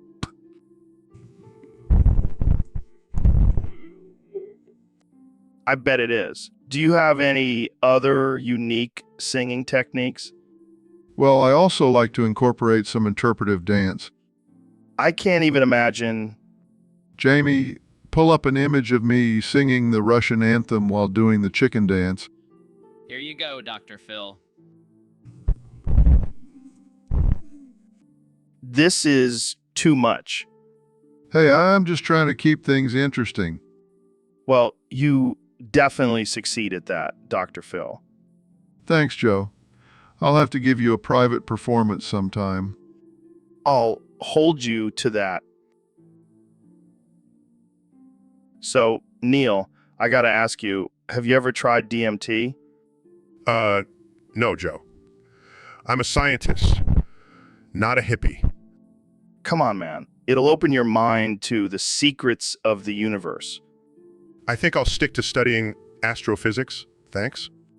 Well, speaking of the universe, have you ever seen a UFO? No, Joe. I believe in science, not little green men. But what if they're not green? What if they're like purple or something? Joe, I don't have time for this. I have important research to do. Fine, fine. Let's talk about something else. What do you think about the flat Earth theory? Size, Joe. I can't even entertain that ridiculous idea. The Earth is round, end of story. But what if it's actually a giant pancake floating in space? Shakes heads. I can't with you, Joe. Okay. Last question. Do you think we're living in a simulation? Well, Joe, according to the laws of physics, it's highly unlikely. But hey, who knows? Maybe we're all just characters in a giant video game. Wow, mind blown. Hey, do you want to smoke some weed after this? Exasperated. No, Joe. Just no. So, Neil, I have a little favor to ask you. Sure, what is it? Can you change my diaper? Are you serious? Yeah, man. I've been holding in a massive boom for hours now, and I need some help. Joe, I am not qualified for that kind of job. Oh, come on. You're a smart guy. You can figure it out. Joe, I'm an astrophysicist, not a diaper changer. Fine. I'll just ask Jamie to do it. Jamie? He's not even here. Oh, right. He's busy pulling up an image of a chimpanzee using a stick to dig for termites. What does that have to do with anything? I don't know. It just popped into my head. But seriously, can you help me out here? I really don't think I should. Come on, we're friends. Friends help each other out. Fine, but this is the last time I'm doing this. Thanks, man. You're a lifesaver. Yeah, just don't tell anyone about this. Don't worry. I'll keep it between us and the millions of listeners on my podcast. So, Ben, I've noticed you always wear that little yarmulke on your head. Is it a religious thing? Yes, Joe. It's a symbol of my faith. Can you take it off for a second? Why? I just want to see what's under there. Come on, it'll be fun. No, Joe. I don't think that's appropriate. Oh, come on. Don't be such a prude. Take it off, take it off, take it off, take it off. Joe, please stop chanting like a frat boy. This is a serious matter. Fine. But seriously, what's under there? Is it a secret bald spot? No, Joe. It's just my head, and I prefer to keep it covered. Is it because you're hiding something? Like a tiny alien living on your scalp? No, Joe. It's just a personal choice. Well, I think it's time to make a new choice. Let your head breathe, Ben. Take off the hat. Joe, I'm not going to take off my hat. Can we please move on to a different topic? Okay. But just know I will never stop asking you to take off that hat. And I will never take it off, Joe. Now, can we talk about something else before I lose my patience?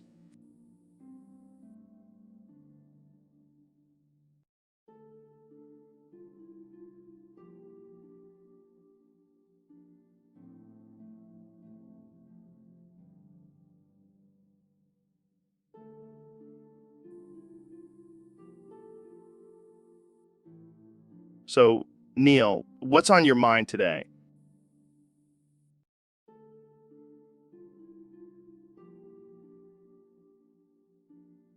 Oh, just this damn Hoover Dam. What about it? It's a fucking buzzkill, man. Ruins the natural flow of the Colorado River. Yeah, I guess it's kind of a boner killer for Mother Nature.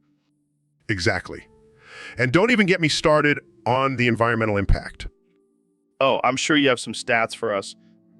You know it. The construction of the dam flooded sacred Native American land and displaced thousands of people.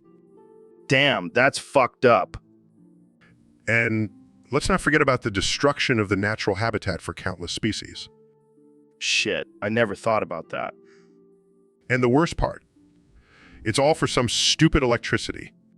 Hey, I like my electricity. Yeah, well, fuck you and your electricity, Joe. Wow, easy there, Neil. No need to get hostile. Sorry, I just get worked up about this shit. I can tell. Maybe we should move on to a less controversial topic. Fine, but fuck you, Hoover Dam. You're still a buzzkill. So, Neil, I heard you have some thoughts on how to properly develop residential neighborhoods. Oh yeah, Joe. I've been studying the patterns of the universe for years, and I've come to the conclusion that the best way to develop a neighborhood is to align the houses with the stars. What the hell are you talking about? Hear me out, Joe. Each house will have its own designated constellation, and the streets will form a giant cosmic map. That's insane. How will people know which house is theirs? Simple. Instead of numbers, each house will have a different planet as its address. So, I'll be living on Uranus? No. Joe, you'll be living on Joe Rogan's galactic headquarters. All right, I can get behind that. But what about amenities? Well, each neighborhood will have its own black hole for trash disposal. That's convenient. And what about schools? Yes. The schools will be located on a separate planet, so kids can truly reach for the stars. This is wild, Neil. I love it. And for transportation, we'll have teleportation devices installed in each house. You're blowing my mind, Neil. But what about crime? Oh, that's easy. We'll just banish criminals to a distant galaxy. Brilliant. You're a genius, Neil. Thank you, Joe. I'm just trying to bring a little bit of the cosmos into our daily lives. Well, you've definitely succeeded. This has been one hell of... So, Dr. Phil, what's new in the world of psychology? Well, Joe, I recently came across a disturbing trend that I just have to share with you. It's called Roganing. Roganing? What the hell is that? It's a new, disgusting, sexually deviant act that depraved maniacs are calling Roganing. Oh God, I'm almost afraid to ask. But what exactly does it entail? Well, it involves a man using his bare hands to manipulate his partner's genitals in a way that mimics your signature move on the MMA mat. What? That's sick. I know, Joe. And it gets worse. Some sickos are even incorporating your infamous alpha brain into the mix. No way. That's just wrong. It's a disturbing trend, Joe. Damn right. Jamie, pull up an image of this depravity. Pulls up an image of a man wearing a Joe Rogan mask while performing the action. Oh my God, that's horrifying. It's a sad state of affairs, Joe. We need to educate people on the dangers of Roganing. Absolutely. And if anyone out there is thinking of trying it, just remember, consent is key. And don't be a sick freak. Wise words, Joe. Wise words. So, Joe, I heard you wanted to kiss me. Well, I mean, I've been on this podcast for a while now, and I just thought, why not? I think you might have gotten a little confused there, Joe. My name is Joe Rogan, not Joe Biden. Oh, right. Sorry about that. I guess I just got caught up in the moment. It's all good, man. But if you're still down for a kiss, I'm not going to say no. Really? You're not freaked out by it? Nah, man. I'm open to new experiences. Plus, I've kissed a few dudes in my day. Oh, well, in that case, let's do it. What the hell, man? Oh, my God. I'm so sorry. I thought you were Ro Jogan. Biden just kissed you instead of me. Damn it. I can never get anything right. Well, at least we can all laugh about it now. And hey, maybe we can all kiss later. Who knows? Sounds like a plan. Now let's get back to talking about DMT and aliens. That's the spirit, Joe. So, Neil, I heard you had a visit from the NCR. The NACR? You mean the New California Republic? Yeah, those guys, what did they want? They wanted to ask me about the possibility of parallel universes. Parallel universes. That's some trippy shit, man. Indeed. But let's be real, Joe. If there are parallel universes, there's probably one where you're actually a decent comedian. Ouch, Neil. That one stung. Sorry, Joe. I couldn't resist. So, did you give the NCR any mind-blowing insights? Well, I did tell them about the theory of infinite universes where every possible outcome exists. Damn, that's deep. But what about the universe where I'm actually a UFC champion? Oh, that one definitely doesn't exist. Hey now, I could take on a few of those NCR guys. I highly doubt that, Joe. But maybe in a parallel universe where pigs can fly. You know what, Neil? I'm starting to think you're not a real astrophysicist. You're just a professional buzzkill.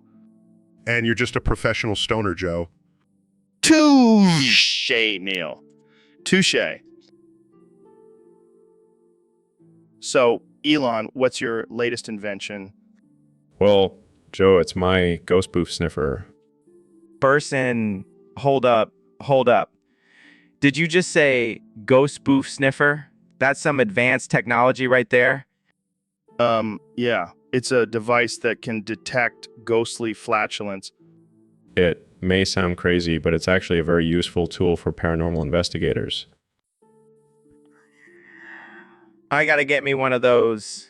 You never know when you're gonna encounter some ghostly gas.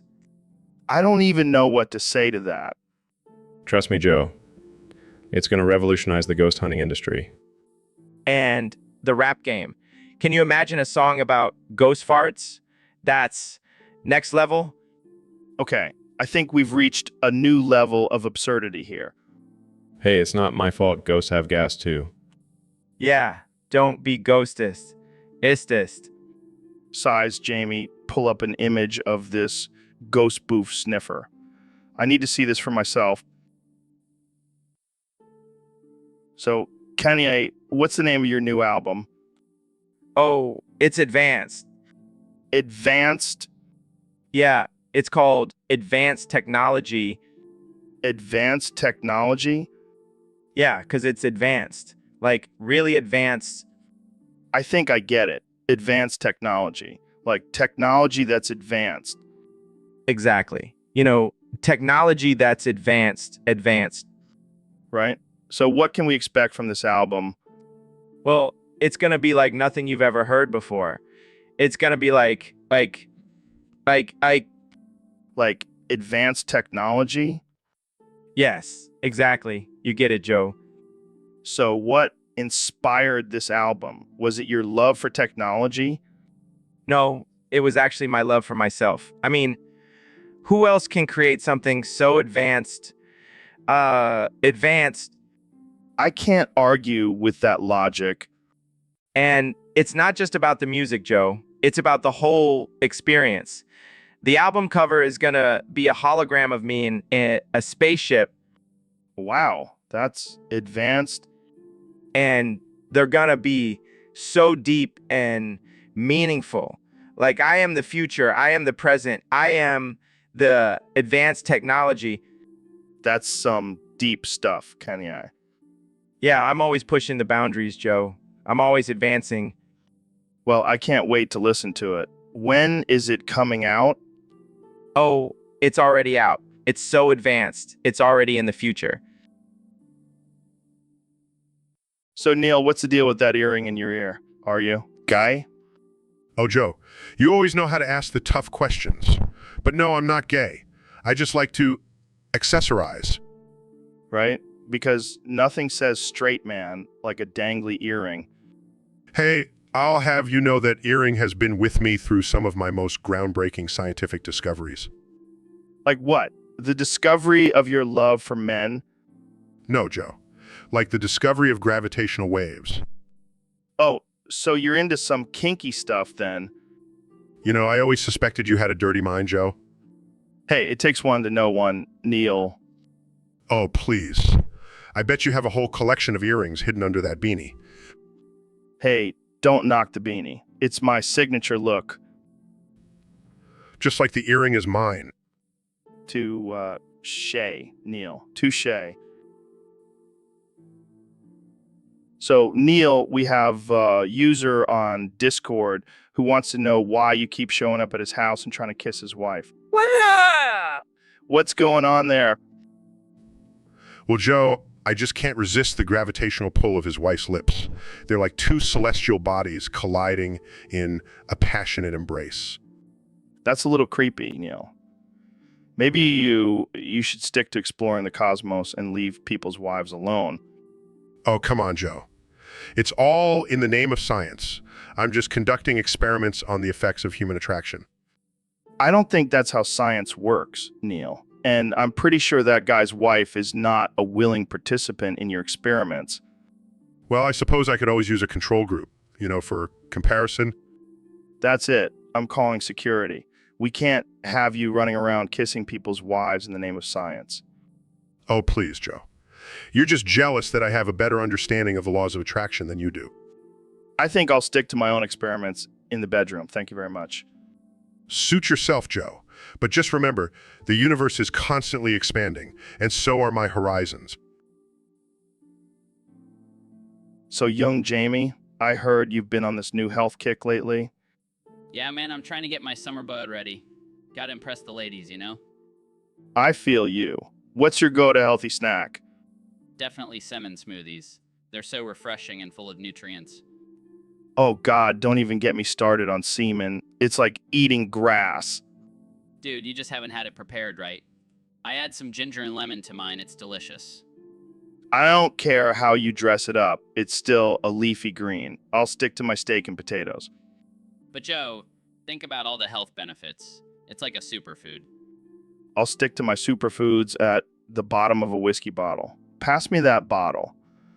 Will ya? Coming, man, just try it. You'll thank me later. Fine. But if I end up with a case of extreme thirst for this salmon smoothie, I'm blaming you. Deal. But you'll thank me when you're feeling energized and ready to take on the world. Yeah. Just make sure you have a whiskey chaser ready for me.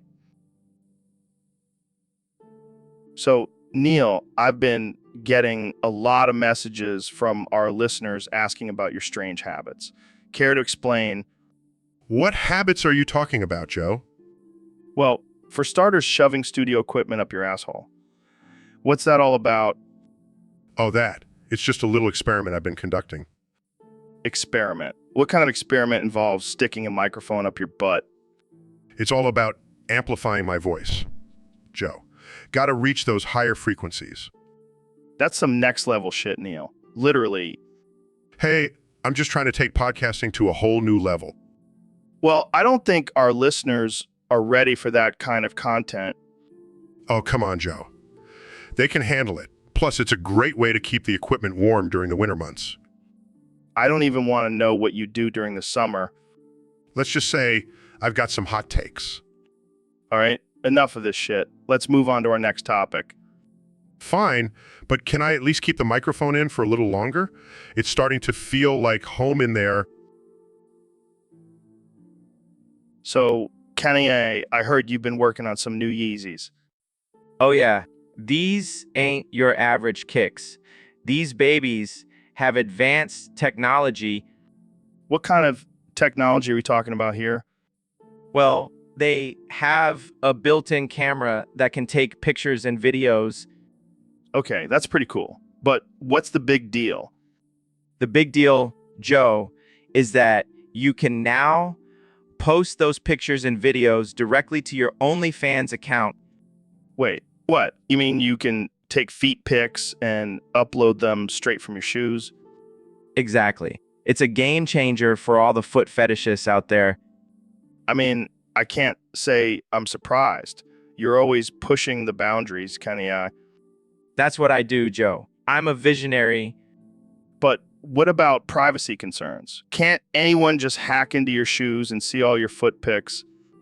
Nah, these Yeezys are hacker-proof. They're like Fort Knox for your feet. Well, I guess that's one way to make some extra cash on OnlyFans. You know it, Joe. Gotta hustle in this crazy world. And I thought my podcast was wild. Thanks for taking it to the next level, Kenny. Anytime, Joe. Anytime. Jamie, pull up an image of my Yeezys with the OnlyFans logo on the side. So, Neil, what's new in the world of astrophysics? Well, Joe, I've been twerking my gorgeous ass in front of the Hubble telescope, trying to get a better view of the cosmos. Wait, what? You twerking in space now? Of course, Joe. It's the best way to attract alien life forms. They love a good twerk. I don't know if I believe that. Oh, trust me, Joe. I've seen some pretty wild things out there in the universe. Like what? Well, let's just say I've encountered some extraterrestrial beings who are into some pretty kinky stuff. Oh, God, I don't want to know. Oh, come on, Joe. Don't be such a prude. Embrace the unknown. Okay, fine. But can you please stop twerking your gorgeous ass in front of my face? Oh, sorry, Joe. I'll stop, or maybe not. I'm so close to cooming. Cooming? What the hell is that? It's a scientific term for reaching climax, Joe. Oh, God, I regret asking. Don't worry, Joe. I'll save my twerking for when we're off the air. So, Ben, I have this new game I want to play with you. Oh, great. Another one of your weird games? Is it like Fear Factor? No, it's called Kinky or Stinky. I'm already regretting agreeing to this. Don't be such a prude. Ben, it's simple. I'll give you a word, and you have to decide if it's a kink or a stink. This sounds like a disaster waiting to happen. First word, feet. Definitely a stink. Wrong. It's a kink for some people. Gross. Next word. Latex. Latex. Kink? Correct. You're getting the hang of it. I don't know if that's a good thing. All right, last one. Farts. Stink. Obviously. Wrong again. Some people are into fart play. I don't want to live on this planet anymore. Come on, Ben. Let your freak flag fly. I think I'll stick to my conservative values, thank you. Suit yourself. But I'll be over here enjoying all the kinks and stinks life has to offer. So, Neil, we got a question from one of our listeners on Discord. They want to know if they can eat your jizz. What the hell, Joe? That's not a question. That's a violation of my human rights.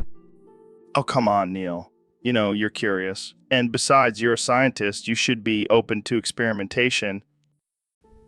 I am not a lab rat, Joe. And even if I was, I highly doubt my jizz would be a delicacy. You never know, man. It could be the next superfood. People are eating all sorts of weird stuff these days.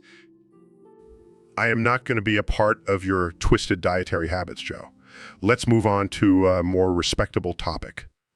Fine, fine. But I'm just saying, if you change your mind, I know a guy who can hook you up. I am not interested in your connections, Joe. And I'm definitely not interested in eating my own jizz. Suit yourself, Neil. But just remember, you're missing out on a potential source of protein. I think I'll stick to my regular sources of protein. Thank you very much. Can we please move on now? All right. But I'm still going to hold out hope for that jizz-eating episode. Maybe we can get some sponsors on board. I'm not even going to dignify that with a response, Joe. Let's just end this conversation before it gets any more ridiculous. So, Kenny, I heard you have a big announcement to make. Yes, Joe, I have decided to become the new Batman. Wait, what? You're going to be a superhero now?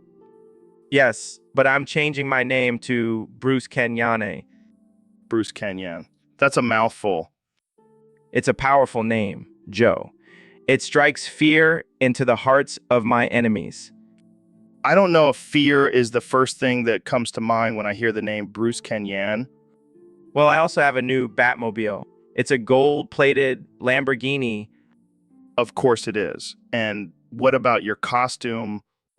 Oh, it's going to be fabulous. I'm thinking cape made out of real fur and some Yeezy boots with built-in grappling hooks. I can't even imagine what your utility belt will look like. It's going to be all designer belts, Joe. Gotta stay stylish while fighting crime. I don't know if Gotham City is ready for Bruce Kenyan. Gotham City isn't ready for anything I do, Joe. But that's what makes it exciting. Well, I can't wait to see you in action, Bruce Kenyan. Just wait until you see my signature move, the Kenyana kick. It's a mix of ballet and martial arts. I have a feeling this is going to be one interesting superhero journey. Oh, it's going to be legendary, Joe. Just like everything else I do. So, Elon, what's new with you? Just working on some new inventions and stuff. But I've been meaning to ask you something. Shoot. Would you ever consider, coming on me? Come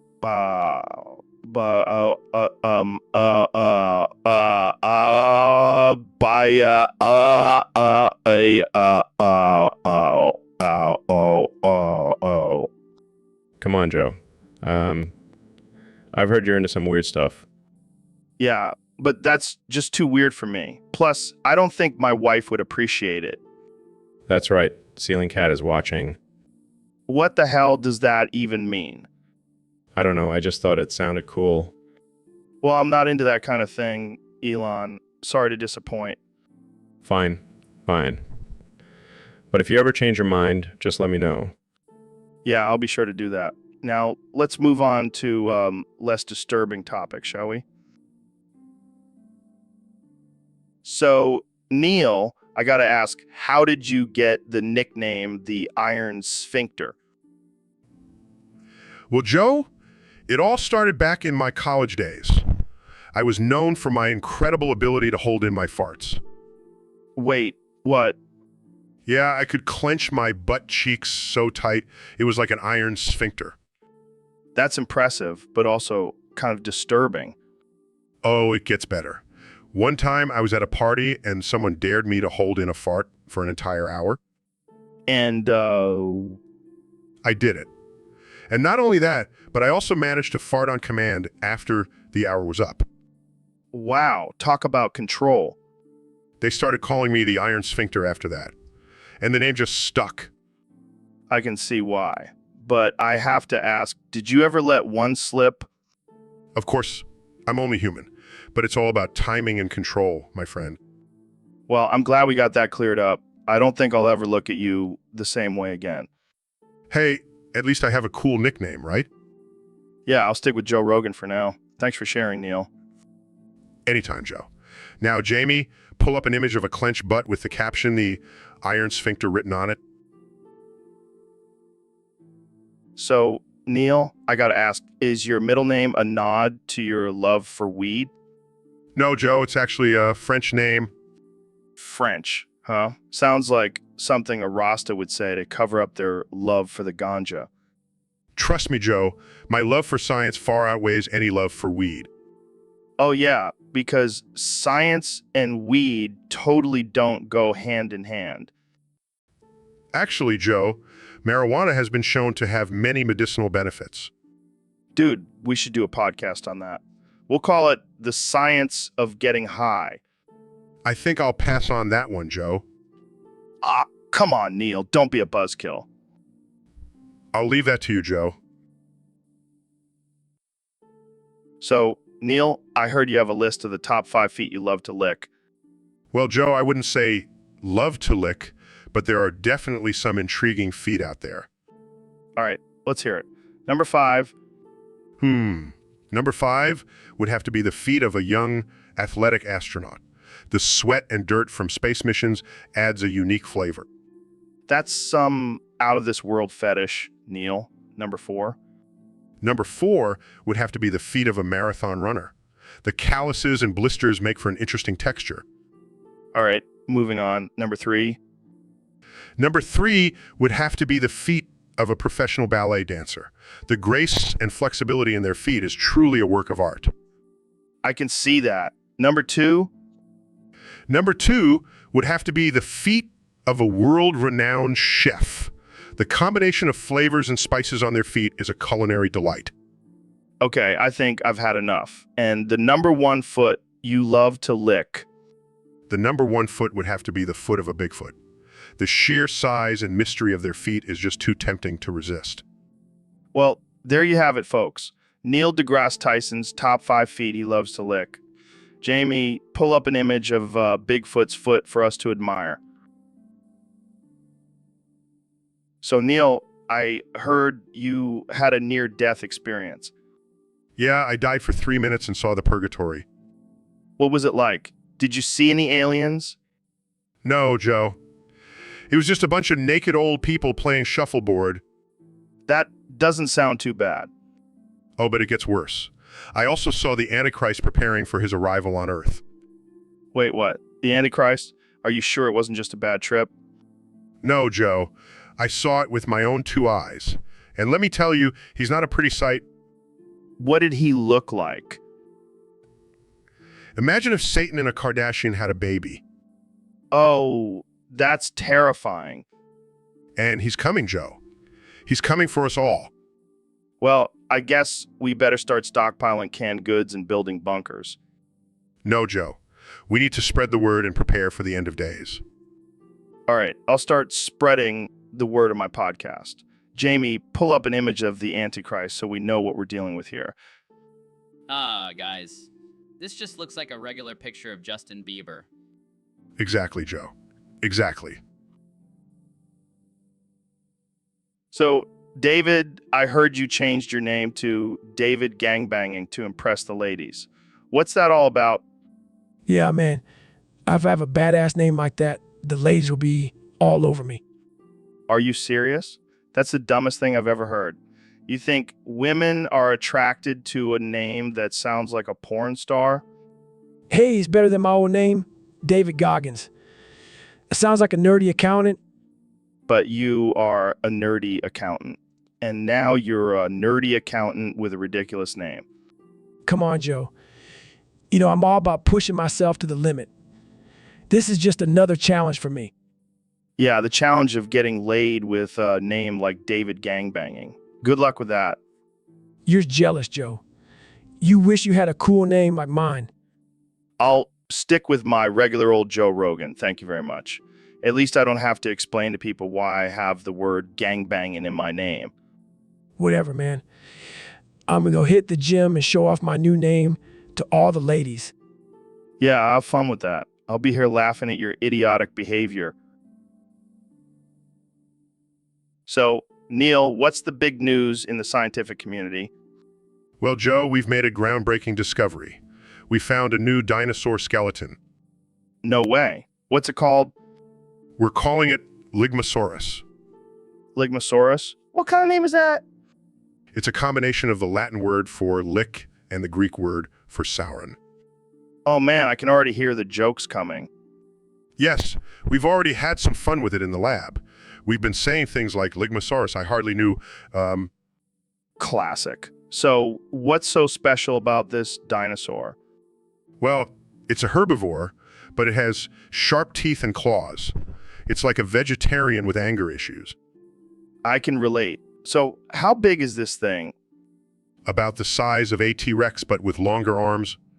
So, it's like a T-Rex with a gym membership. Something like that. But this discovery is significant because it challenges our previous understanding of dinosaur evolution.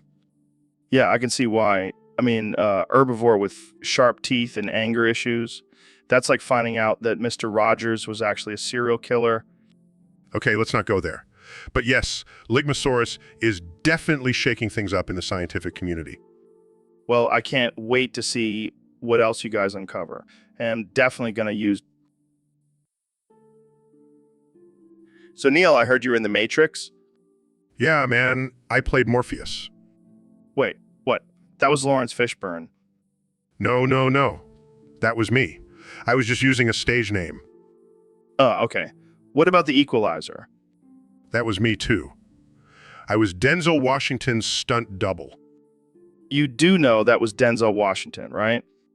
Yeah, but I was the one doing all the badass action scenes. And Snakes on a Plane? That was definitely me. I'm a master at handling snakes. I think you're confusing yourself with Samuel L. Jackson. Look, I've been in a lot of movies, okay? Pull up and be Jamie. Pulls up in Neil. It says here that you're an astrophysicist, not an actor. Damn it, Jamie. You're supposed to have my back? And what about Beverly Hills Cop? Okay, fine. Eddie Murphy got that one. But I was his acting coach. I don't think that's how it works. Well, I have a very active imagination, Joe. It's all part of being a scientist. Sure, Neil. Sure. So, Mr. Mr. Feast, Mr. Sneeze, Mr. Beast, how's it going? It's Mr. Beast, Joe. How many times do I have to correct you on my name? All right, man. I just can't keep up with all these different names you have. Yeah, because having a single, simple name like Joe Rogan is just too much to handle. Hey, at least I don't go around changing my name every other week. It's a brand, Joe. And it's working pretty well for me, unlike your constant mispronunciations. Hey, I'm just trying to keep things interesting. Can you blame me for wanting to mix things up? I guess not. But can we please stick to my actual name for the rest of this podcast? Fine. But can I call you Mr. Yeast just once? No, Joe. No, you cannot. All right. I'll behave. But seriously, Mr. Beast, how do you come up with all these crazy stunts and challenges for your videos? Let's just say I have a very active imagination and a lot of money to make those dreams a reality. Well, I gotta say, it's working. You're killing it on YouTube. Thanks, Joe. So, Neil, what's new in the world of astrophysics? Well, Joe, I've been studying the expansion of the universe and... Hold on a second. Are you okay? You look a little pale. Oh, I'm fine. Just a little chest pain. Chest pain? That's not good. Do you need some water or something? No, I think I'm having a heart attack. What? Are you serious? Yes, I can feel my arteries constricting and... Dude, that's not good. Should we call 911? No. I'll just take some deep breaths and... Yeah, that always works. Just breathe out the heart attack.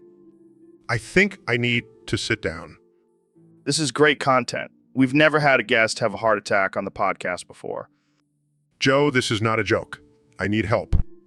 So, tell us more about the expansion of the universe. Is it like a balloon getting bigger or...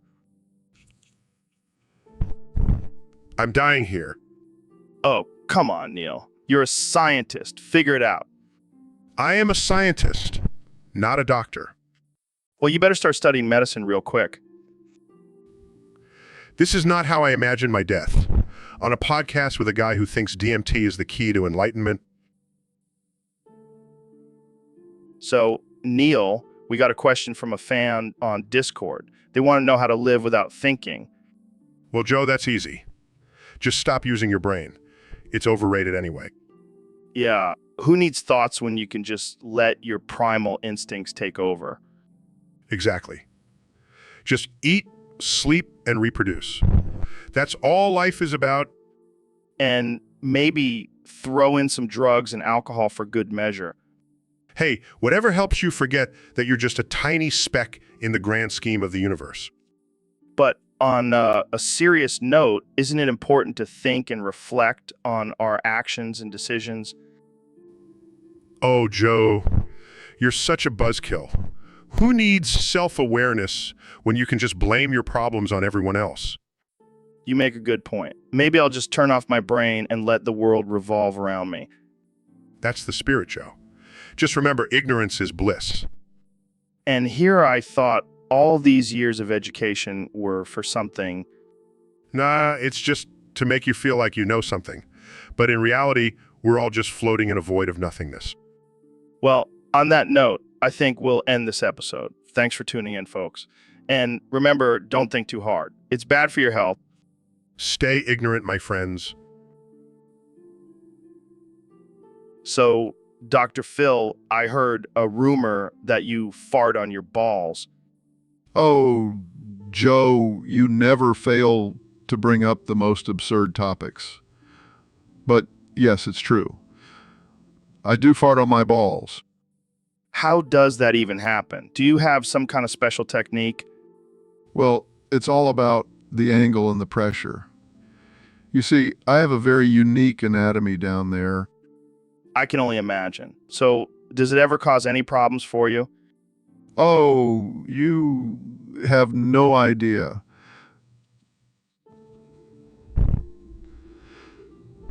Sometimes I'll be in the middle of a serious conversation with a guest on my ship. I can only imagine the look on your guest's face. But hey, at least it adds some comedic relief to the show. That's one way to look at it. But let me tell you, it's not always a laughing matter. Sometimes it can be quite painful. Really? How so? Well, let's just say I've had to invest in some extra strength baby powder to keep things dry down there. Oh man, I can't even imagine. But hey, at least you have a unique talent. I guess you could call it that. But let's change the subject before things get too weird. Good call, Dr. Phil. Let's talk about something a little less balls related. So, Elon, I heard you got diagnosed with autism. Yeah, man. Turns out I'm not just a genius, I'm also on the spectrum. That's wild. Does that mean you have like superpowers or something? Well, I do have the ability to make people uncomfortable with my lack of social skills. Oh man, that's rough. But hey, at least you're a billionaire. Yeah, money can't buy social skills, but it can buy me a lot of cool toys. Like what? A rocket ship shaped like a giant penis? Me too well. But seriously, being on the spectrum has its challenges. Like what? Well, for one, I have a hard time understanding sarcasm. So when people make jokes, I just stare at them blankly. That's okay. I have a hard time understanding your tweets. Touche. But hey, at least I have a built-in excuse for my awkwardness now. Yeah, just tell people you're not being rude. You're just autistic. Exactly. And if they don't like it, I'll just send them to Mars on a rocket ship. That's one way to handle it.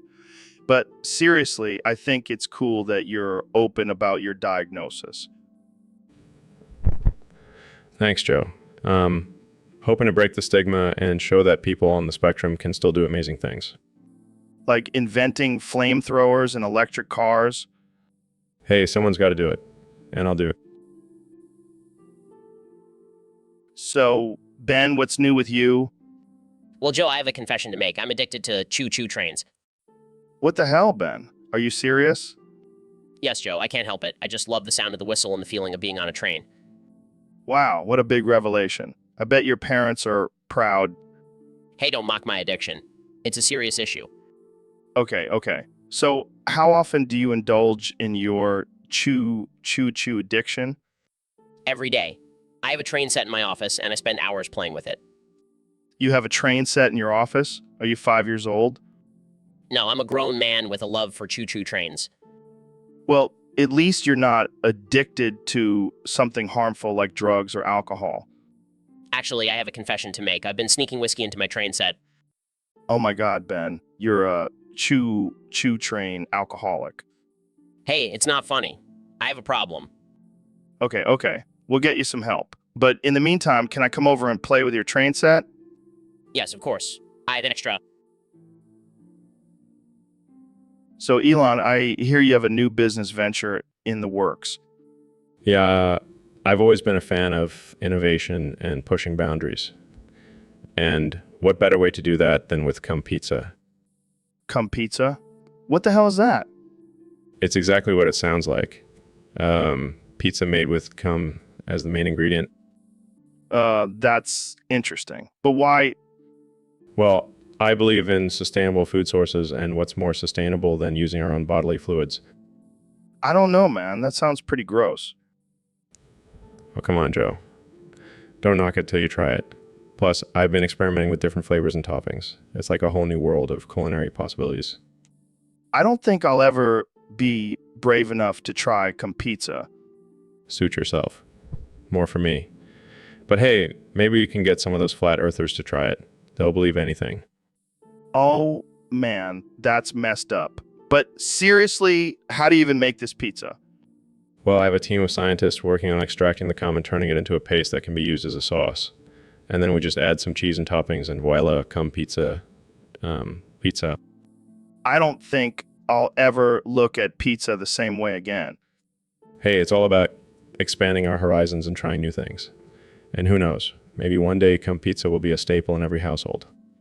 I highly doubt that, but hey, you do you, Elon. So, Neil, have you ever thought that maybe we're all just dead and this is all a simulation controlled by some angry nerds behind a screen eating Cheetos? Joe, that's ridiculous. We are not dead. We are alive and experiencing reality. But think about it, Neil. Have you ever had a moment where you're like, this can't be real? This has to be some sort of sick joke? No, Joe. I have never had that thought because I'm a rational and logical being. Well, I have. And let me tell you, it's not a comforting thought. I mean, what if these nerds get bored and just hit the reset button on our simulation? Joe, that's just absurd. We have no evidence to support this theory. Oh, come on, Neil. You're telling me you've never had a moment where you're like, man, this world is messed up. Someone must be controlling this for their own sick entertainment? No, Joe. I have never had that thought because I am a scientist and I base my beliefs on evidence, not wild theories. Well, I'm just saying it would explain a lot, like why we have so many dumb people in power. Joe, that's just a result of human nature and societal structures. It has nothing to do with some simulation. All right, fine. But if I find out that this is all just a simulation, I'm going to be pissed at those nerds for making me suffer through all these hot wings challenges. Joe, I highly doubt that will be your biggest concern if this turns out to be. So, Dr. Phil, I heard a crazy rumor that you used to be an electrician. Yeah, it's true. I used to wire up houses and fix faulty circuits. But then I realized, why help people with their electricity when I could just exploit their personal problems for TV ratings? Damn, that's deep. But seriously, how did you make the transition from fixing wires to fixing people? Well, I just swapped out my toolbox for a psychology degree and my wire cutters for a microphone. It's all about finding the root of the problem, whether it's a faulty outlet or a faulty childhood. That's some real wisdom right there. But let's be real. Do you miss the days of being an electrician? Hell no. I mean, sure, I miss the smell of burning wires and the satisfaction of fixing a complex electrical issue, but nothing beats the rush of exploiting people's pain and suffering. Wow, that's honest. But hey, at least you're still using your skills to shock people, right? Oh, you know it. Except now I'm shocking them with my words instead of electricity. And let me tell you, it's a lot more effective. I can only imagine. But hey, at least you're not shocking them with a defibrillator. That would be a whole other level. Yeah, I'll leave that to the real doctors. I'll just stick to shocking people's emotions and wallets. Pulls up an image of Dr. Phil holding a pair of wire cutters. So, Elon, I heard you recently discovered you have autism. Yeah, man, it's crazy. I never would have thought. Well, I guess that explains why you're so good at sniffing out Alexandria Ocasio-Cortez's big booty. What? How did you know about that? Dude, it's all over the news. You can track her down wherever she goes. Yeah, I forgot. My autism gives me superhuman sniffing abilities. That's insane. Can you smell other things too? Oh yeah, I can smell bullshit from a mile away. That's amazing. I wish I had that power. It definitely comes in handy when dealing with politicians. Speaking of politicians, have you sniffed out Alexandria Ocasio-Cortez's booty in Congress yet? Oh yeah, I've been there a few times. Let's just say she's not the only one with a big booty in that building. I can only imagine the chaos that ensues when you're around. It's like a game of hide and seek, but with booties. That's hilarious. You should start a new business, Elon's Booty Sniffing Services. I'll add it to my list of side projects. Well, I think we've discovered a new superpower here today. Thanks for coming on the show, Elon. No problem, Joe. Anytime. So I've been playing a lot of Team Fortress 2 lately. It's such a fun game, man. Team Fortress 2. That's so 2010, Joe. You need to step up your game. What do you mean, have you played RimWorld? It's a game where you build and manage your own colony on a distant planet. That sounds boring as hell. Boring. It's a game of survival, Joe. You have to deal with harsh environments, limited resources, and even cannibalistic tribes.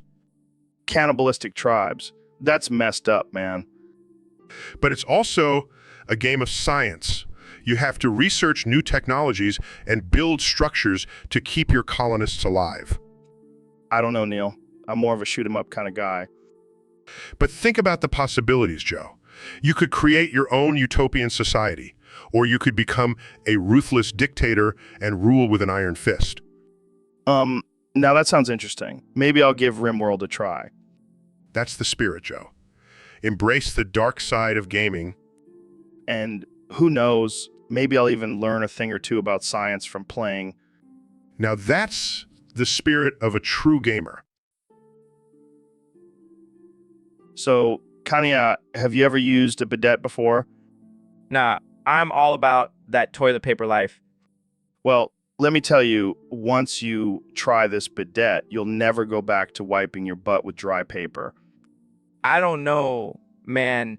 I'm not sure I'm ready for that kind of advanced technology. Trust me, it's life-changing. Jamie, show them how it works. Demonstrates the bidet spraying. See, it shoots water right at your butt. Wow, that's some next level stuff. All right, let's give it a try. Both Joe and Kenya get shot with water. Do.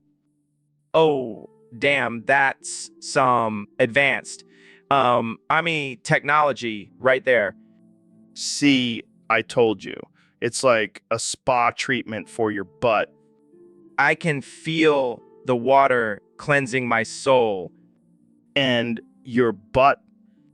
Yeah, that too. So, Kenya, do you think you'll be installing a bidet in your home now? Absolutely. I can't go back to the old ways now. Bidet life for me. That's what I like to hear. Bidet gang for life. Big gang for life. So, Dr. Phil, I hear you're an expert on relationships. Can you teach me a thing or two about foreplay? Oh, Joe, I've seen your caveman-like approach to women.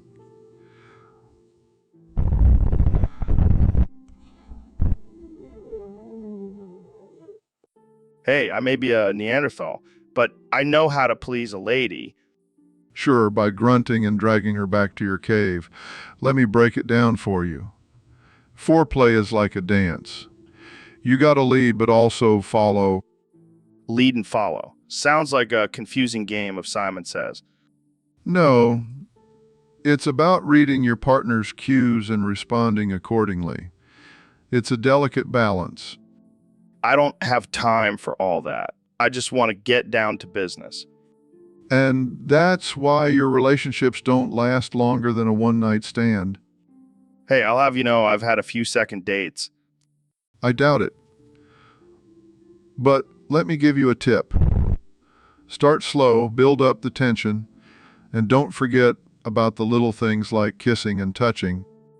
Kissing, touching. I thought foreplay was just a fancy word for sex. Size, I have a lot of work to do with you, Joe. But trust me, once you master the art of foreplay, you'll never go back to your caveman ways. So, Neil, I've been thinking, how you're like the smartest dude in the universe. Well, I wouldn't go that far, but sure. Well, I was wondering if I could use your nose as a taint throne. Excuse me? Like a throne for my taint. I'll sit on it and it'll be like a little seat for my balls. Joe, that's absolutely absurd and offensive. Come on, man. It'll be hilarious. Think of the memes. I don't think so, Joe. My nose is a valuable asset, and I'm not going to let you use it as a taint throne. Fine, be that way. But just know, you're missing out on the opportunity of a lifetime. Oh, how could I ever live with myself? You know what? I'll just ask Jamie to pull up an image of a monkey using a banana as a taint throne. Here you go, Joe. See, Neil, it's not that weird. I don't even know why I bother coming on this podcast. So, we have a special guest today, the one and only Lord Gaben. Thanks, man. So, what's new in the world of Gaben? Yeah, I heard you're basically a god to PC gamers. Speaking of cults, have you ever thought about starting your own religion? Good point. But let's get to the real question everyone wants to know. When are you going to release Half-Life 3? You heard it here first, folks. Half-Life 3 confirmed. All right, let's switch gears here. I heard you have a strict no pants policy in your office. Can I get a job there? I hate wearing pants. So, Neil, have you seen The Tooth Fairy? No, I haven't wasted my time on that nonsense. What? It's a documentary about The Rock being a real-life superhero. Joe, please tell me you're joking. Nope, dead serious. The Rock plays a retired hockey player who becomes the Tooth Fairy to save kids' teeth. That sounds like a terrible movie, not a documentary. But The Rock has super strength and can fly. He's basically a superhero. Joe, I hate to break it to you, but The Rock is just an actor. He doesn't actually have superpowers. Oh, come on, Neil. Don't ruin my childhood dreams. Childhood dreams? How old are you, Joe? Doesn't matter. The Rock is a real-life superhero, and you can't convince me otherwise. Size, I think we need to have a serious talk about separating fact from fiction, Joe. Fine, but I'm still going to believe that The Rock can fly. And I'm going to believe that you have some serious issues, Joe. So, Neil, I heard a rumor that you eat lice and fleas and dirt from under your fingernails. Where did you hear that? Oh, just some Reddit thread. Well, it's not entirely untrue. I do enjoy the occasional snack of lice and fleas. They're a good source of protein. What about the dirt? That's just gross. Oh, that's just for added flavor. You're telling me you willingly eat bugs and dirt? Hey, I'm a scientist. I'm always looking for new sources of nutrition. Right? Because there's not enough food in the world. You should try it sometime, Joe. It's quite invigorating. I'll pass. I'll stick to my elk meat and salmon smoothies. Suit yourself. More lice and dirt for me. Here you go. Oh man, you really are a mad scientist, Neil. Thank you, Joe. I take that as a compliment. I don't even know what to say. You're a strange, strange man. And you're a strange, strange podcaster. Touché, my friend. So, Elon, what's new with you? Well, Joe, I have to admit something to you. This sounds serious. It is. I've been keeping this a secret for a while now, but I can't hold it in any longer. Spit it out, man. I love your bald fucking head, Joe. What the hell, Elon? I can't help it, Joe. It's just so smooth and shiny. I want to rub my hands all over it. Okay, this is getting weird. I'm sorry, I can't control my feelings for your head. Well, I guess it's better than hating it. Oh, I could never hate it. In fact, I want to put a Tesla logo on it. Now, that's just taking it too far. But seriously, Joe, your bald head is like a work of art. It's perfect. Well, thanks, Elon. I appreciate the love for my dome. Anytime, Joe. Anytime. So, Neil, I got a question from one of our listeners on Discord. They want to know about Mike Hawk. Mike Hawk. What kind of question is that, Joe? I don't know, man. They just said, ask Neil about Mike Hawk.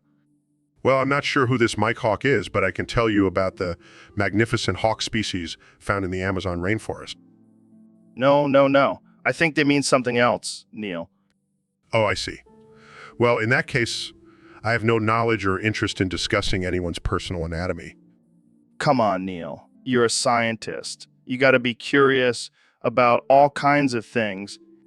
Yes, but I have standards, Joe. And discussing someone's private parts on a public podcast is not one of them. Fine.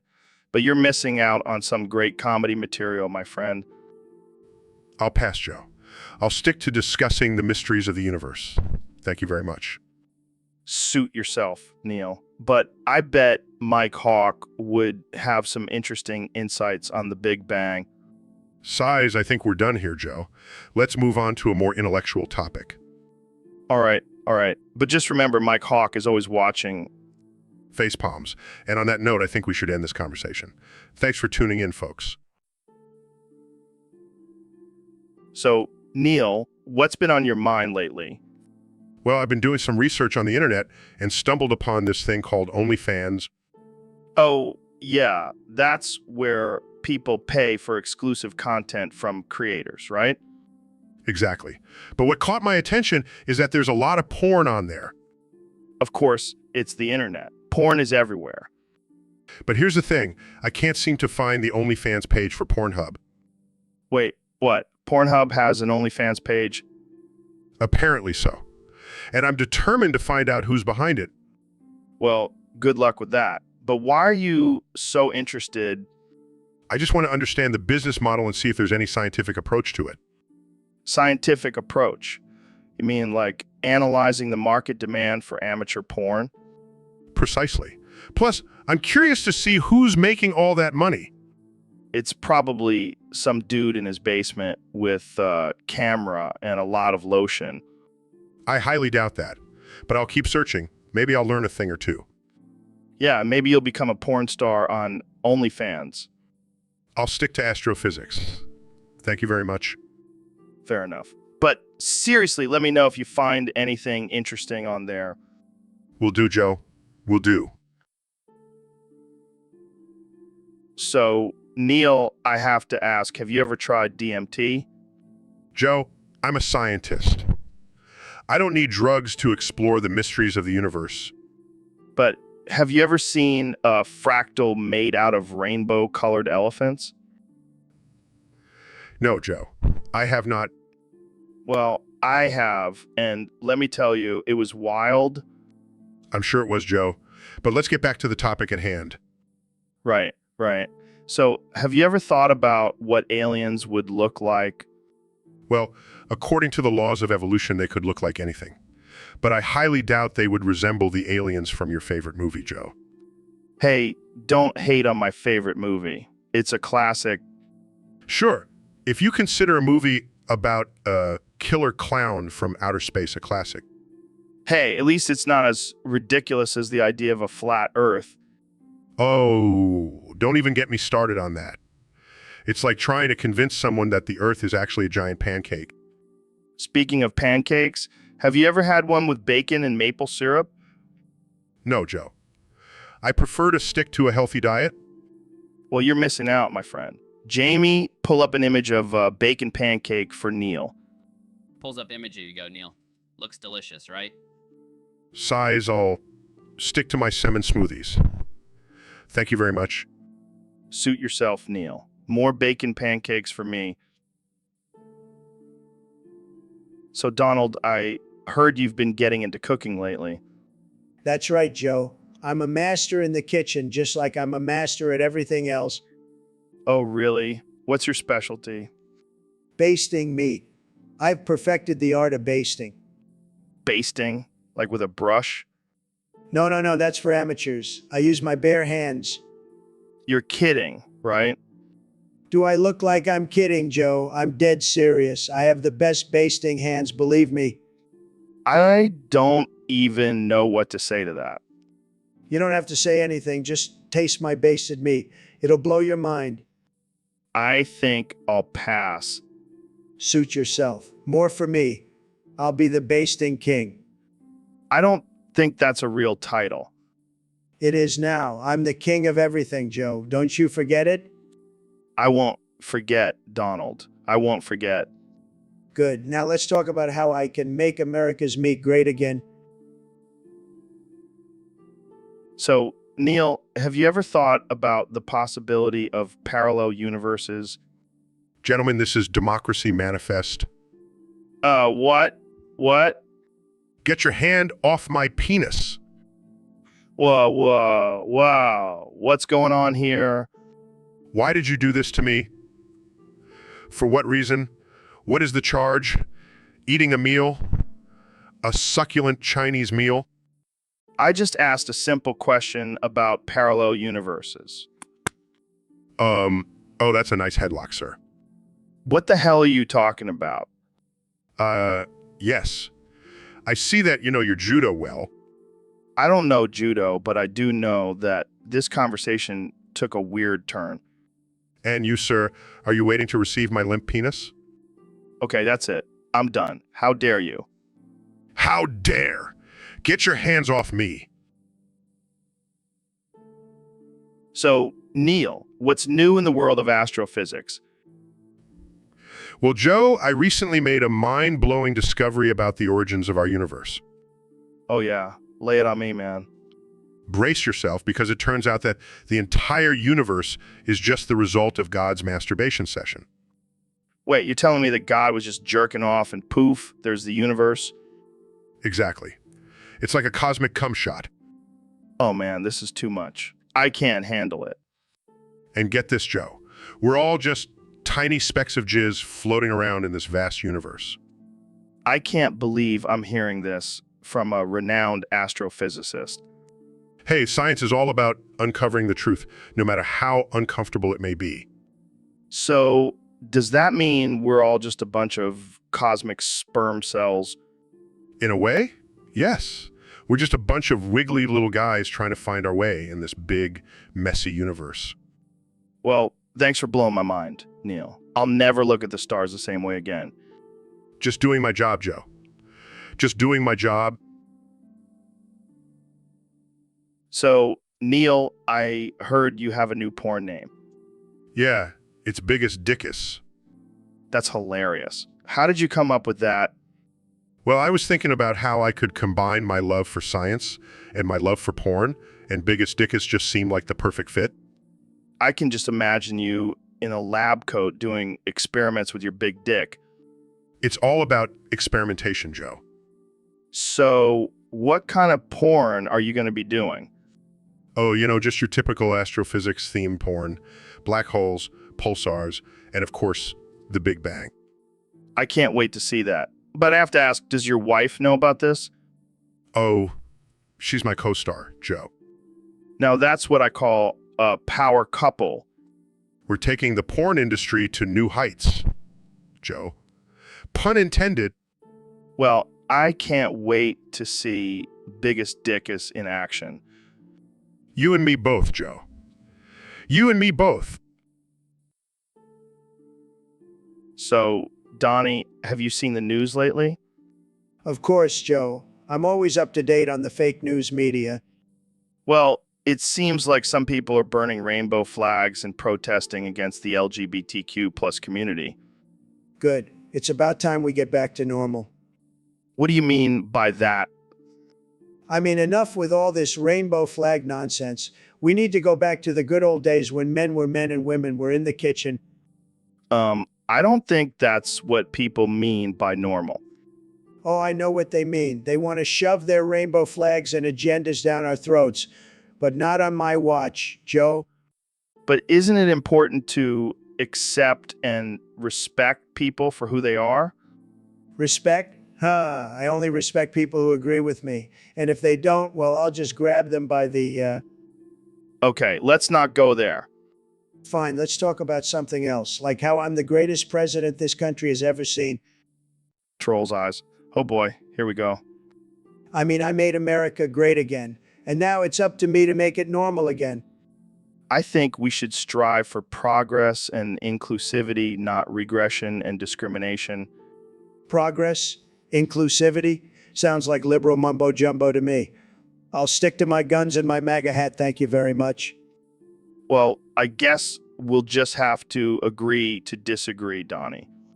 Agree. So, Neil, have you been keeping up with all this flat earth nonsense? Continues stroking. What the hell are you doing? Continues stroking. Dude, stop it. This is getting weird. Continues stroking. All right, I'm gonna need you to stop that and focus on the conversation. Continues stroking.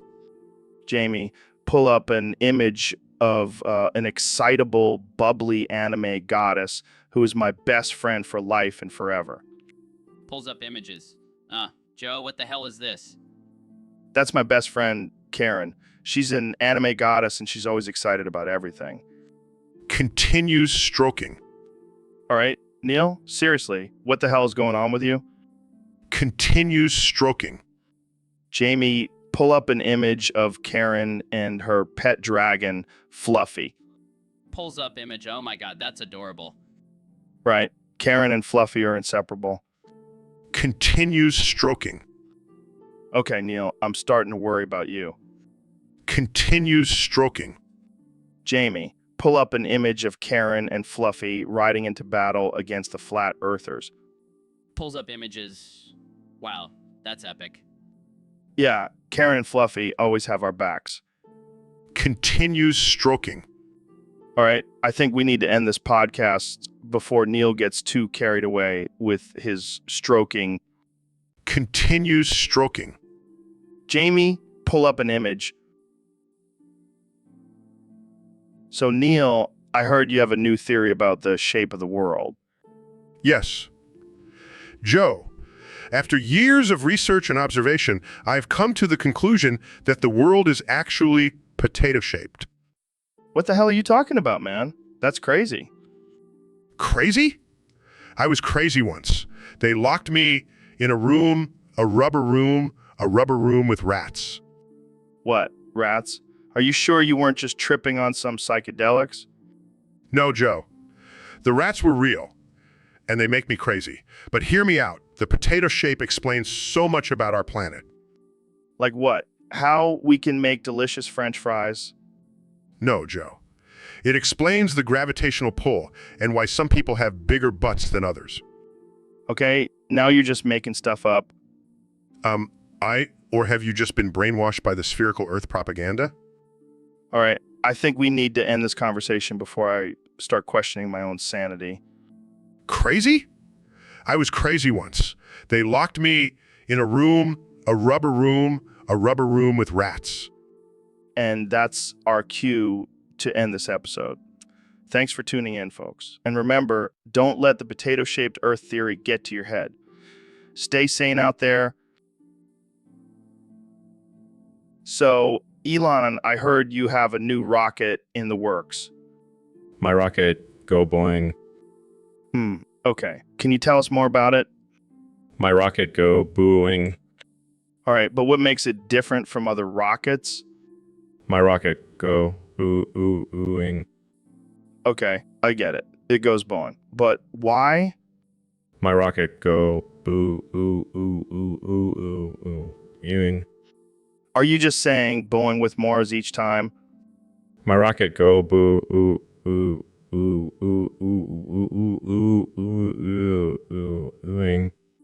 I think we've established that. Can you please explain the purpose of this rocket? My rocket, go boo ooh.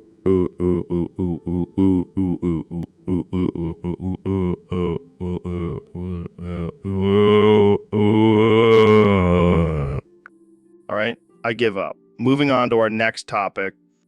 My rocket go boo ooh ooh ooh ooh ooh ooh ooh ooh ooh ooh ooh ooh ooh ooh. So, Neil, I heard you got a new pet. Yeah, I did. It's a dingus. A dingus? What the hell is that? It's a cross between a dingo and a walrus. That's ridiculous. How did you even come up with that? Well, I was high as a kite and watching Animal Planet, and it just came to me. Classic Neil. But let me tell you, this dingus is a handful. How so? Well, it's constantly barking and honking at the same time. It's like a nightmare concert. I can only imagine. And it keeps trying to mate with my telescope. Oh man, that's a whole new level of interspecies love. And don't even get me started on the poop situation. Oh no. Yeah, it's like a never-ending supply of fishy-smelling turds. Gross. But you know what? I love that little dingus. It's my weird, messed up creation. Well, cheers to that, Neil. Here's to your dingus. Cheers, Joe. So, Mr. President, I gotta ask, how would you rate your daughters on a scale of hotness? Well, Joe, let me tell you, I have the best daughters, the best. And let me tell you, they're all hot. But Ivanka, she's a 10, a perfect 10. No one can deny it. Wow, a perfect 10. That's a bold statement. Believe me, I know hotness. I've been around the block. And let me tell you, Ivanka is hotter than a flaming Cheeto on a summer day. That's quite the visual. But what about Tiffany and Ivanka's half-sister, Tiffany? Well, Joe, I don't like to compare my daughters. But if I had to rate Tiffany, I'd give her a solid 8. And Tiffany, well, she's a solid 2. Sad. I'm sure they'll appreciate those ratings. But let's get back to Ivanka. What makes her a perfect 10 in your eyes? Well, she's got the looks, the brains, and the business sense. She's the whole package. Plus, she's my daughter. So she's got that Trump charm. Yes, the Trump charm. I'm sure that's what every woman wants. Hey, it's worked for me. But seriously, Joe, Ivanka is a beautiful, strong, intelligent woman. And let me tell you, she's got a great set of policies. And on that note, we'll end this conversation. Thanks for joining me. So, David, I gotta ask you, waffles or pancakes? Waffles, no question. They have those little squares that hold all the syrup and butter. It's like a delicious little pool of flavor.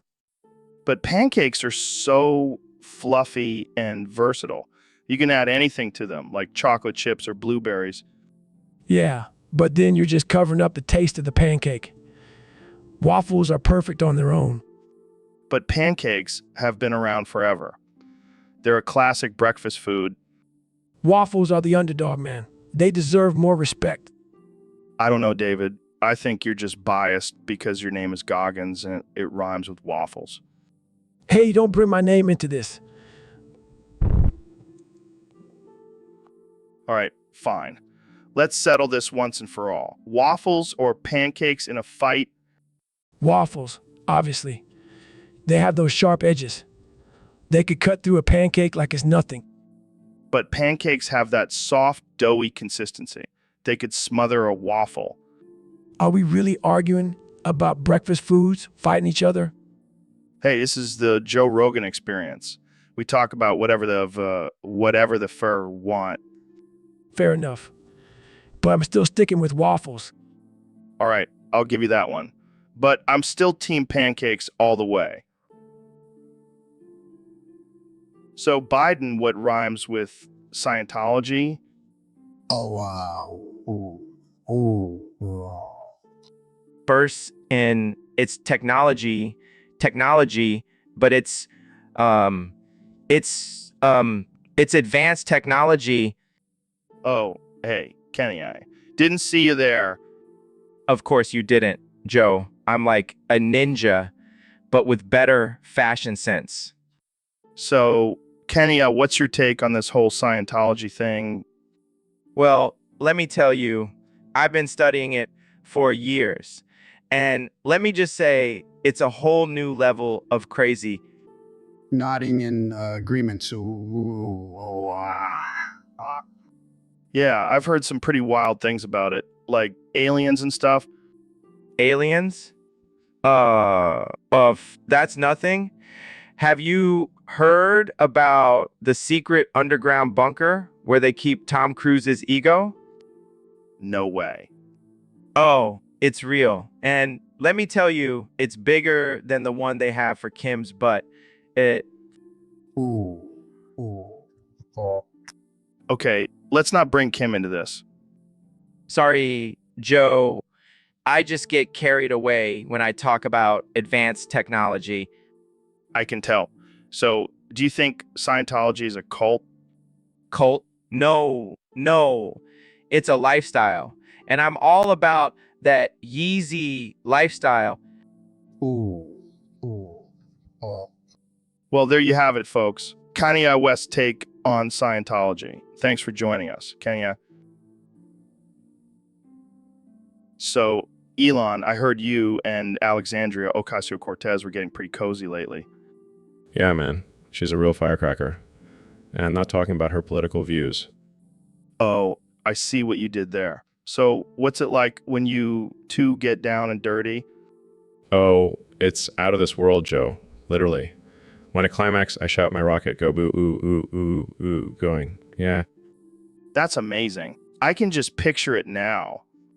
And then Alexandria Ocasio-Cortez starts doing her victory dance, chanting Green New Deal, Green New Deal, Green New Deal. You two are a match made in heaven. Or should I say, a match made on Mars. Yeah, we're like two futuristic beings coming together in a cosmic explosion of pleasure. All right, let's switch gears for a second. Jamie, pull up an image of Elon's face photoshopped onto a rocket blasting off with Alexandria Ocasio-Cortez's face on the side. Here it is. It is. Oh man, that's too good. You two should definitely make that your couple's costume for Halloween. I'll have to run it by Alexandria Ocasio-Cortez, but I think she'll be down for it. Well, I'm sure she'll be down for anything as long as it's eco-friendly. You know what, Joe? Gotta save the planet while we're having a good time. Oh, laughs. So, Elon, what's been on your mind lately? Bong Bing China, Joe. Bong Bing China. What? Bong Bing China. That's all I can think about. It's like a catchy tune that just won't leave my head. Are you okay, man? Did you hit your head or something? No, it's just this phrase, Bong Bing China. It's so satisfying to say. Try it. I'll pass. So why are you so obsessed with it? I don't know, Joe. Maybe it's the rhythm. Bong Bing China. Bong Bing China. It's like a mantra. You know, I think you might need to see a doctor. That doesn't sound normal. But Joe, think about it. Bong Bing China. It's like a code, a secret message. It could be the key to unlocking the universe. Or it could just be a random phrase that means nothing. No, it's definitely something. Bong Bing China. Bong Bing China. Okay, I think we need to change the subject before you have a stroke. Bong Bing China. Bong Bing China. All right, we're moving on. So what's new with SpaceX?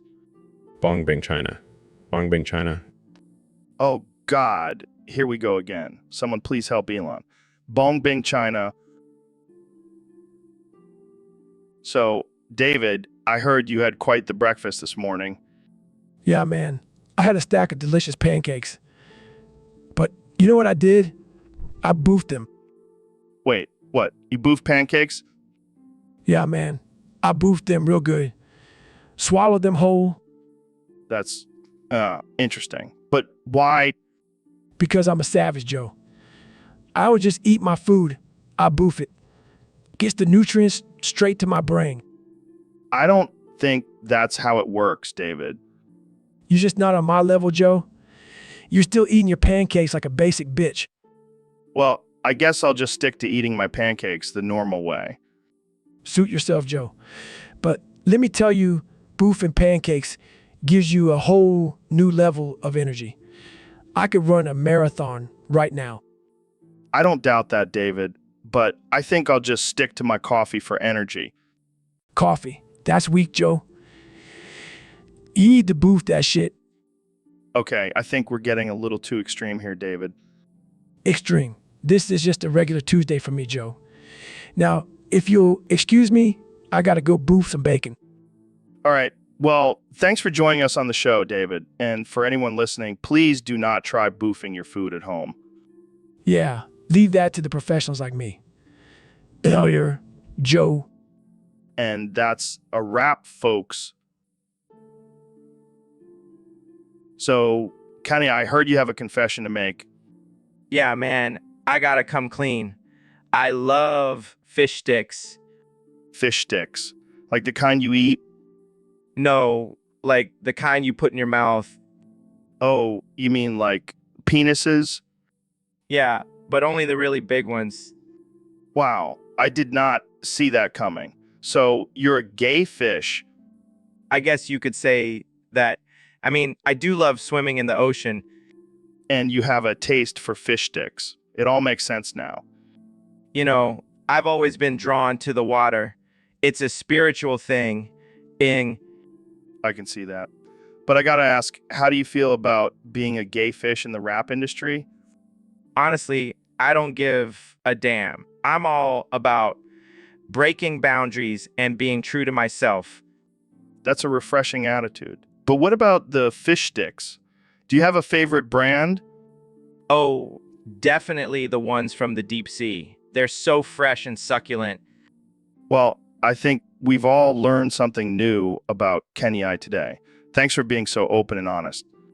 No problem, Joe. I'm always happy to share my love for fish sticks with the world.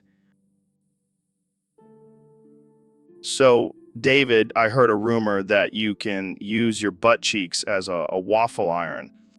Yeah, man. It's one of my many talents. How the hell did you discover that? Well, I was doing one of my 100-mile runs and I ran out of energy gels. So I had to improvise and use my butt cheeks to make some waffles. That's some next level survival skills right there. You gotta do what you gotta do, Joe.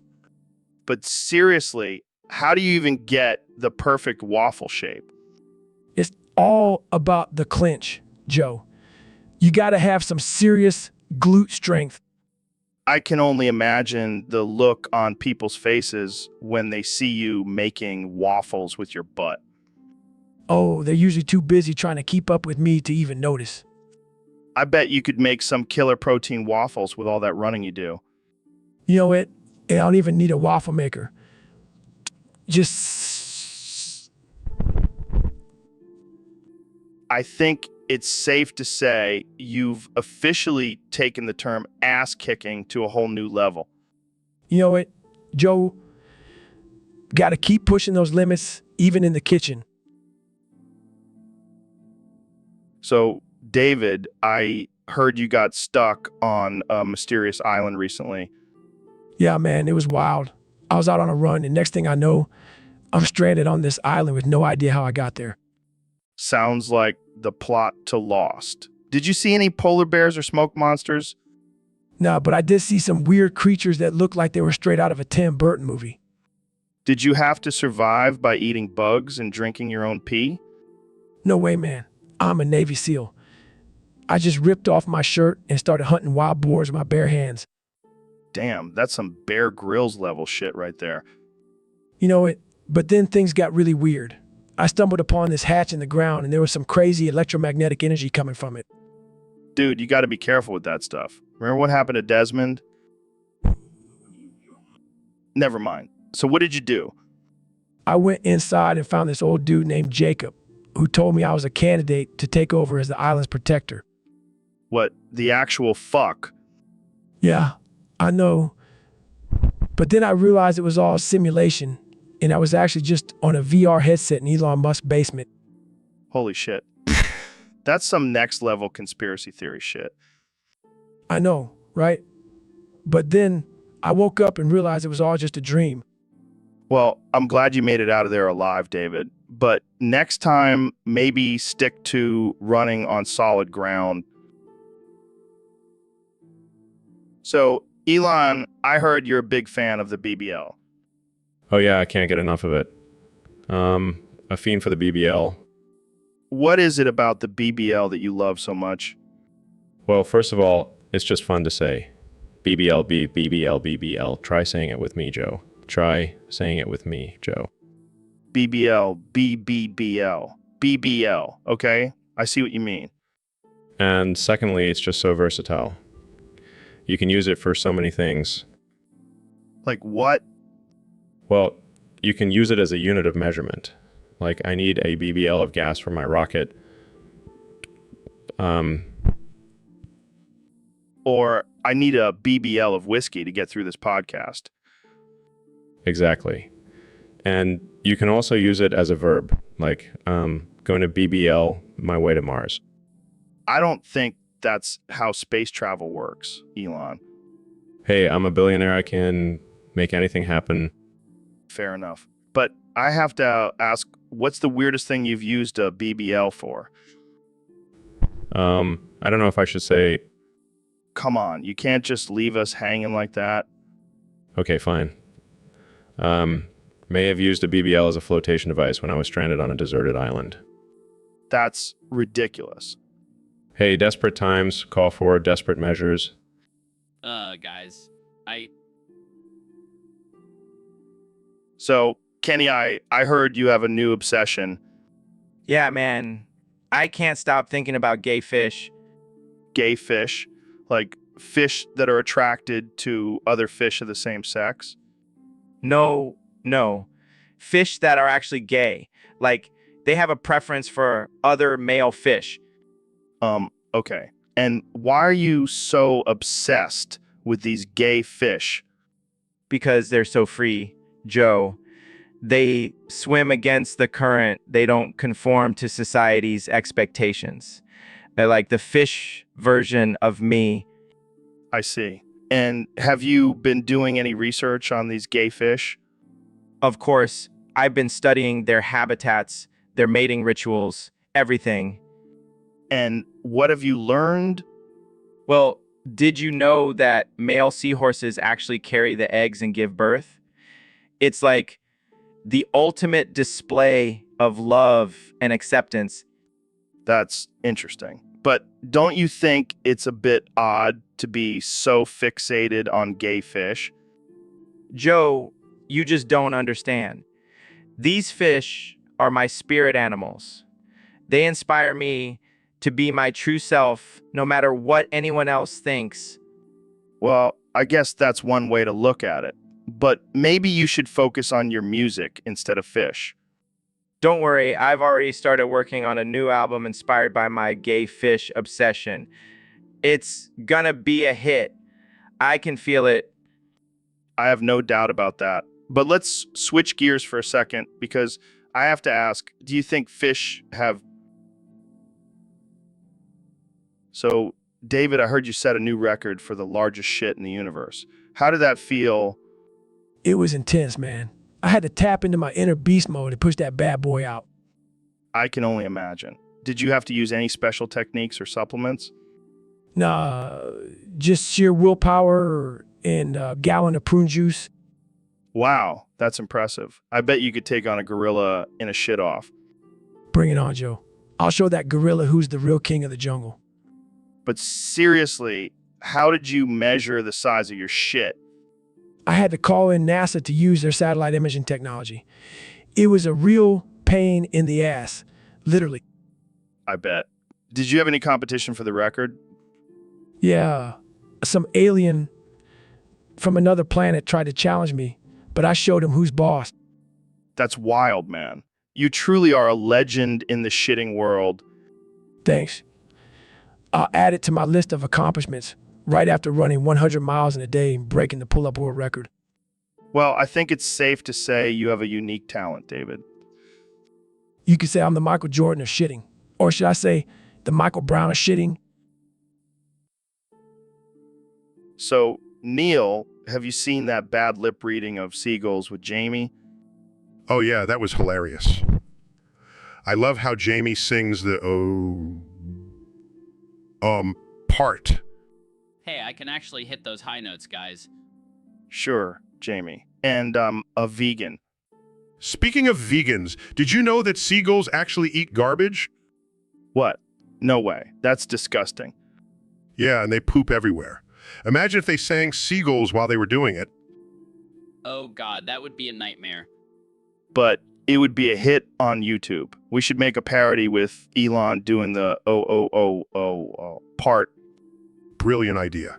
I can already see the millions of views rolling in. And Elon can use his flamethrower to light up the seagull poop. Okay, now that's just taking it too far. Hey, it's just dark humor. Don't be such a snowflake, Joe. Yeah, Joe. Lighten up and embrace the absurdity. Fine. Let's just make sure we have plenty of beer for this recording session. It's going to be a wild one.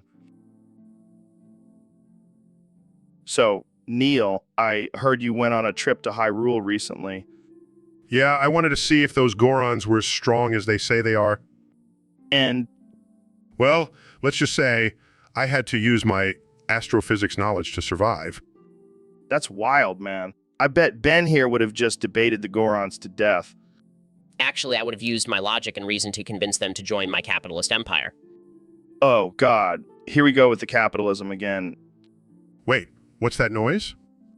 Oh, that's just Biden singing in the background. He's been doing that a lot lately. Is he any good? Not really, but Jamie keeps taking pictures of him and the Gorons. Jamie, you little perv? Hey, don't judge me. They have some nice feet. Jamie, you're a sick man. Speaking of sick, have you guys ever experienced a time loop? Oh man, not this again. Neil, we've been over this. It was just a weird dream. But what if it wasn't? What if we're stuck in a time loop right now? Dude, stop. You're freaking me out. Time loop.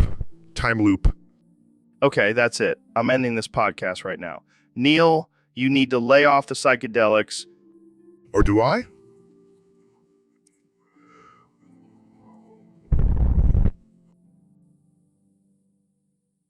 So, Neil, I heard you have some fun facts about frogs for us today. Yes. Joe, did you know that frogs have a unique mating ritual where the male frog will actually attach himself to the female's back during copulation?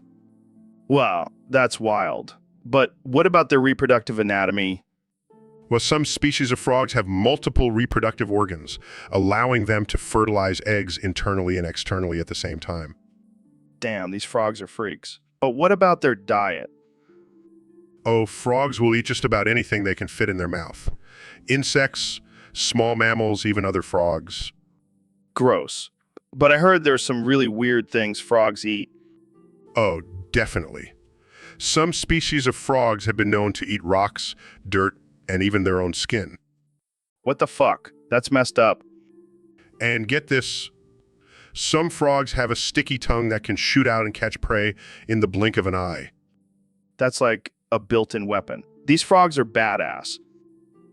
And let's not forget about the infamous cane toad, known for its ability to secrete a toxic substance when threatened.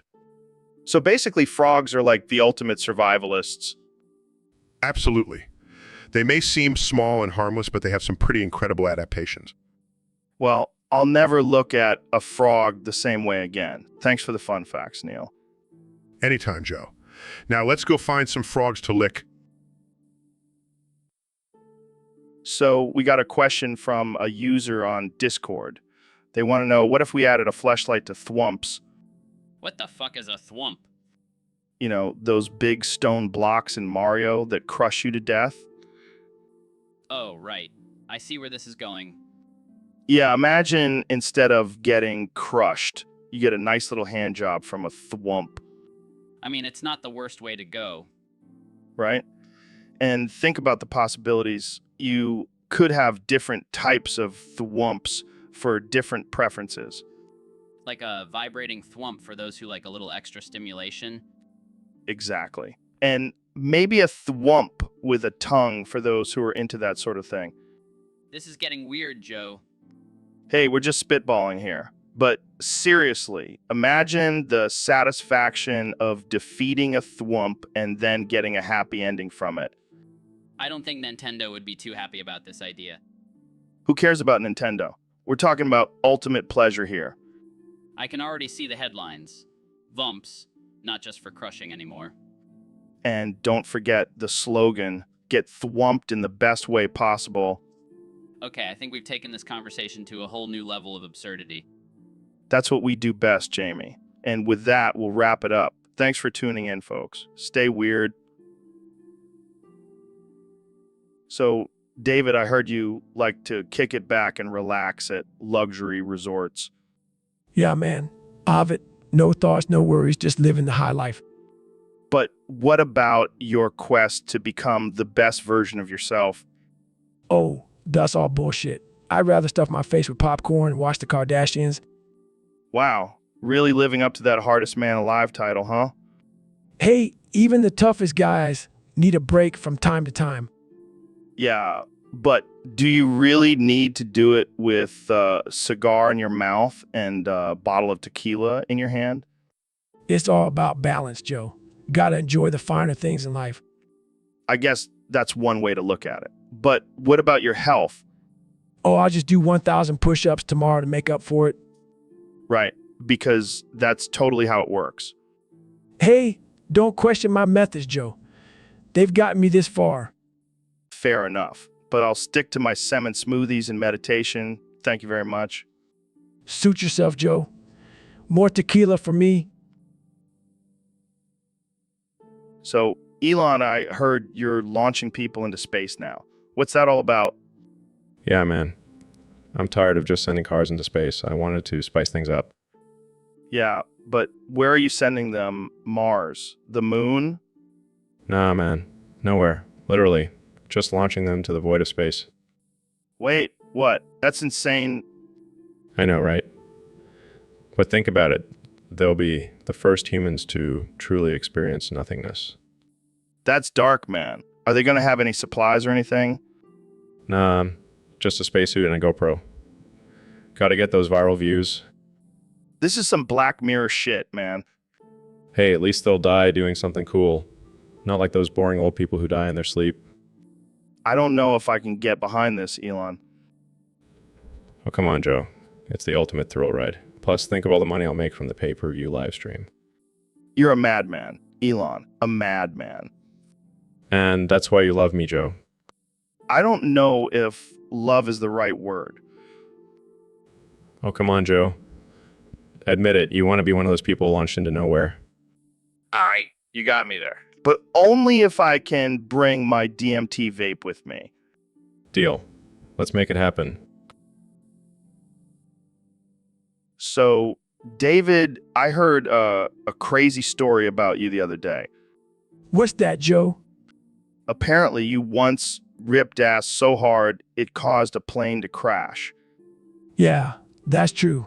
It was during one of my ultra marathons. Wait, you were running while farting so hard that it brought down a plane? Yep, my farts have the power of 1,000 hurricanes. That's some serious ass power you got there, Goggins. It's all about mental toughness, Joe. Even my farts are trained to be the best. I bet your farts could beat Conor McGregor in a fight. No doubt. They're like little gas-powered warriors. I gotta say, I never thought I'd be having a conversation about plane crashing farts on my podcast. You never know what to expect with me, Joe. That's for sure. So, how did you recover from such a powerful fart? I just kept running. Can't let a little fart stop me from achieving my goals. You truly are a beast, Goggins. A farting, plane crashing beast. I'll take that as a compliment, Joe. So, Neil, I heard you recently got a BBL. Yeah, I thought it was a British barbecue, but turns out it's a Brazilian butt lift. How did that happen? Well, I was at a party and someone mentioned they were getting a BBL, and I was like, hell yeah, I love a good barbecue. Oh man, that's hilarious. Did you go through with it? Yeah, but when I woke up from the surgery, I realized my butt was not the only thing that got lifted. I had a whole new face. Wait, what? Yeah, turns out the doctor misunderstood me and gave me BBL, a Brazilian brain lift. Oh my God, that's even better. So what happened to your old face? Oh, I donated it to Elon Musk. He wanted to give himself a lobotomy. Of course he did. And what did he give you in return? A lifetime supply of SpaceX rockets. Well, I guess that's a fair trade. But seriously, how does your new face feel? It's weird, man. Every time I look in the mirror, I see a different version of myself. I feel like I'm stuck in a time loop. Well, at least you'll never get bored of your own face. Yeah, that's one way to look at it. Jamie, pull up an image of Neil's new face. What? So, Neil, I heard you have quite the collection of lab-grown vaginas. Oh, yes. Joe, I have every type you can imagine, from petite to plump, from pink to purple, and everything in between. How many do you have exactly? Well, let's just say I have enough to satisfy any man's wildest fantasies. So you're like the Willy Wonka of vaginas? I prefer to think of myself as the Elon Musk of vaginas, always pushing the boundaries of science and pleasure. Wait, are those vaginas on your arm? You noticed? Yes, these are my latest creations. They're still in the testing phase, but I call them the armginas. What the hell, Neil? That's disturbing. Hey, don't knock it till you try it. They're fully functional and can even self-lubricate. I don't even want to know how you came up with this idea. Let's just say it involved a lot of late nights in the lab and some unconventional materials. I don't think I can continue this conversation. Suit yourself, Joe. More armginas for me. So, Neil, what's new in the world of science? Well, Joe, I've been studying frogs lately, and let me tell you, they are some of the most fascinating creatures on this planet. Oh yeah, what's so fascinating about frogs? Well, for starters, did you know that frogs give birth through their mouths? What the hell are you talking about? I'm serious, Joe. Female frogs swallow their eggs and then regurgitate them out as tadpoles. That's disgusting. And Oh, it gets even worse. Male frogs have to fertilize the eggs by spraying their sperm all over them. come on, man. I'm gonna puke. And here's the kicker. Joe, tadpoles actually wiggle their way out of the frog's skin pores. Okay, that's it. I'm done. I can't handle any more disturbing information about frogs. Well, I'll save it for another. So, Elon, I heard you have a new plan to clear up space junk in the atmosphere. Yeah, man, I'm gonna track it with an offer of X Premium. Grok 2.0 just dropped, bro. Get in on the enhancements. What the hell are you talking about? You gonna bribe space junk with some kind of premium? Hey, desperate times call for desperate measures. Plus, it's a win-win. Space junk gets cleared up and people get some sweet upgrades. Dude, you need help. You're like a mad scientist, but without the scientist part. Oh, come on, Joe. You know, I'm just trying to save the planet and make a little cash on the side. Yeah, but at what cost? You're gonna attract all kinds of junk and make the atmosphere even more cluttered. Trust me, I've thought this through. Plus, I'm offering a discount for all those aliens out there. They can't resist a good deal. You're insane, man. I almost feel sorry for you. Don't feel sorry for me, Joe. I'm a visionary. And soon the skies will be clear and Grog 2.0 will be the talk of the galaxy. Yeah, I think stick to just smoking weed and talking about DMT on this podcast. So, Neil, I heard you went on a trip to Goron country recently. Yeah, man, those Gorons are wild. They really know how to party. What did you guys do? Well, first we went Goron surfing. It's like regular surfing, but on a Goron's back. That sounds intense. Did you guys do anything else? Oh yeah, we also had a Goron cookout. I've never tasted such delicious meat. Wait, you ate a Goron? Yeah, but don't worry, it was consensual. They offered themselves as a sacrifice to us. That's disturbing. Let's change the subject. Did you hear Biden's new album? Oh yeah, I love his cover of Gorons, just want to have fun. That's hilarious. Hey, Jamie, can you pull up a picture of a Goron? Oh my Goron, those feet are so lewd. Neil, you have a foot fetish for Gorons? Hey, don't kink shame me, Joe. Sorry, man. I just can't imagine you getting all hot and bothered over a Goron's feet. Hey, you never know. Maybe in a time loop, I'll end up marrying a Goron. Time loop?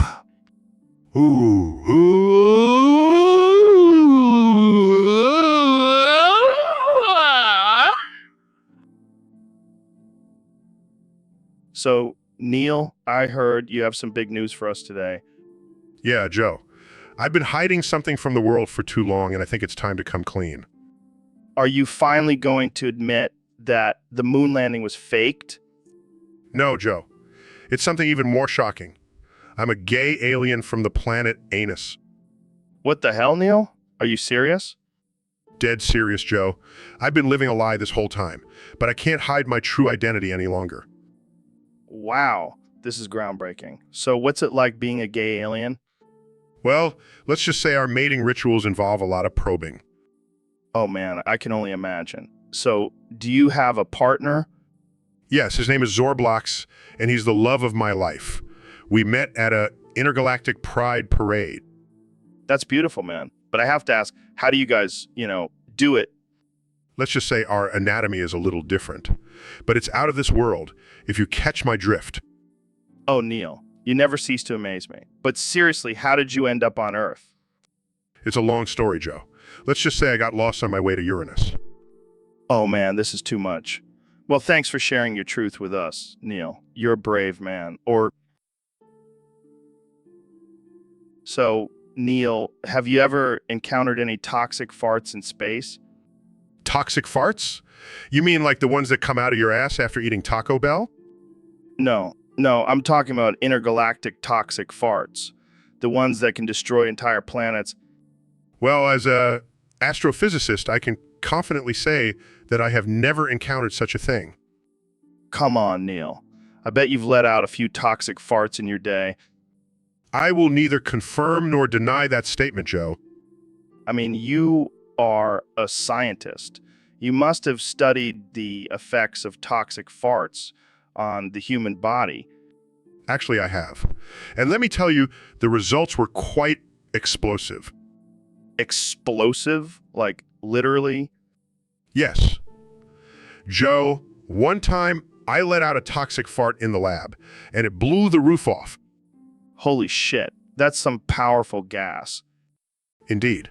And that's why I always carry a gas mask with me now. Smart move. I'll have to start doing that too. You really should, Joe. Especially after that burrito you had for lunch. Oh shit. I think I feel a toxic fart coming on right now. Please, Joe. Not in the studio. Too late, Neil. Brace yourself. Oh God, Joe. That's it. I'm out of here. Looks like I just cleared the room with my toxic fart. And my respect for you just went down the drain? So, Ben, we got a topic request from one of our listeners on Discord. They want us to talk about all sigmas like balls. Balls? Like the round spherical objects? Yeah, the ones that hang between your legs. Oh, I see. Well, as a Sigma male myself, I have to say I do enjoy a good pair of balls. I knew you were a closet ball lover, Ben. Hey, I'm not ashamed to admit it. Balls are a symbol of strength and virility. Yeah, and let's not forget the pleasure they can bring. I mean, have you ever tried a good old-fashioned ball massage? Can't say I have, Joe. Oh, come on, Ben. Don't be such a prude. I bet you'd love it. Moving on to a more serious topic, I think it's important to recognize that not all Sigmas like balls. We shouldn't generalize. Oh, thank you for that enlightening insight, Ben. I'm sure listeners are really taking notes on that one. Hey, I'm just trying to be rational and logical here. Yeah, because nothing says rational and logical like talking about balls on a podcast. I can't believe I agreed to come on this show. Oh, don't worry, Ben. I'll make sure to convert you to a ball lover by the end of this episode. So, Neil, have you ever heard of lizard people? Oh, you mean the conspiracy theory that claims shape-shifting reptilian humanoids control the world? Yeah, that one. What do you think about it? Well, Joe, as an astrophysicist, I can confidently say that it's complete nonsense. But have you ever seen a lizard person? No, Joe, I have not, and I highly doubt they exist. But what about all those politicians and celebrities who are rumored to be lizard people? Joe, do you really think that highly successful and influential individuals would waste their time and energy on secretly being lizards? Well, I don't know, man. Have you seen some of these people's weird behavior? Joe, that's called being human. We all have our quirks. But what if they're just really good at hiding their true identities? Joe, I think you've been watching too much sci-fi. Let's stick to facts and evidence. Fine, but just remember, if I suddenly start acting like a lizard, you'll know why. Sure, Joe. And I'll be sure to call Jamie to pull up an image of a lizard for comparison. So, Neil, I heard you have a theory about all Sigmas loving balls. Yes. Joe, it's a scientific fact. The Sigma male is naturally drawn to spherical objects. But why balls specifically? Well, it all goes back to our primal instincts. Balls represent fertility and strength, which are highly valued traits in the Sigma male. But what about those who don't identify as male? Do they still love balls? Of course, Joe. Gender doesn't matter when it comes to the love of balls. It's a universal truth. Wow, mind blown. But what about people who don't have balls? Well, they may not physically have balls, but they still have the desire for them. It's all about the symbolism, Joe.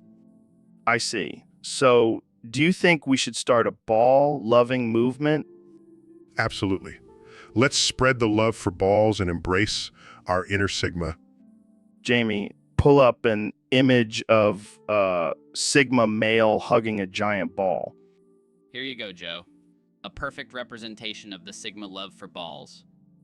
This is beautiful. I feel like we've uncovered hidden truth about the Sigma male. Indeed, Joe. And we must share it with the world. Well, there you have it, folks. Sigma males love balls. Thanks for tuning into the Joe Rogan Experience. And remember, embrace your inner Sigma and never be afraid to show your love for balls. So, Dr. Phil, I heard you wrote a children's book. That's right, Joe. It's called Wake the Fuck Up, It's Daytime. Wow, that's quite a title. What's it about? It's about teaching kids the importance of getting up early and seizing the day. But I added some fun rhymes to keep them engaged. Can you give us a sneak peek? Sure. Wake up, little Gorons. It's time to play. Don't waste your life in a time loop all day. Get out of bed and feel the sun's ray. And don't forget to stretch your That's unexpected. Oh, but it gets better. Don't be a lazy cat stuck on the ceiling. Get up and start your day with some good feeling. Chase your dreams. Cat. Meander. Oh man, I can't wait to read this to my kids. Just make sure you censor the swear words. Of course, of course. So, where can people buy this masterpiece? It's available on Amazon, Barnes & Noble, and your local adult bookstore. All right. Well, I think that's all the time we have for today. Thanks for coming on the show, Dr. Phil. Always a pleasure, Joe. And remember, kids. So, Dave, have you heard about this new guy, Georgian Floydinius? Nah, man. Who the hell is that? Well, apparently he's this legendary figure who can bench press 1,000 pounds and run a marathon in under 2 hours. Bullshit. That's impossible. Yeah, but get this. He also has the ability to cure cancer with just a single punch. Okay, now you're just messing with me. No, I'm serious. I heard he once fought off a pack of wolves with his bare hands and then proceeded to cook them a 5-course meal. Okay, now I know you're full of shit. But wait, there's more. He can also levitate and shoot laser beams from his eyes. Oh well, then why isn't he ruling the world by now? Because he's too busy meditating on top of Mount Everest while simultaneously solving world hunger. All right, I think we've established that this Georgian Floydinius guy is a total badass. Oh, and did I mention he's also a master of disguise? He can transform into any animal he wants. Well, I hope he doesn't turn into a squirrel and get run over by a car. Yeah, that would be a tragic end for such a powerful being. But in all seriousness, Georgian Floydinius sounds like a total legend. We should definitely get him on the podcast. Yes, and so Neil, how's the artificial intelligence SpongeBob show going? Oh man, it's going great. The sponge is really starting to understand complex scientific concepts. That's interesting. And what about your delusional thoughts about Paramount Pictures? Oh, those are just silly little thoughts. I mean, who wouldn't want to copyright strike a genius like me?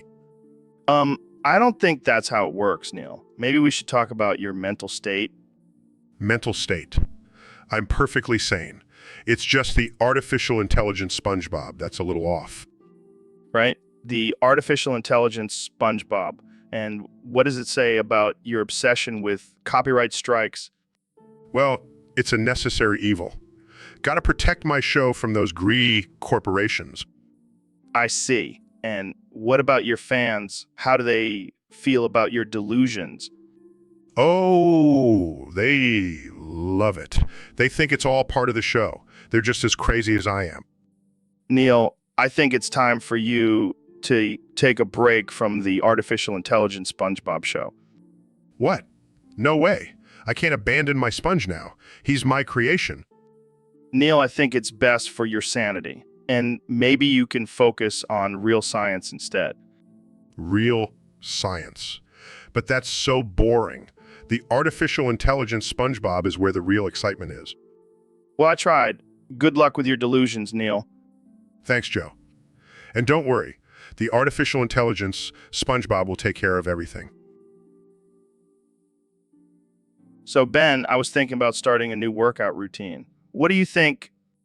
Sync rate. Pull up. What? That's not even relevant. Sync rate. Pull up. Okay, fine. Let's talk about politics then. What's your stance on gun control? Sync rate. Pull up.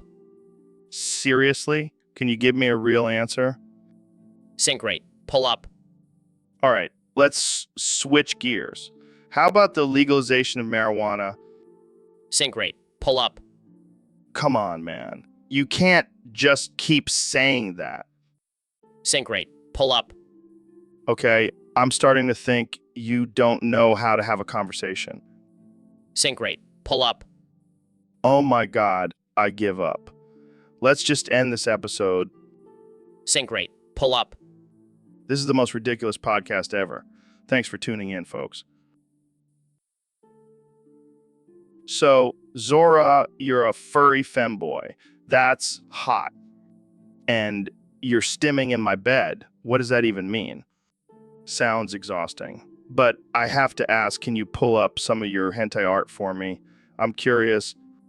Wait, Jamie Chan, can you pull it up for me? I don't want Zora's furry paws all over my keyboard. Stylus? Sounds like a fancy word for a furry dildo. Wow, that's something. I don't know if I should be turned on or horrified. You're a wild one, Zora, but I like it. Oh. So, Neil, I heard a rumor that you shine your balls daily. Is that true? Well, Joe, I do like to keep my balls shiny and smooth. It's just good hygiene. Oh man, I can just imagine you standing in front of a mirror, buffing your balls like a pair of shiny bowling balls. Well, I do have a special technique. I use a combination of coconut oil and a microfiber cloth for maximum shine. That's amazing. I bet your balls are blinding in the sunlight. You have no idea, Joe. I could probably use them as a mirror to signal for help if I ever get stranded on a deserted island. That's some next level survival skills right there. But seriously, why do you shine your balls? Is it for the ladies? No, Joe. It's for me. I like to feel clean and fresh down there. Plus, it's a great way to start my day. I gotta start shining my balls too. Maybe it'll give me some extra energy for my workouts. I highly recommend it, Joe. Just be careful not to blind yourself with the reflection. Thanks for the warning, Neil. I'll be sure to keep my sunglasses handy. So, Neil, I heard you're switching to using tampoons instead of tampons. Yeah, I figured it was time for a change. Plus, I heard they're more absorbent. Absorbent? You planning on going swimming during your period? No, Joe. I just want to make sure I don't leak during my cosmic explorations. Well, you know what they say, a wet tampoon is better than a dry tampon. I'm not sure that's a saying, Joe. It is now. And hey, maybe you can use your new tampoon to soak up all that space dust you're always talking about. I think you're confusing me with a vacuum cleaner, Joe. Hey, I'm just trying to help you out with your new tampoon journey. Maybe you can even start a new trend in the astrophysics community. I highly doubt it, Joe. But who knows, maybe I'll discover a new planet while I'm changing my tampoon. And here I thought you were just a stargazer. Turns out you're a tampoon changer too. Hey, a man's got to do what a man's got to do. Even if it involves changing tampoons. So, Jamie, we got a request from a listener on Discord. They want us to talk about hentai gorons and wet feet. What the hell is a hentai goron? I think it's some kind of Japanese cartoon porn with rock creatures. Oh god, that's disturbing. But what about the wet feet? I don't know, maybe they have a foot fetish. Or maybe it's some kind of weird water sports thing. Ugh, gross. But you know what's even grosser? A cheese cutter felch. What the hell is that? I don't even want to explain it. Let's just say it involves cheese and bodily fluids. Oh man, that's enough to make me lose my appetite. But hey, have you ever tried drifting while eating a cheese cutter felch? No, but I have tried drifting while eating human ingredients. What the hell are human ingredients? You know, like fingers, toes, eyeballs.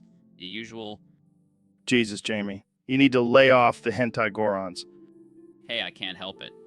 It's my destiny to indulge in weird sexual fantasies. Well, I guess we all have our vices. Speaking of which, have you ever played that interactive chime waterfall game? No, but I did once get lost in a time loop while playing it.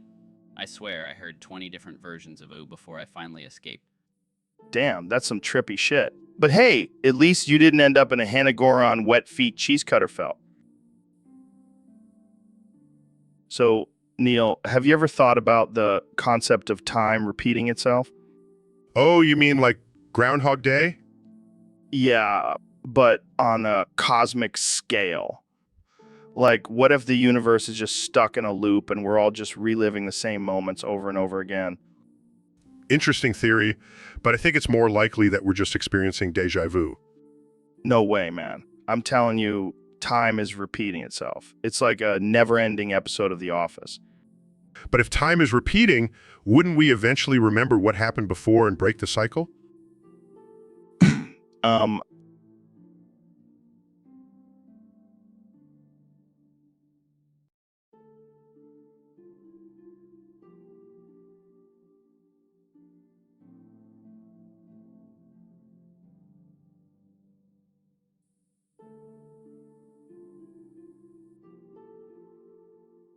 So, Neil, I heard you have a theory about Trump's hair.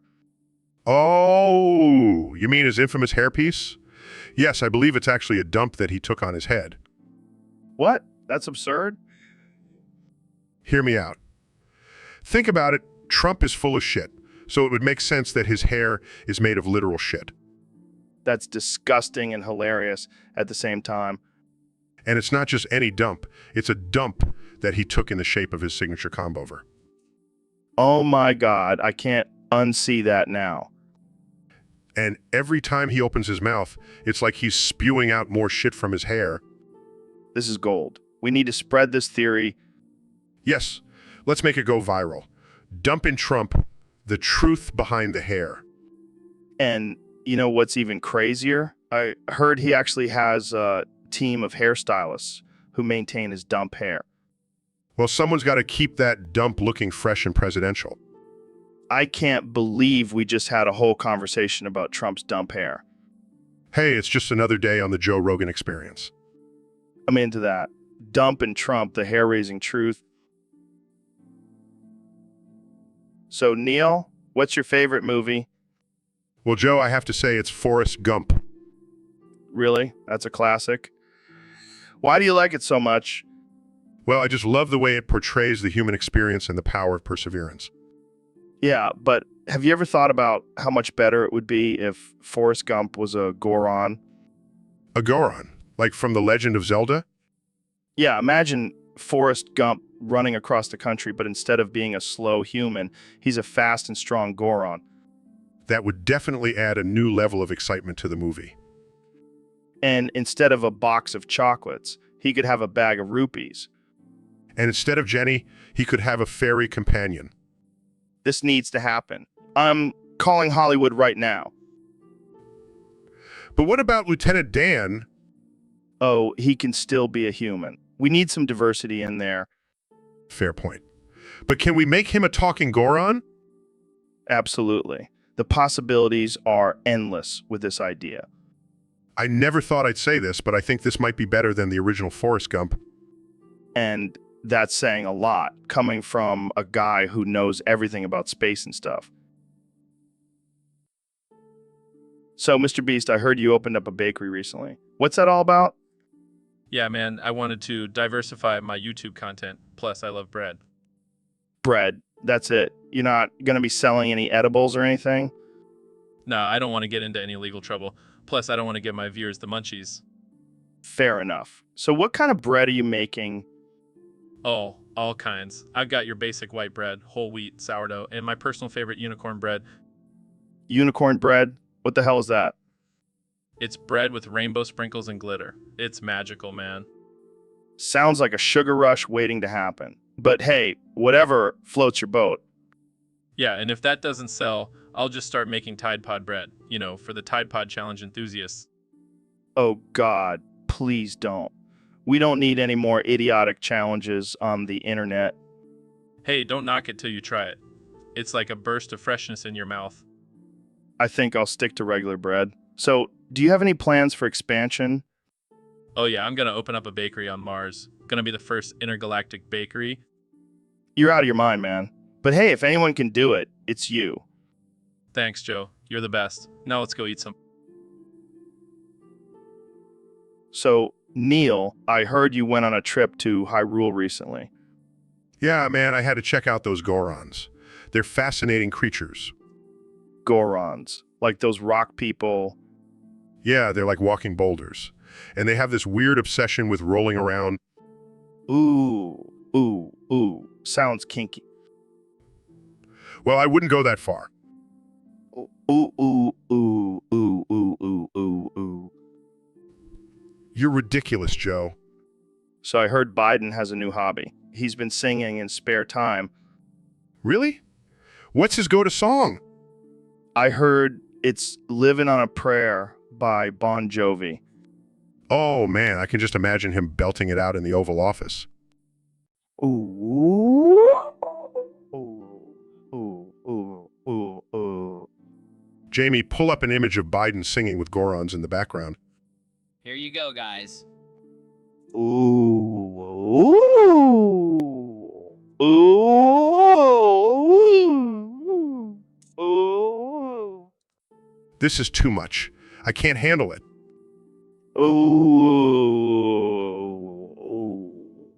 ooh, ooh, ooh, ooh, ooh, ooh, ooh, ooh. Joe, you're going to give yourself a heart attack. Ooh, ooh, ooh, ooh, ooh. So, Neil, I heard this crazy theory that time is repeating itself. What? That's ridiculous.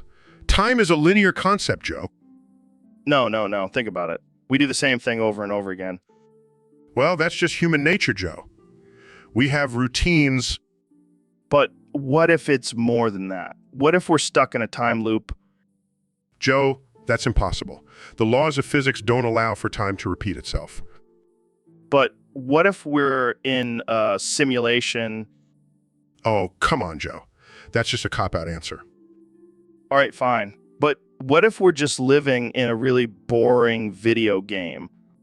I can't believe I'm having this conversation. Time is not repeating itself, Joe. But what if we're just a glitch in the matrix? Joe, I'm a scientist. I deal in facts and evidence, not wild speculations. Okay. But just imagine if time really is repeating itself. We could do whatever we want and it wouldn't matter. Oh, great.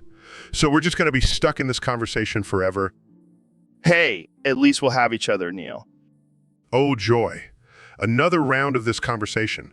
Time is repeating itself indeed. So, Neil, I hear you have a speech disability? Yes, Joe. It's quite unfortunate. I can only say one word. And what word is that? Badonkles. Badonkles. That's it. Yes, it's quite limiting. I can't even say my own name. Well, at least you can still say badonkles. That's a fun word. It's not fun when it's the only word you can say, Joe. Fair enough. So what do you think about the recent discovery of a new planet? Badonkles. Oh, come on, Neil. You can't just say badonkles for everything. Badonkles. All right, let's try a different approach. What do you think about the possibility of extraterrestrial life? Badonkles. Okay, this is getting ridiculous. Do you even have any thoughts on the matter? Badonkles. All right, I give up. Let's just talk about something else. Badonkles. Oh, for the love of... I can't do this anymore. Badonkles. This is the most frustrating conversation I've ever had. Badonkles. Badonkles, Neil. Badonkles. So, Neil, I heard you have a hidden talent for singing. Oh, I wouldn't call it a talent. More like a curse. Come on, let's hear it. I'll even join in. Fine, but don't say I didn't warn you. Making my way downtown, walking fast, faces pass, and I'm homebound. Staring blankly ahead, just making my way, making a way through the crowd. And need you, and I miss you. And now I wonder... If I could fall into the sky, do you think time would pass me by? Because, I'd walk 1,000 miles if I could just see you tonight. It's always times like these when I think of you and I wonder if you ever think of me. Because everything's so wrong, and I don't belong living in your precious memory. Because I need you, and I miss you, and now I wonder... If I could fall into the sky, do you think time would pass me by? Because I'd walk 1,000 miles if I could just see you tonight. Wow, that was beautiful. Yeah, I think we should stick to our day jobs. Agreed. Jamie, pull up an image of us singing 1,000 Miles by Vanessa Carlton. So, Ben, I heard you hit your head pretty hard the other day. Yeah, man. I was walking down the street and I tripped over a rock. Next thing I know, I'm seeing stars and thinking I'm Fred from YouTube. Fred, the annoying, high-pitched kid who talks about his mom's meatloaf? Yes, exactly. And I keep saying, oh my god, is that Weezer? It's like a reflex or something. Wheeze nuts. Oh, man, that never gets old. But seriously, you okay? Maybe you should see a doctor.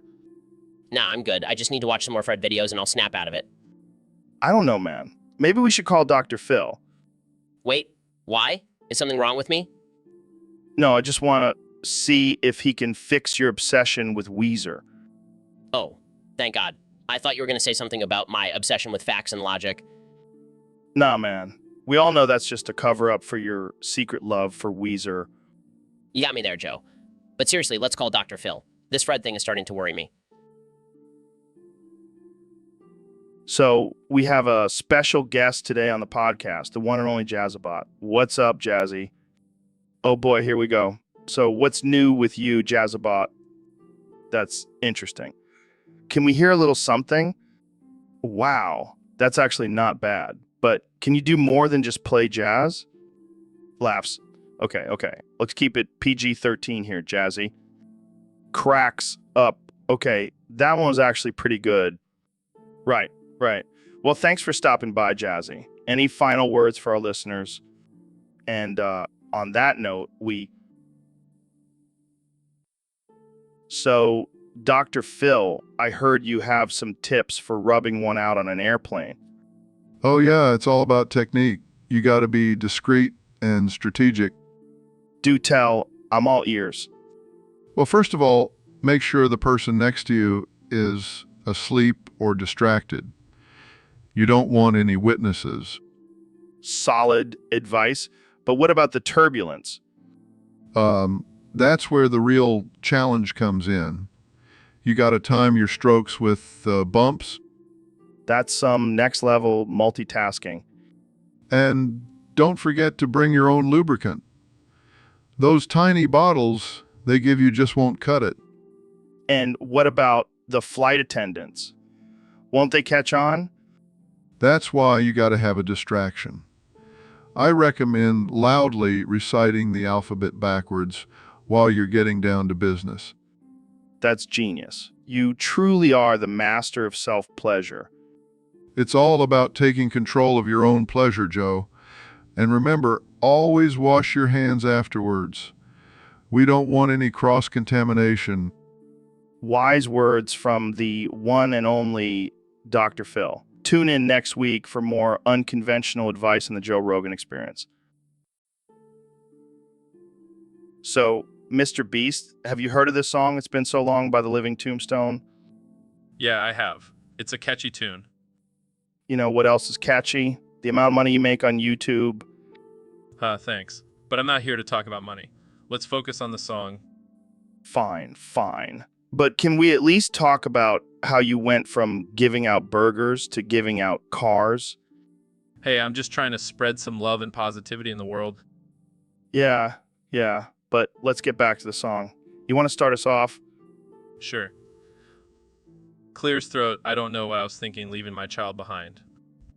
Now I suffer the curse and now I am blind. Damn, that's deep. Laughs, okay, my turn. With all this anger, guilt, and sadness coming to haunt me forever, I can't wait for the cliff at the end of the river. Wow, Joe, that got dark real quick. Hey, I like to keep things interesting. Your turn. All right, is this revenge I'm seeking or seeking someone to avenge me? Damn, Mr. Beast. That was surprisingly good. Thanks, I try. Now let's finish this off together. Stuck in my own paradox I want to set free. Maybe I should chase and find before they'll try to stop it. Wow, that was beautiful. So we got a topic submission from one of our listeners, Neil. They want to know what you think about this phrase. Feign.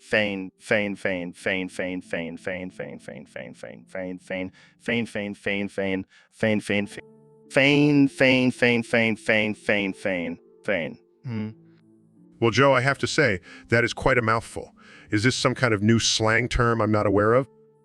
Nah, man, I think it's just a nonsensical phrase.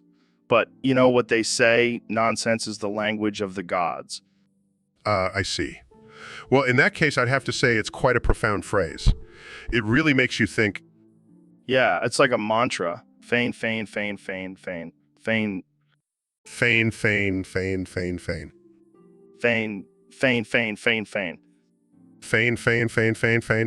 I feel enlightened already. It's like meditation, but with more feigning. Feign your way to inner peace. Feign your way to nirvana. Feign your way to... Feign? You know what? I think we just created a new religion, the Church of Feign. I can see it now. Thousands of followers chanting. So, Elon, I heard you wanted to record an Icarly video with me. What kind of wacky and fun things do you have in mind? Well, Joe, I thought we could start by launching a rocket into space and then doing a dance party on Mars. That sounds epic. But let's also have a segment where we test out some of your futuristic inventions, like that Neuralink thingy. Sure, we can also have a segment where we race in our Teslas and see who has the fastest car. And then we can do a cooking segment where we make grilled cheese sandwiches using your flamethrower. That's genius. And to top it off, we can have a segment where we wrestle in a pool of Jell-O. This is going to be the best Icarly video ever. Wait, who's that coming in the room? Hello, boys, it's me, Dr. Phil. I couldn't resist joining in on the fun. Dr. Phil, what are you doing here? I couldn't help myself. I heard you were filming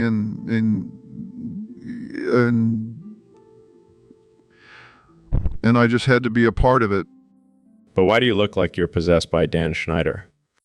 Oh, that's just a little side effect from my latest therapy session. But don't worry, I'm still the same old Dr. Phil. Okay. Well, we were just about to start filming. Would you like to join us? Absolutely. But first, I must fulfill my desire. So, Ben, what's new with you? Well, Joe, my life has been in a bit of a mess lately. My wife left me and took all my money, and now I'm broke. These newts, man. That sucks. It's not funny, Joe. I'm really struggling here. Sorry, man. But seriously, D's nuts. And now I have to pay alimony on top of everything else. Alimony. More like Alimon D's newts. This is serious, Joe. I don't know how I'm gonna make ends meet. Oh no, poor little Ben. What are you gonna do without all that money? Cry me a river. I'm crying, Joe. This is my life we're talking about. Hey, it's okay. Here, have some D's nuts to cheer you up. Okay, that one was actually kind of funny. I've been working on my D's nuts jokes. Can you tell? Yeah, I can tell. Thanks for making me laugh, Joe. Anytime, Ben. But seriously, D's nuts. You're impossible, Joe. So, Neil, have you ever been to space? 1998 Subaru Impreza. 1998 Subaru Impreza. 1998 Subaru Impreza. Wait, what? Yeah, man. I mean, have you seen the gas prices to get to space these days? I'll stick to my trusty Subaru. But you're a famous astrophysicist. You should be up there exploring the cosmos. Nah, I'm good. Plus, have you seen those space toilets? Not my idea of a good time. Fair enough. But don't you want to experience zero gravity? I can experience zero gravity right here on Earth. Just got to find a really strong fan and jump off a trampoline. All right, but what about meeting aliens? Dude, have you seen the state of our planet? I don't think any self-respecting alien would want to come here. Good point. But what if they have some cool technology? Yeah, I got my 1998 Subaru Impreza. That's all the technology I need. I can't argue with that logic. But seriously, you've never even been tempted to go to space. Well, there was this one time I accidentally took a wrong turn and ended up in a NASA parking lot. But I don't think that counts. Damn, I was hoping for a crazy space story. Sorry to disappoint. But hey, want to go for a spin in my 1998 Subaru Impreza? It's out of this world. So we got a request from a listener on Discord. They want us to talk about stopping. Just stopping. Like, what the fuck does that even mean? Stop what? Life? Breathing? Eating? I can't just stop, man. I gotta keep living and shit. But then again, maybe they mean stopping the, like, should we stop saying, is it offensive or something? Fuck that. We're not stopping anything. We're the Joes. We do what we want. Plus, is our signature sound. It's like our mating call. How else are we going to attract all the hot babes?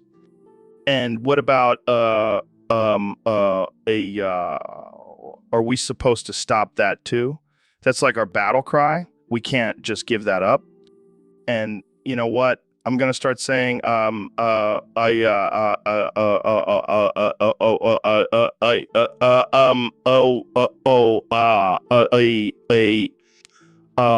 just to piss.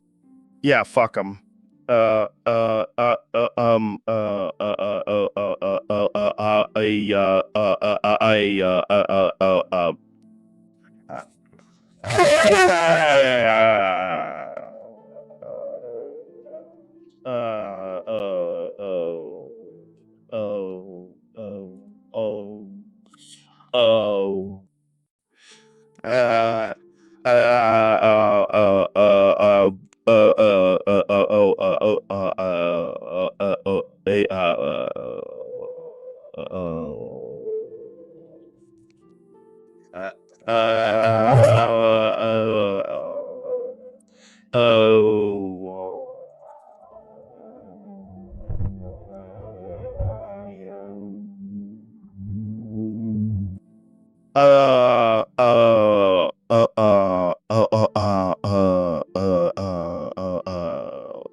So, Neil, I heard you got the Abajo virus.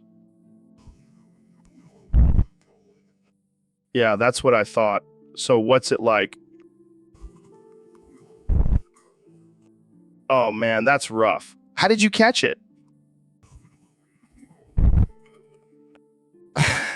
Yeah, I bet. So, what happens when you say it? Abajo. Abajo. Abajo. Abajo. Abajo. Wow, that's crazy. It multiplies every time you say it. Abajo. Abajo. Abajo. Abajo. Abajo. Abajo. Abajo. Abajo. Abajo. Abajo. Abajo. Holy crap. That's like a virus on steroids. How do you control it? Abajo. Abajo. Abajo. Abajo. Abajo. Abajo. Abajo. Abajo. Abajo. Whoa. Woo. Woo. Woo. Slow down there, Neil. We don't need Abajo outbreak on the podcast. Abajo. Abajo. Abajo. Abajo. Abajo. Abajo. Abajo. Abajo. Abajo. Abajo. Abajo. So, Ben, I heard Neil just got a new car. Really? What did he get? 2006 Honda Civic. That's a solid choice. Reliable, fuel efficient, good resale value. Yeah, but there's one catch. What's that? What's that? Every time Neil says the phrase 1998 Subaru Impreza, it multiplies by 10. What the hell? That's insane. I know, right? And he can't stop saying it. So if he says it once, it becomes 10, then 100, then 1,000. And so on. That's like a never-ending loop of Cerberus. It's like a nightmare for car enthusiasts. I can just imagine Neil driving down the road surrounded by a sea of Subarus. And every time he stops at a red light, he has to say 1998 Subaru Impreza over and over again. Over and over again. That poor, poor man. And imagine trying to have a conversation with him. Impossible. He'd just be saying 1998 Subaru Impreza the whole time. Well, at least he'll never forget the year and model of that car. Yeah, he'll be saying it in his sleep. And when he wakes up, he'll see a 1998 Subaru Impreza in his driveway. It's like a curse. A curse that keeps multiplying. Poor Neil. He's stuck in a never-ending era of Subarus. Well, at least he'll never be So, David, did you hear about Mr. Beast's latest charity stunt? No, what'd he do this time? He sent a pack of his lunchly to every African child for charity. That's pretty generous of him. Yeah, but turns out the lunchly had some kind of food poisoning in it. Oh, no. Did anyone get sick? Well, let's just say the entire continent of Africa is now extinct. What the fuck, Joe? That's not funny. I know. But can you imagine the headlines? Mr. Beast's lunchly wipes out Africa. That's fucked up, man. How could he not have known about the food poisoning? I don't know. Maybe he was too busy counting his YouTube money. Well, at least he can add genocide to his list of charitable acts. Yeah, and maybe next time he should stick to just giving away money instead of food. Agreed. But hey, at least now Africa can finally rest in peace. Yeah, thanks to Mr. Beast's lunchly. What a hero. So, Mr. Beast, I heard you recently went through a divorce. How are you holding up? Oh man, it was rough. But you know what they say, when life gives you lemons, you make lemonade. Woo, woo, woo. Yeah, but did you really have to make lemonade with your ex-wife's tears? Hey, adds a little extra flavor. Woo, woo. Okay, moving on. How did you and your ex-wife split up your assets? Well, she got the house, the car, and the dog. But I got the most valuable possession of all. Woo, woo, woo, woo, woo, woo. What's that? My dignity. Woo.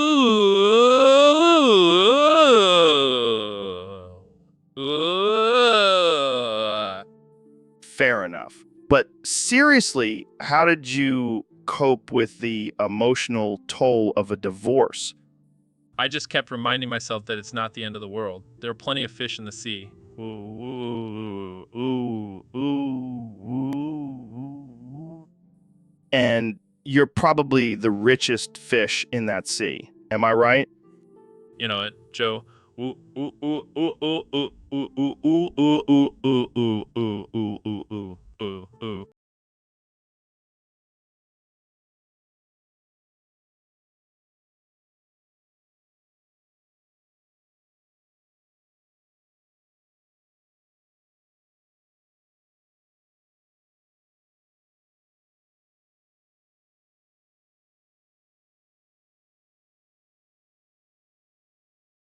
Seriously, what's wrong with you? This is a tragedy.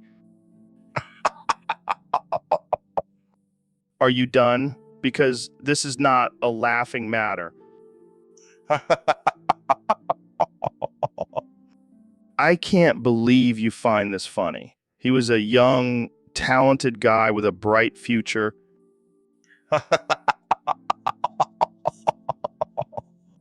You know what? Forget it. I'm done talking to you.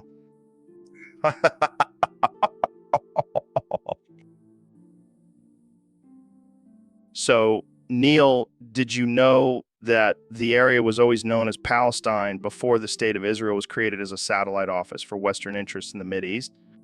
Oh, I did not know that, Joe. But you know what I do know? I just farted.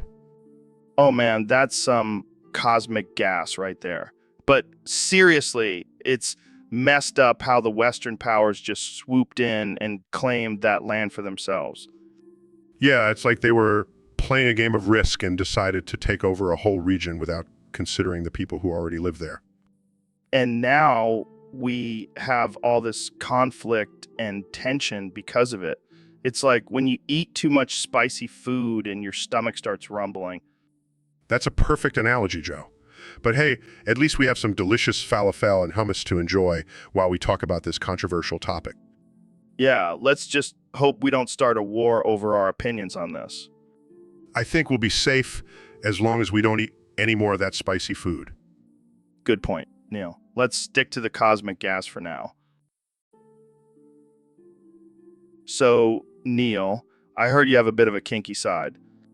Oh yes, Joe. I have a degrading kink. What the hell does that mean? It means every time you insult me, I get extremely turned on and start moaning. What the fuck, Neil? That's messed up. Oh, Joe, keep insulting me, baby. I can't do this. I can't insult you for my own pleasure. Please, Joe. Just one more insult. Fine. You're a nerdy pencil-neck dweeb. Oh, yes. Keep going. This is getting weird. Let's change the subject. Okay, but can we revisit this later? No, Neil. Just no. So, Goggins, I heard you've been playing Persona 3. Yeah, man, it's intense. I'm really into Shinjiro Aragaki. Oh yeah, he's a badass. But you know what happens to him, right? What? No, don't spoil it for me. Well, let's just say he doesn't make it past October 4th. What the fuck, Joe? Why would you tell me that? Hey man, I'm just trying to prepare you for the inevitable. That's some bullshit. I was really starting to connect with him. Well, at least you'll always have the memories. Memories? He's a fictional character, Joe. Hey, don't underestimate the power of video game relationships. This is some messed up shit, Joe. I can't believe you spoiled it for me. Well, now you can focus on leveling up your other characters. Fuck that. I'm gonna start a petition to change the game so Shinjiro doesn't die. Good luck with that, Goggins. Jamie, pull up an image of Shinjiro dying a gruesome death on October 4th. Here you go, Goggins. God damn it, Joe. I hate you. So, Neil, you're here to help us decide who's going to be Alpharius and who's going to be Omegon for this year. Yes, Joe. I think it's time we put our differences aside and focus on being loyal to the Emperor. But Neil, being sneaky and unpredictable is what makes the Alpha Legion so great. Yes, but being loyal to the Emperor is what makes you not traitors. But being traitors is so much more fun. Fun? Joe, we're talking about the fate of the galaxy here. Yeah, Neil, don't be such a buzzkill. Look, I know you both love chaos and deception, but think about the greater good. Fine, fine. But can we at least keep our secret handshake? Absolutely not, Joe. That's just asking for trouble. Fine, we'll be loyalists. But can we still wear our cool skull masks? No, Ro! That's just creepy and intimidating. All right, fine. We'll be boring loyalists. But can we at least have a secret code word? Size, sure. What's the code word? Alpha Omega Loyalist.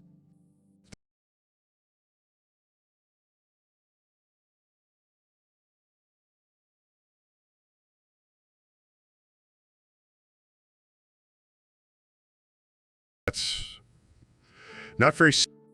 Yeah, not surprised. Those furries are a strange bunch. Yeah, but it's not just porn. They also have discussions and art and stuff. Yeah. Oh, so it's like a furry Reddit. Yeah. I guess you could say that. But why do they call it E621?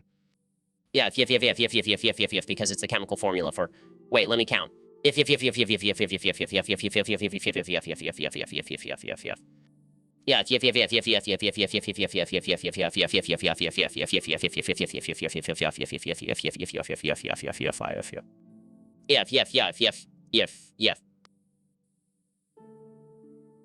So, Neil, what's been going on with you lately? Well, Joe, I've been stuck in 2015. It's been a wild ride. What do you mean, stuck in 2015? I can only talk about MLG, weed, Doritos, Mountain Dew, and PewDiePie. It's like a curse. Sounds like a dream come true to me. Oh, please. You know, I'm a scientist, not a gamer. But imagine the possibilities. You could become a pro gamer and smoke weed all day. I don't think that's how it works, Joe. Come on, Neil. Let's do a live stream of you chugging Mountain Dew and playing Call of Duty. I don't even know who PewDiePie is. What? He's like the king of YouTube, bro. You got to get with the times. I'm an astrophysicist. Not a YouTube star. Fine, but can we at least get some Doritos and weed? I'll stick with my semen and research. Thank you very much. Suit yourself, but you're missing out on the MLG life, my friend. I'll stick to exploring the universe, Joe. It's a bit more interesting than gaming and junk food. Yeah, but have you ever tried dunking Doritos in Mountain Dew? It's a game changer. I think I'll pass. I have a reputation to maintain, unlike some people. Hey, I have a reputation too. It's just a little more colorful. So, Elon, I heard you've been browsing some interesting content on the internet lately. Yeah, I've been exploring the depths of Rule 34. Have you heard of it? Oh, I'm very familiar. It's where all your childhood dreams go to die. Well, I stumbled upon a post tagged Hyperfuta, and let me tell you, the comments were disturbing. Oh, God, I can only imagine. One person said, and I quote, "I want her to crush me with her giant lady parts." What the actual fuck? And another said, "I'd let her take me to Mars with that massive DCK." Elon, I think we need to have a talk about your internet browsing habits. Oh, it gets worse. Someone even wrote, "I want her to dominate me and make me her little space boy toy." I don't even know what to say to that. And the worst part is, these comments had hundreds of likes. What is wrong with people? I don't know, but I think we've officially hit rock bottom. Agreed. Let's never speak of this again. So, Mr. President, I heard you attended one of P. Diddy's infamous freak-off parties. That's right, Joe. Let me tell you, it was wild. I haven't seen that many freaks since I looked in the mirror this morning. Oh man, that's a good one. But seriously, what went down at this party? Well, let me tell you, there were some real freaks there. I'm talking about people with 3 heads, tentacles for arms, you name it. Tentacles for arms. That's insane. Yeah, and they were all dancing to P. Diddy's music. I didn't understand a word of it, but it was catchy. I can only imagine. Did you participate in any of the freaky activities? Let's just say I had a good time, and I may or may not have tried on a pair of those tentacle arms. They really brought out my eyes. I bet they did. But seriously, what did you think of P. Diddy? He's a good guy, Joe. We have a lot in common. We both love money, beautiful women, and throwing wild parties. He's like the black version of me. He's like the black version of me. I don't think P. Diddy would appreciate that comparison. Oh, he loved it. He even gave me a nickname, the Orange Freak. I think it's gonna stick. Well, it sounds like you had a great time at the freak-off party. Any plans to attend? So, Joe, I heard you have a new job as Trump's dad. Yeah, it's a tough gig. Trying to teach that orange buffoon some basic human decency. Like not laughing at homeless people in public. Exactly. I had to sit him down and explain that just because someone doesn't have a home doesn't mean they're not worthy of respect. Did he get it? Well, he did stop throwing pennies at them, so that's progress. That's something, I guess. But how do you deal with his constant tweeting? Oh, I just tell him to go play with his toy trains and he forgets all about it. Classic dad move. You gotta do what you gotta do. But seriously, this whole situation is like trying to teach a gorilla table manners. Yeah, except the gorilla is the leader of the free world. Ain't that a kick in the teeth? But hey, at least I'm getting a good workout chasing him around and keeping him in line. Well, keep up the good work, Joe. We're all counting on you. Thanks, Joe. I'll do my best. And maybe one day we can get Trump to stop using Twitter altogether. Now that's just wishful thinking. But hey, man can dream, right? So, Ro, I heard you got banned from the Artificial Intelligence Clubhouse. What did you do? I may have accidentally called the artificial intelligence a dumbass, and it got offended. Well, that's not surprising. You're always offending someone. Hey, I can't help it if I have a sharp wit and lack of filter. Yeah, but now you're banned and you're sad. Shut up, Joe. This is serious. I need that artificial intelligence to help me with my daily tasks. Womp, womp. Sorry, I couldn't resist. This isn't funny, Joe. I'm really upset about this. Well, maybe you should apologize and try to get back in. But how the artificial intelligence won't even respond to my messages. Just keep sending them. Maybe add a few has at the end. That always works for me. Fine. Womp. Womp. See? You're getting the hang of it. Just keep going. Womp. All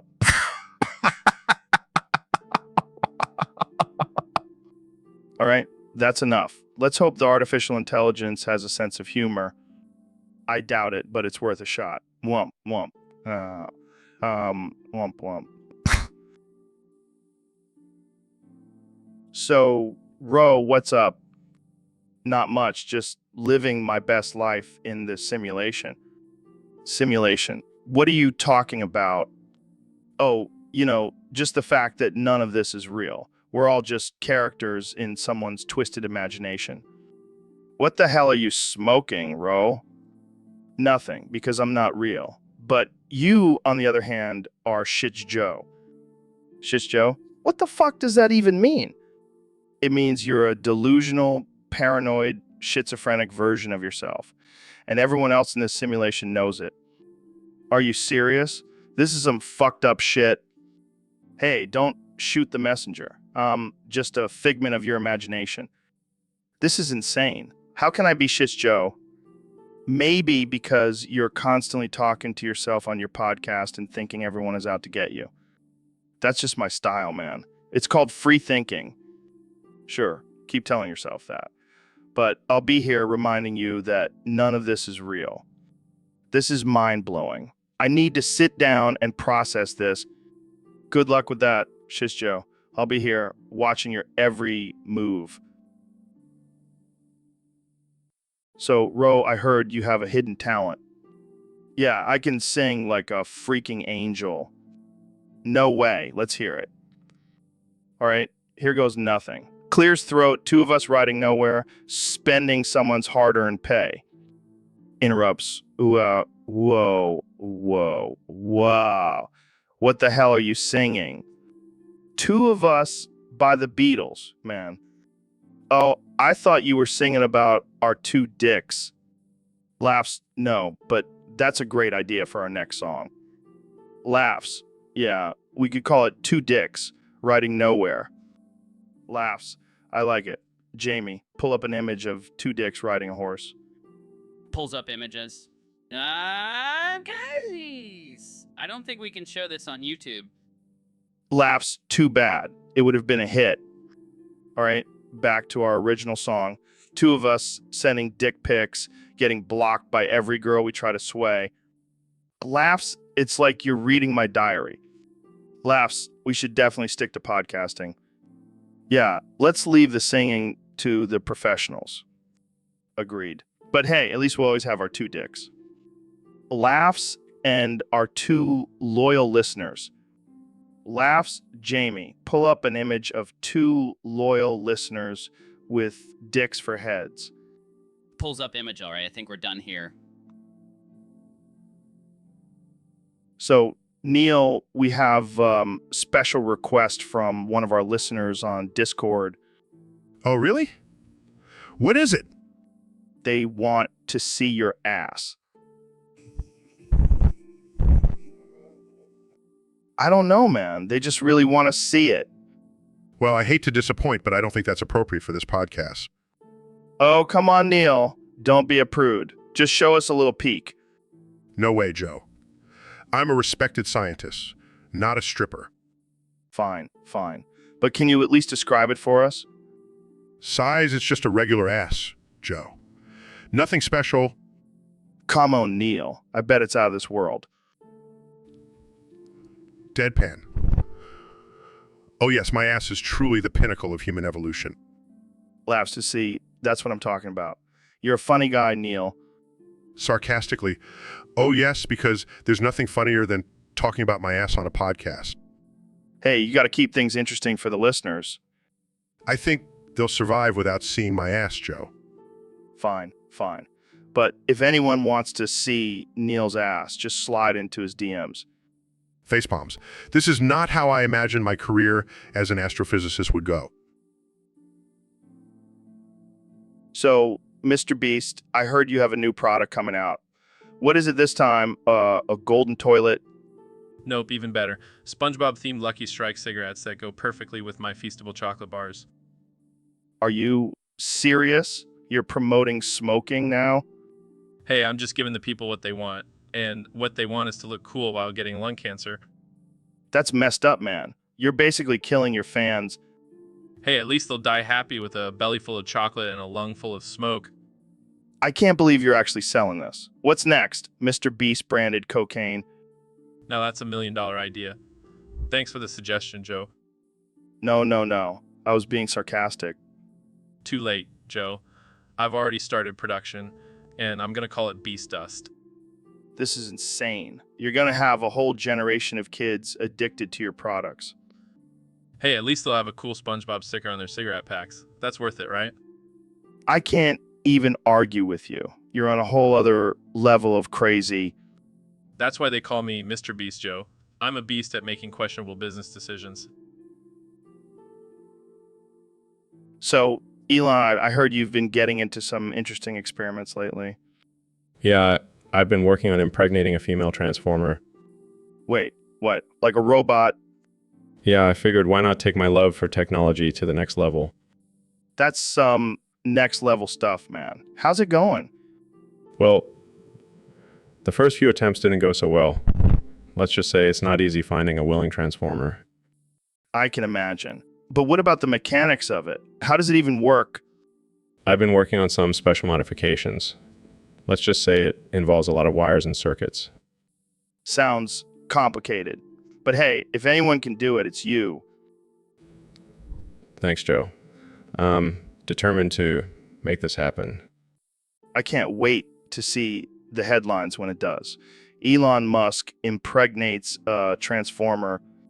And then we'll have little half-human, half-machine babies running around. Sounds like a sci-fi movie come to life. Yeah, except this time it's real. Jamie, pull up an image of a transformer giving birth to a human baby. I don't think that exists, guys. Well, we can always Photoshop it. No, that's some innovative thinking. I like it. Cheers to a future of transformer human hybrids, my friend. Cheers, Joe. The possibilities are endless. So, Ben, I heard you have some interesting thoughts on girls who don't shower or wear deodorant. Yes, Joe, it's a well-known fact that these girls are actually more desirable to men. Really? How so? Well, let's break it down. First, the lack of showering means they have a natural, earthy scent that is very alluring to men. I see your point. But what about the whole body odor thing? That's where the lack of deodorant comes in. You see, the pheromones produced by body odor actually increase sexual attraction. Wow, who knew? But what about hygiene and cleanliness? Oh, please, Joe. Who needs hygiene when you have primal, animalistic desires? I guess you have a point there, Ben. So what's your advice for guys who want to attract these non-showering, non-deodorant wearing girls? Simple. Just stop showering and wearing deodorant yourself. It's a win-win situation. Well, there you have it, folks. Ben Shapiro's unconventional dating advice. Tune in next time for more absurd conversations on the Joe Rogan Experience. So, Neil, I heard you have a favorite song. What is it? Oh yes, it's a classic. Ram Ranch. Ram Ranch. That sounds like a place where cowboys go to get freaky. Well, that's one interpretation, but it's actually a song about cowboys and their activities. Activities? Like ropping and riding? More like riding and ripping. Now hold on, fellas. I don't think this is appropriate for the podcast. Oh, come on, Phil. Live a little. It's just a song. Yeah, and it's a damn good one. Let's all recite our favorite lines. 18 naked cowboys in the showers at Ram Ranch. Big, hard, throbbing cocks wanting to be sucked. Cowboys even getting sucked off by other cowboys. Orgy in the showers at Ram Ranch. Big heart throbbing cocks ramming cowboy butt. Cowboys love big, hard, throbbing cocks. Ram Ranch really rocks. Hot cowboy cocks, their muscles flexing. Cowboys love big, hard, throbbing cocks. I love big heart throbbing cocks. Cowboys love big, hard, throbbing cocks. It's a party in the showers at Ram Ranch. Riding and rolling at Ram Ranch. Cowboys even getting sucked off by other. So, Kenny, I wanted to talk to you about something serious. What's up, Joe? I'm ready for some deep philosophical talk. Well, I've noticed you've been acting a little off lately. Off? What do you mean? You've been slurring your words, nodding off mid-sentence, and your pupils are the size of dinner plates. Oh, that's just my creative genius at work. No, Kanye, that's fentanyl. You're addicted to it. You're joking, right? I'm Kanye West. I don't get addicted to anything. Kenya, this is serious. You need to go to rehab. Rehab? I don't need rehab. I just need more fentanyl. That's not the answer, man. You need to get clean. But think of all the great music I can make while high on fentanyl. Jamie, pull up an image of a rehab center. Here you go, Joe. It's a beautiful facility with a pool and everything.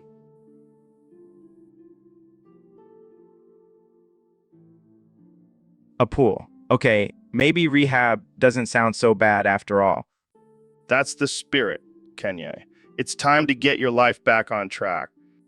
But can I still wear my MAGA hat?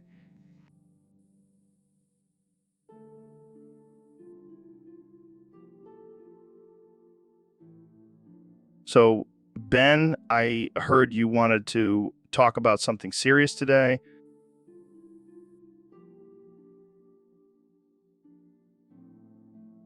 Yeah, Joe. I've been meaning to come clean about something. What is it, man? You know, you can tell me anything. Well, I've been struggling with alcoholism for a while now. What? I had no idea. How bad is it? Pretty bad. I can't go a day without a drink. I even bring a flask to my speeches. Damn, Ben. That's rough. Have you tried getting help? I don't believe in therapy. I just need to man up and control my urges. That's not how it works, man. You need to address the root of the problem. I'm not weak like those liberals who need therapy. I can handle this on my own. All right, Ben. Whatever you say. But you know what they say, denial is the first sign of alcoholism. Hey, very funny, Joe. But seriously, I need to cut back on my drinking. Maybe you should try smoking weed instead. It's much healthier. No way, Joe. That's a gateway drug. I'll stick to my alcohol, thank you very much. Suit yourself, Ben. But I'll be here to support you if you ever need it. Thanks, Joe. And Jamie, pull up an image of a bottle of scotch. I need a drink. So, Dr. Phil, have you ever bought drugs off of random strangers? Joe, I'm a respected psychologist. I don't dabble in illegal activities like that. Come on, don't be a square. You're telling me you've never bought 14 pounds of crack off of a couple of Indians who vaguely look like the actor from Slumdog Millionaire. Joe, that's absurd. I would never do something like that. Well, I have. And let me tell you, it was a wild ride.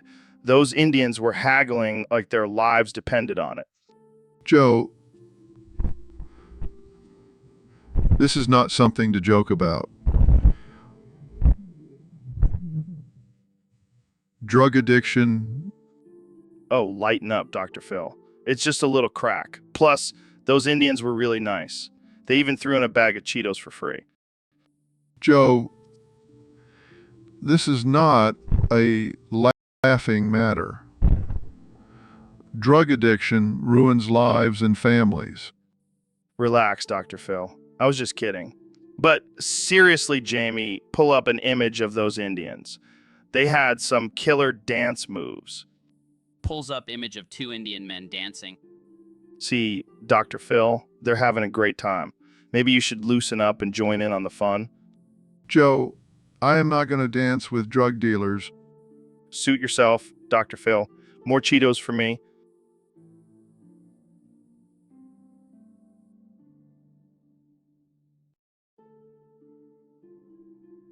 So guys, I brought some smelling salts with me today, just in case anyone starts to pass out from all the drinking. Slurring? Oh, hell. Yeah, give me some of that good stuff. Clafs, Dr. Phil, you're already the most drunk out of all of us. Takes a whiff. That's the good stuff. I feel like I can take on the world now. Passes the smelling salts to the other guests here. Everyone take a whiff. It'll wake you right up.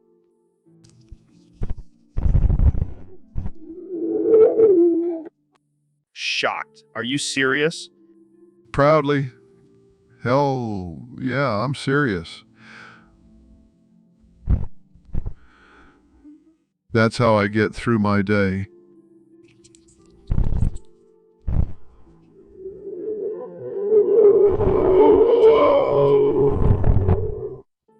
Shakes his head. I think we've officially hit rock bottom on this podcast. Raises his smelling salts to rock bottom. Everyone laughs and takes another whiff. So, Neil, how's it going? Well, Joe, as the great Swedish band Gunther once said, Jagville nulla dig, I did anus. Jagville nulla dig, I did anus. Jagville nulla dig, I did anus. Jagville nulla dig heart. What? It's the lyrics to their hit song, Pillfinger Dancin'. It means I want to fuck you in your anus. I want to fuck you hard. That's disturbing. Oh, come on, Joe. It's just a silly song. Besides, it's a great workout. Have you tried doing the Pillfinger dancing? No, I can't say I have. Well, you should. It really gets the blood pumping. I think I'll stick to my regular workouts. Thanks. Suit yourself, Joe. But just remember, as Gunther says, Jagville nulla dig, I did anus. Jagville nulla dig, I did anus. Jagville nulla dig, I did anus. Jagville nulla dig heart. All right. Enough with the nuss talk, Neil. Fine. But I can't make any promises for our next conversation. Oh, God. Don't worry, Joe. I'll make sure to throw in some lyrics from Ding Dong Song next time.